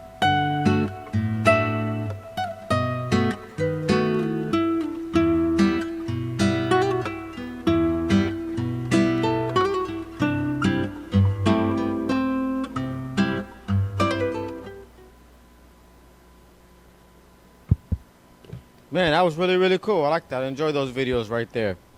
Got this whole little stand with me too, so it helps the mic stay up over here. Those last folks, if I'm not mistaken, are they the ones that recorded that song across the Anza Trail? The girl. So that last video, if you go on YouTube, I forget exactly what it's called. But you heard her mention they have a professional production studio, right? And so they actually recorded a song along different missions and stuff along the Anza Trail, right? So it's really interesting stuff if you have a time to go watch it. But now I want to bring up our final speaker before we start to close out with our remarks.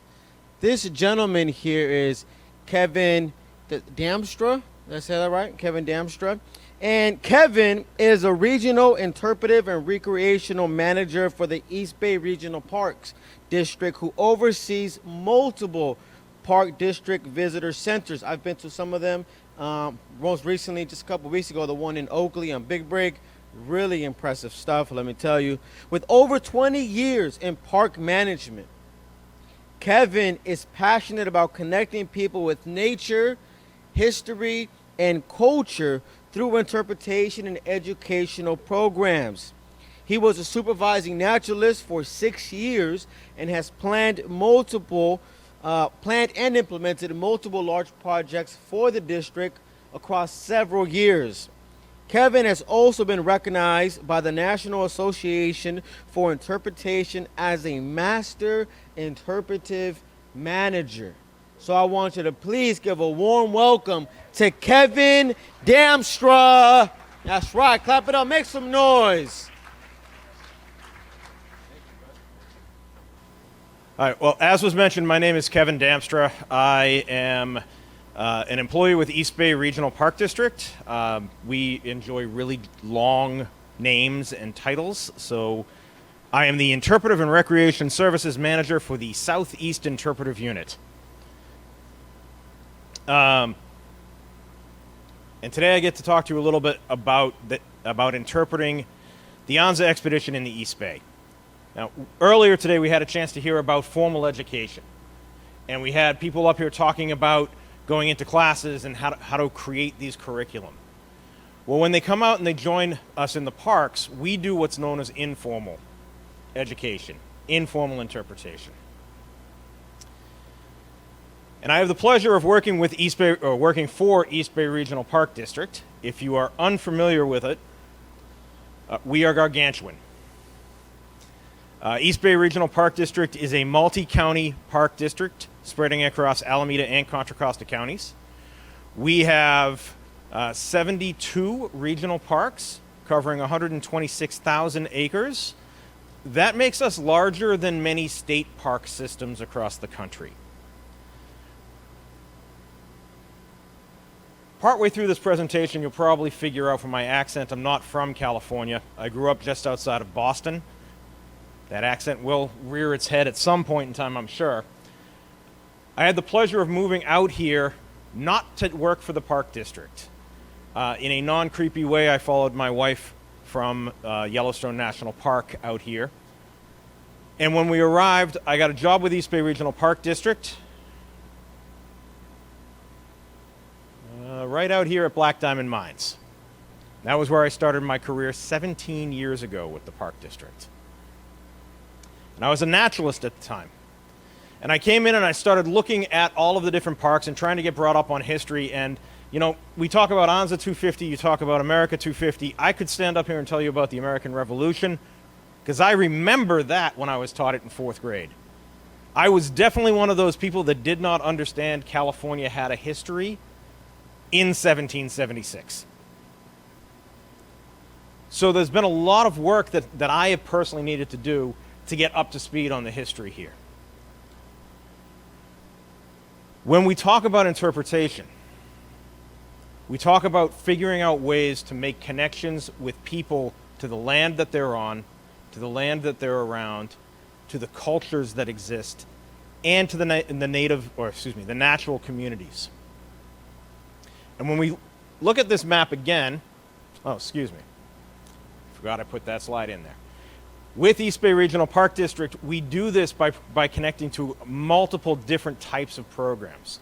So we have our public programs that we give and field trips that people come out to, as well as a number of different partnership programs. The reason I bring this up is because when we look at the Anza Trail and we look at where the expedition went, it touches on the vast majority of the area that East Bay Regional Park District oversees, or at the very least, circles us like a warm hug. But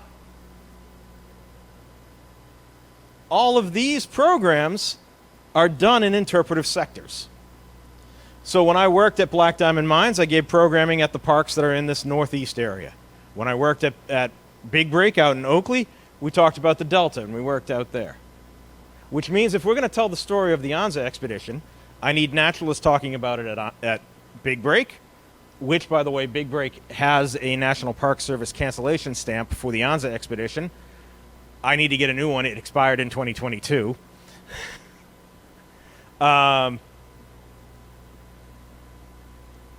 We also would be telling them at the Northwest, the Central, the Southwest. When I was down at Sonol, we led the last hike that any of us have given for the about the Anza expedition in 2015.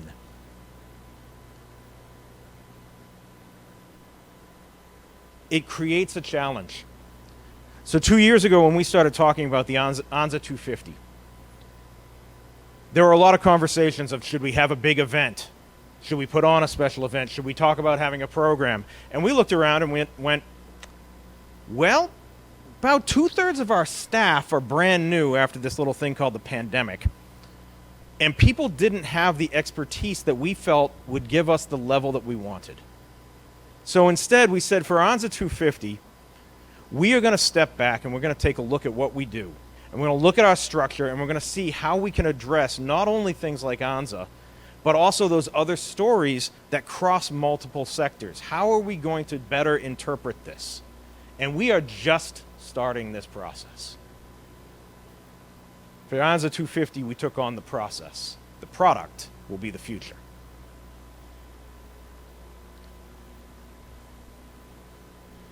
We stepped back and we took a look at our interpretive panels. Now, these were mentioned a little bit earlier as well, and they're built into curriculum. And these have some great information in them. And when they were put together in 2011, they were put together in collaboration with the National Park Service. They were put together in collaboration with local partners. But how we interpret these, how we would write these, who we would ask to be sitting in the room with us while we talk about how we interpret this, has changed in the last 14 years. It has grown, it has expanded. So we are about to invite, well, maybe some of you in this room, to come and join us to talk about what do the panels potentially look like in the future. Do having a series of panels scattered across the parks all around the outside act as the best way that we can tell this story? Or is there another way that we can do it? What do we do to get our naturalists ready to lead more hikes.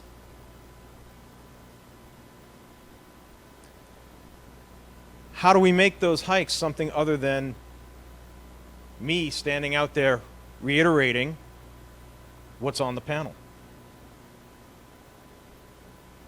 But one of the ways that this can change, one of the ways that we have started to change this, is through a style of programming known as facilitated dialogue.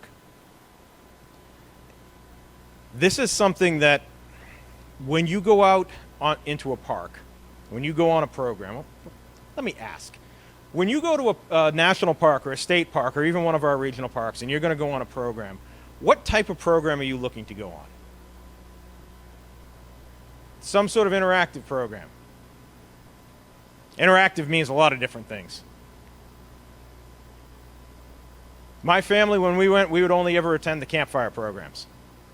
The very first time I ever got a job as a ranger, as an interpretive ranger, somebody had to explain to me what my job was going to be. I got hired, and then they were like, oh, you know you give tours, right? No idea. A lot of people, when they go out, they are looking to be told.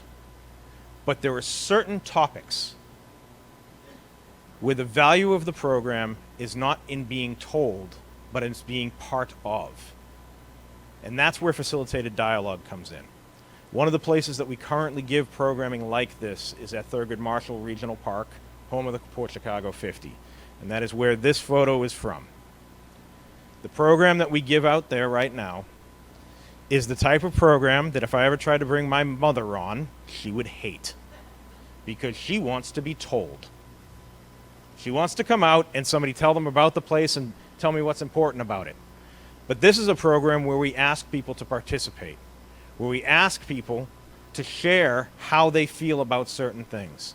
And not only share with us, but share with each other.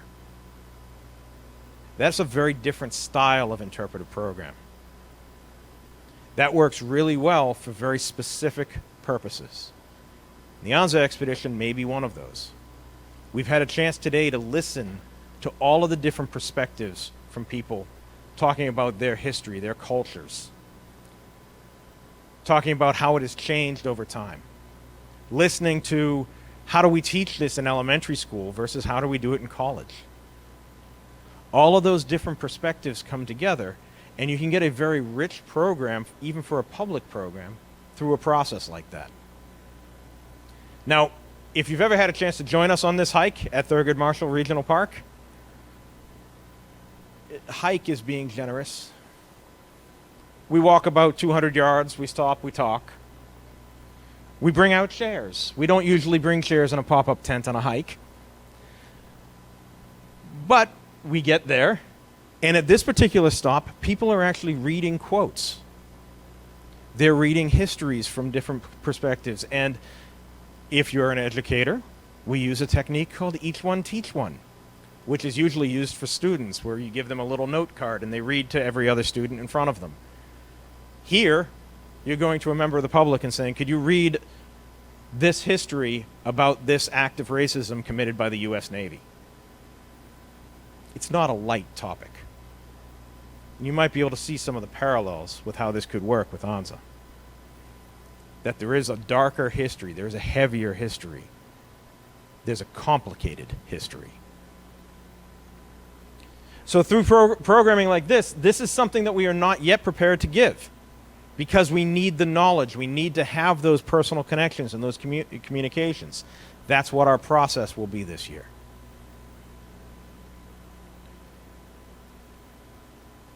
We have other programs that we give, which could work very well with the Anza expedition, where we are talking to youth and where we are bringing youth out and we're trying to get them to highlight the important aspects of a place as it connects to their community. This is a program that we do with an organization out here known as People Who Care. And this is our youth development program. Through this program, the youth come out into our parks, learn more about the park, learn about the history, and learn about those heavy histories. Learn about those complicated ones. In this particular case, they are journaling. from these journals, from their experiences, they have created entire media stories that get shared out on our social media pages. From their perspective, what is the history of that park? What are the different stories of the park? What is their story connected to that land?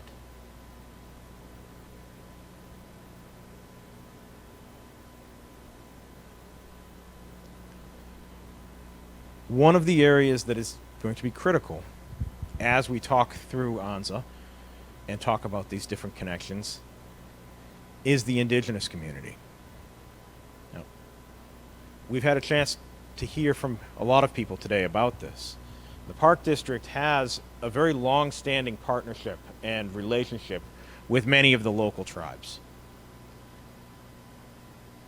That relationship continues to grow and adapt and adjust. The idea of indigenous knowledge,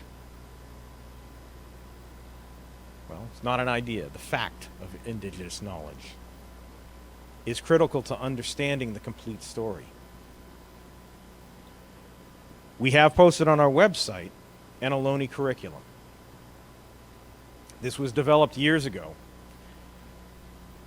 about the Ohlone peoples and the Delta Yokut peoples. You might notice a little bit of a theme in what I'm saying, that a lot of these things were developed 10 years ago, 15 years ago. It is time for a redo. It is time for a refresh. It is not to say that any of this, or any that we have put out, is wrong.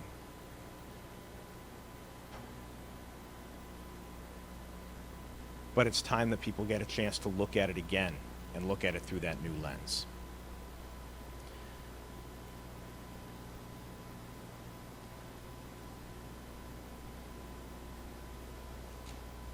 So with this,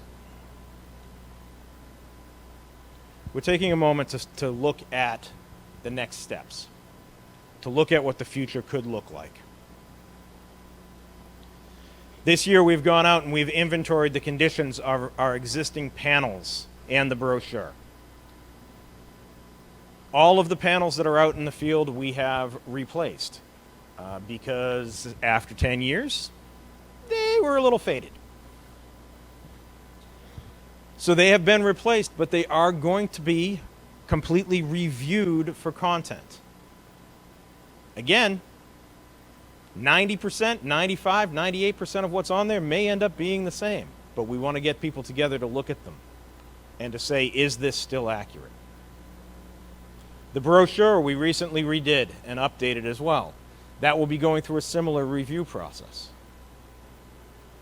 Those interesting thing about the panels, we have 12 to 14 Anza panels. I have seen both numbers printed in various places. One of these days I'm going to go take a trip and count them in person, because between 12 and 14 I can hit on digits that I have, so it seems like we should be able to know if we have 12 or 14. What I suspect is that 2 of them are also in Spanish, so people don't know whether or not to count them as 2 panels or 1 panel. That's my guess. Those 14 panels are 14 of about 450 interpretive panels that we have spread across the Park District right now.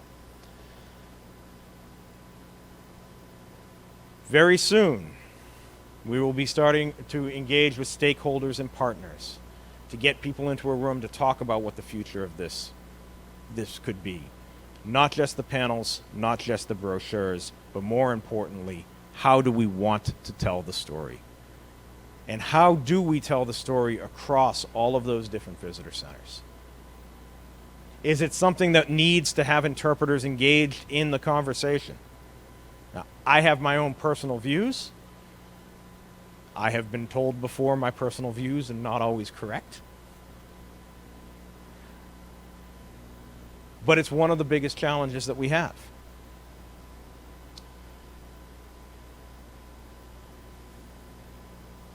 Those interpretive opportunities can include us giving presentations in person.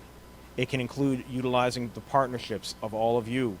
It will include also being able to actually leverage technology. through this process, we're going to identify what our final deliverables will be, what the future will hold. And part of it is going to be, when do we update it, when do we review it, and how do we build it into our regular work plan? I've been with the district 17 years, which the woman who hired me is in this room, so this might be news to her, but that's about 12 years longer than I ever anticipated being with the Park District. When we first moved out here with my wife, I asked her to give me 5 years with the Park District to get vested.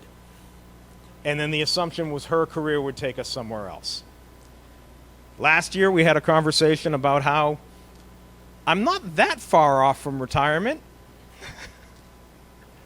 and we might be able to stick around long enough to hit that.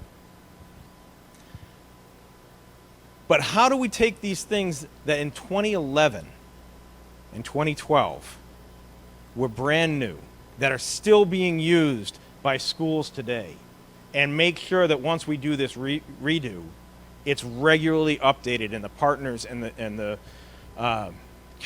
community and the connections that we build stay with us.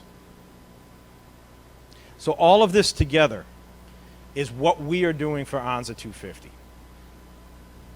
I would love to stand here and tell you that it is completed, and I look very forward to standing here or standing somewhere in front of all of you again in the future and being able to show exactly what it is that we have done. But in many ways, especially when we are working with building communities and building engagement and making sure people see themselves in their own history, that process, to me, is more important than the final product.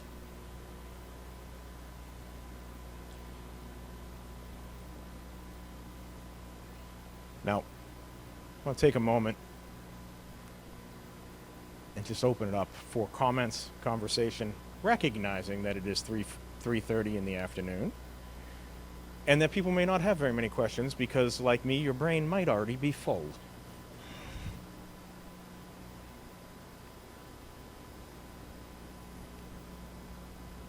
Yes.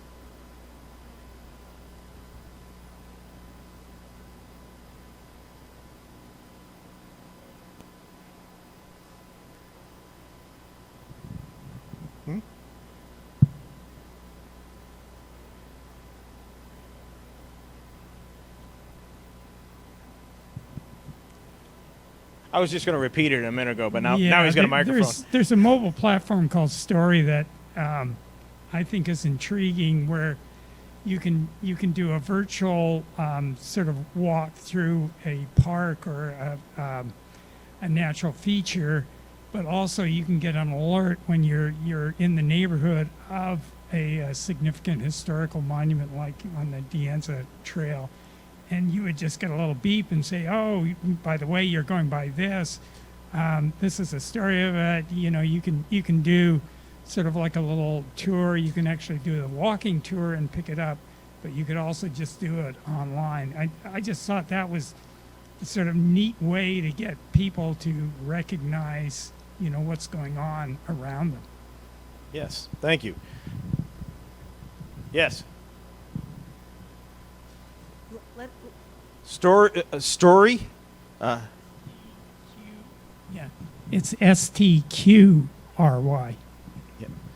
And it is one of many companies that does something like that. We have an app that is launched and still being grown and developed, known as Explore East Bay Parks, and that is through a company known as Time Looper, which does a similar thing to that.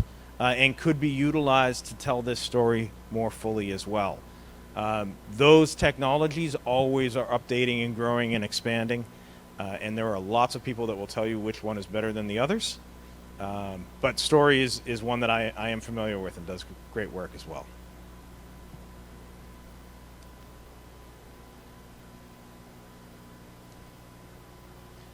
Well, I want to thank you all very much. I am looking forward to speaking with many of you more throughout the next few months and the rest of the year, and being able to tell you more about what we are doing in the future.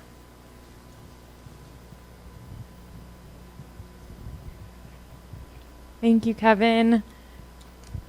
Can we give it up for the Park District again? Woo!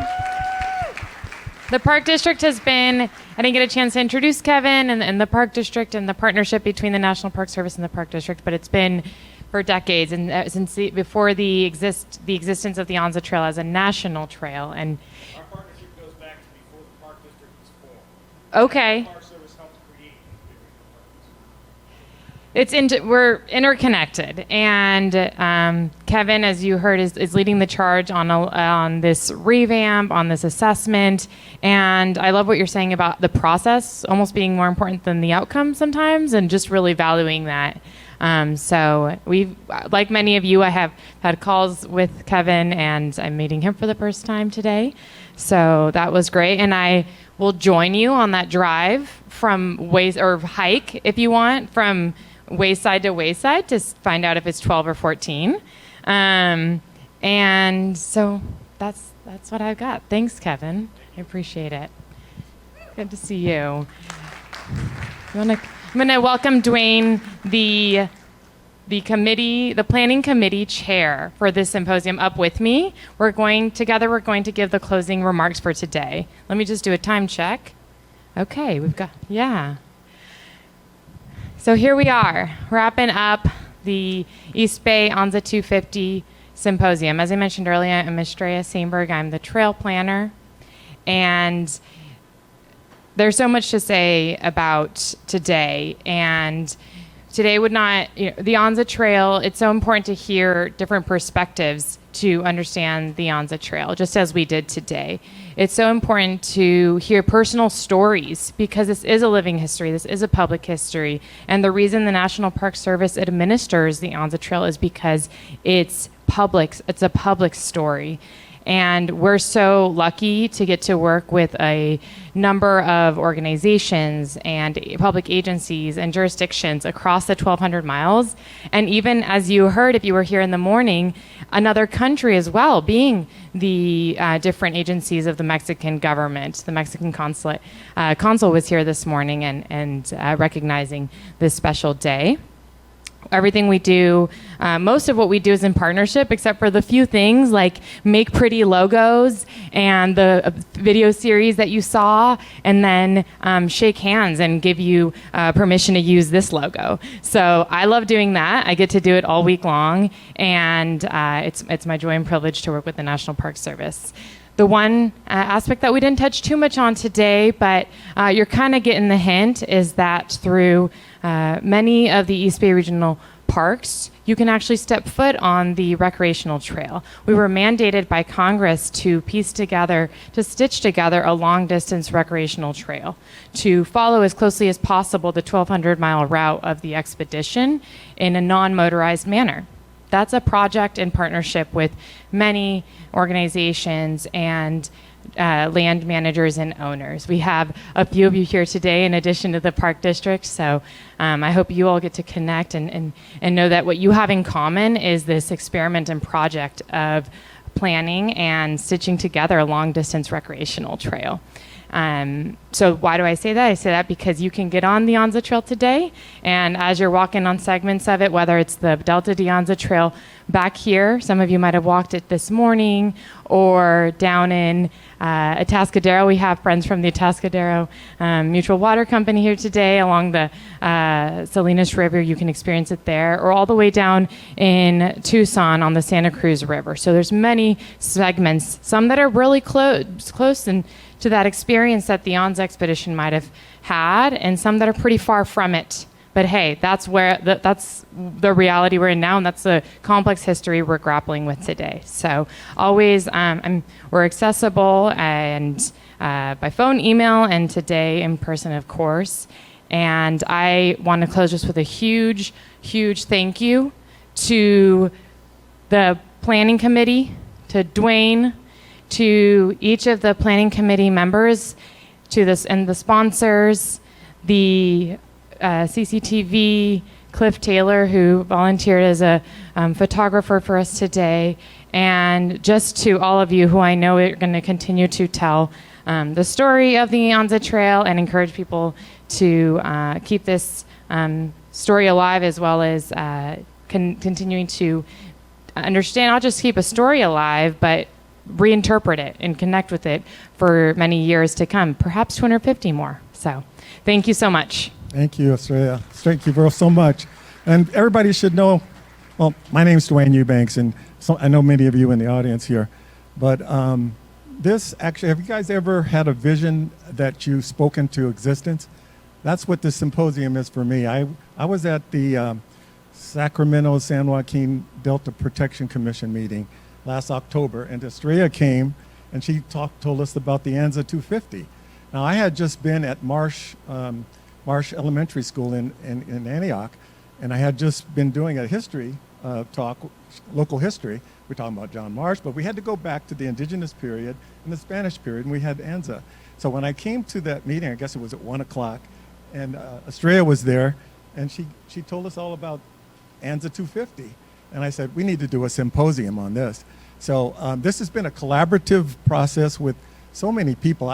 This far exceeds anything I had envisioned, because it just snowballed with all the people that participated in this. And I'm here to thank everyone. I'm here to thank the people that, in kind of chronological order, first Australia and the National Park Service, and Delta Protection Commission with Blake Roberts. Once we started talking about this, Beverly Lane, she came over and we talked about the Bay Miwok people. She did a lot of symposiums before. So Beverly, where are you? I see you right there. So she had a lot of energy, and that we fed off that energy. Then we ran into Leanne Davis from the Contra Costa County Historical Society. They're over there. And then it just really skyrocketed with energy there from that. And then with Leanne's contacts, we got here at LMC. Isn't this a great venue? Yeah.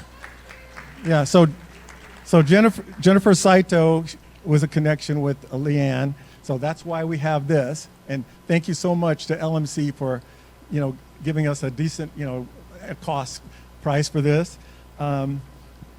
Yes, an honors program. And then the committee. A lot of hard work went into this. We started back, I think, around November. And we had a lot of meetings, and we're all volunteers, so there's really no pay. So thank you to the committee. We had, again, some of the same people: Estrella, Beverly Lane, Leanne Davis, Jennifer, Akbar Hashimi, who's doing all the technology for us. Who am I forgetting? Tracy Gibbons. Carol Jensen? Carol Jensen? And all of our spouses and partners that put up with us through all these meetings. Jose, yeah, of course, we couldn't have done this without Jose and the grassroots. None of the historical societies had the resources to actually fiscally sponsor this project. So what we did was we reached out to Jose, who had grassroots poetry, and we talked. He said, "You guys will be the nonprofit. We'll help sponsor this." So we worked with them. We worked with Independent Arts and Media, who's their fiscal umbrella. So it was just an organic, come together, collaborative process for everyone. And then not to speak of all of the panels and speakers that we had today. Didn't you guys enjoy it? Wasn't it an educational experience? This far exceeds anything I had envisioned. Oh yeah, Blake, I want to mention Blake. Again, Blake is the program manager for the National Heritage Area of San Joaquin, Sacramento. And if I hadn't been in that meeting and I hadn't been on the advisory committee, I wouldn't have been there with Estrella. And so it was really good. So let's talk about our sponsors. The first sponsor was Anza Trail Foundation, and Beverly Lane was part of that. Let's give them a hand. And then the rest of them, I'll read them off, and you can give it all at one time. The Delta Conservancy, Sacramento, San Joaquin Delta Conservancy, with Karen Burr, who was here earlier today. East Bay Regional Park District with Colin Coffey and John Mercurio. There's John over there. Raise your hand. it took money to come up with this thing. You know, there's a little bit of funds that we needed for the food, for the drinks, and for the CCTV and all this stuff. So we had Marathon Petroleum out of Martinez, Las Madonnas Las Madonnas College Honors Program, Costco Wholesale. We had Contra Costa County Historical Society, Grassroots Poetry. Let's see, Antioch Historical Society, as well as Laura Jacques right there. Raise your hand, Laura. She helped put the stuff together. Lucy Meinhardt right here. And thank you for CCTV for helping putting this together. And if I forgot anybody, I apologize. But oh yeah, PDQ. So take a look at the poster there. We had a lot of sponsors, and so this event was fully paid for. So I'm really appreciated, and thank you all for coming. Everyone that came today, we love you. We appreciate you coming out, and we hope that we can get together again. So Estrella, you want to say anything else? No, that's all. Thank you so much. And if you can stick around for a few more minutes, I'm sure folks are at their tables. And you want to say something? I just wanted to say something really quick. Really quick. Well, not for PDQ. I just got my hands on my national park passport. And I'm so excited about this because we now have stamps for the Delta Heritage Area.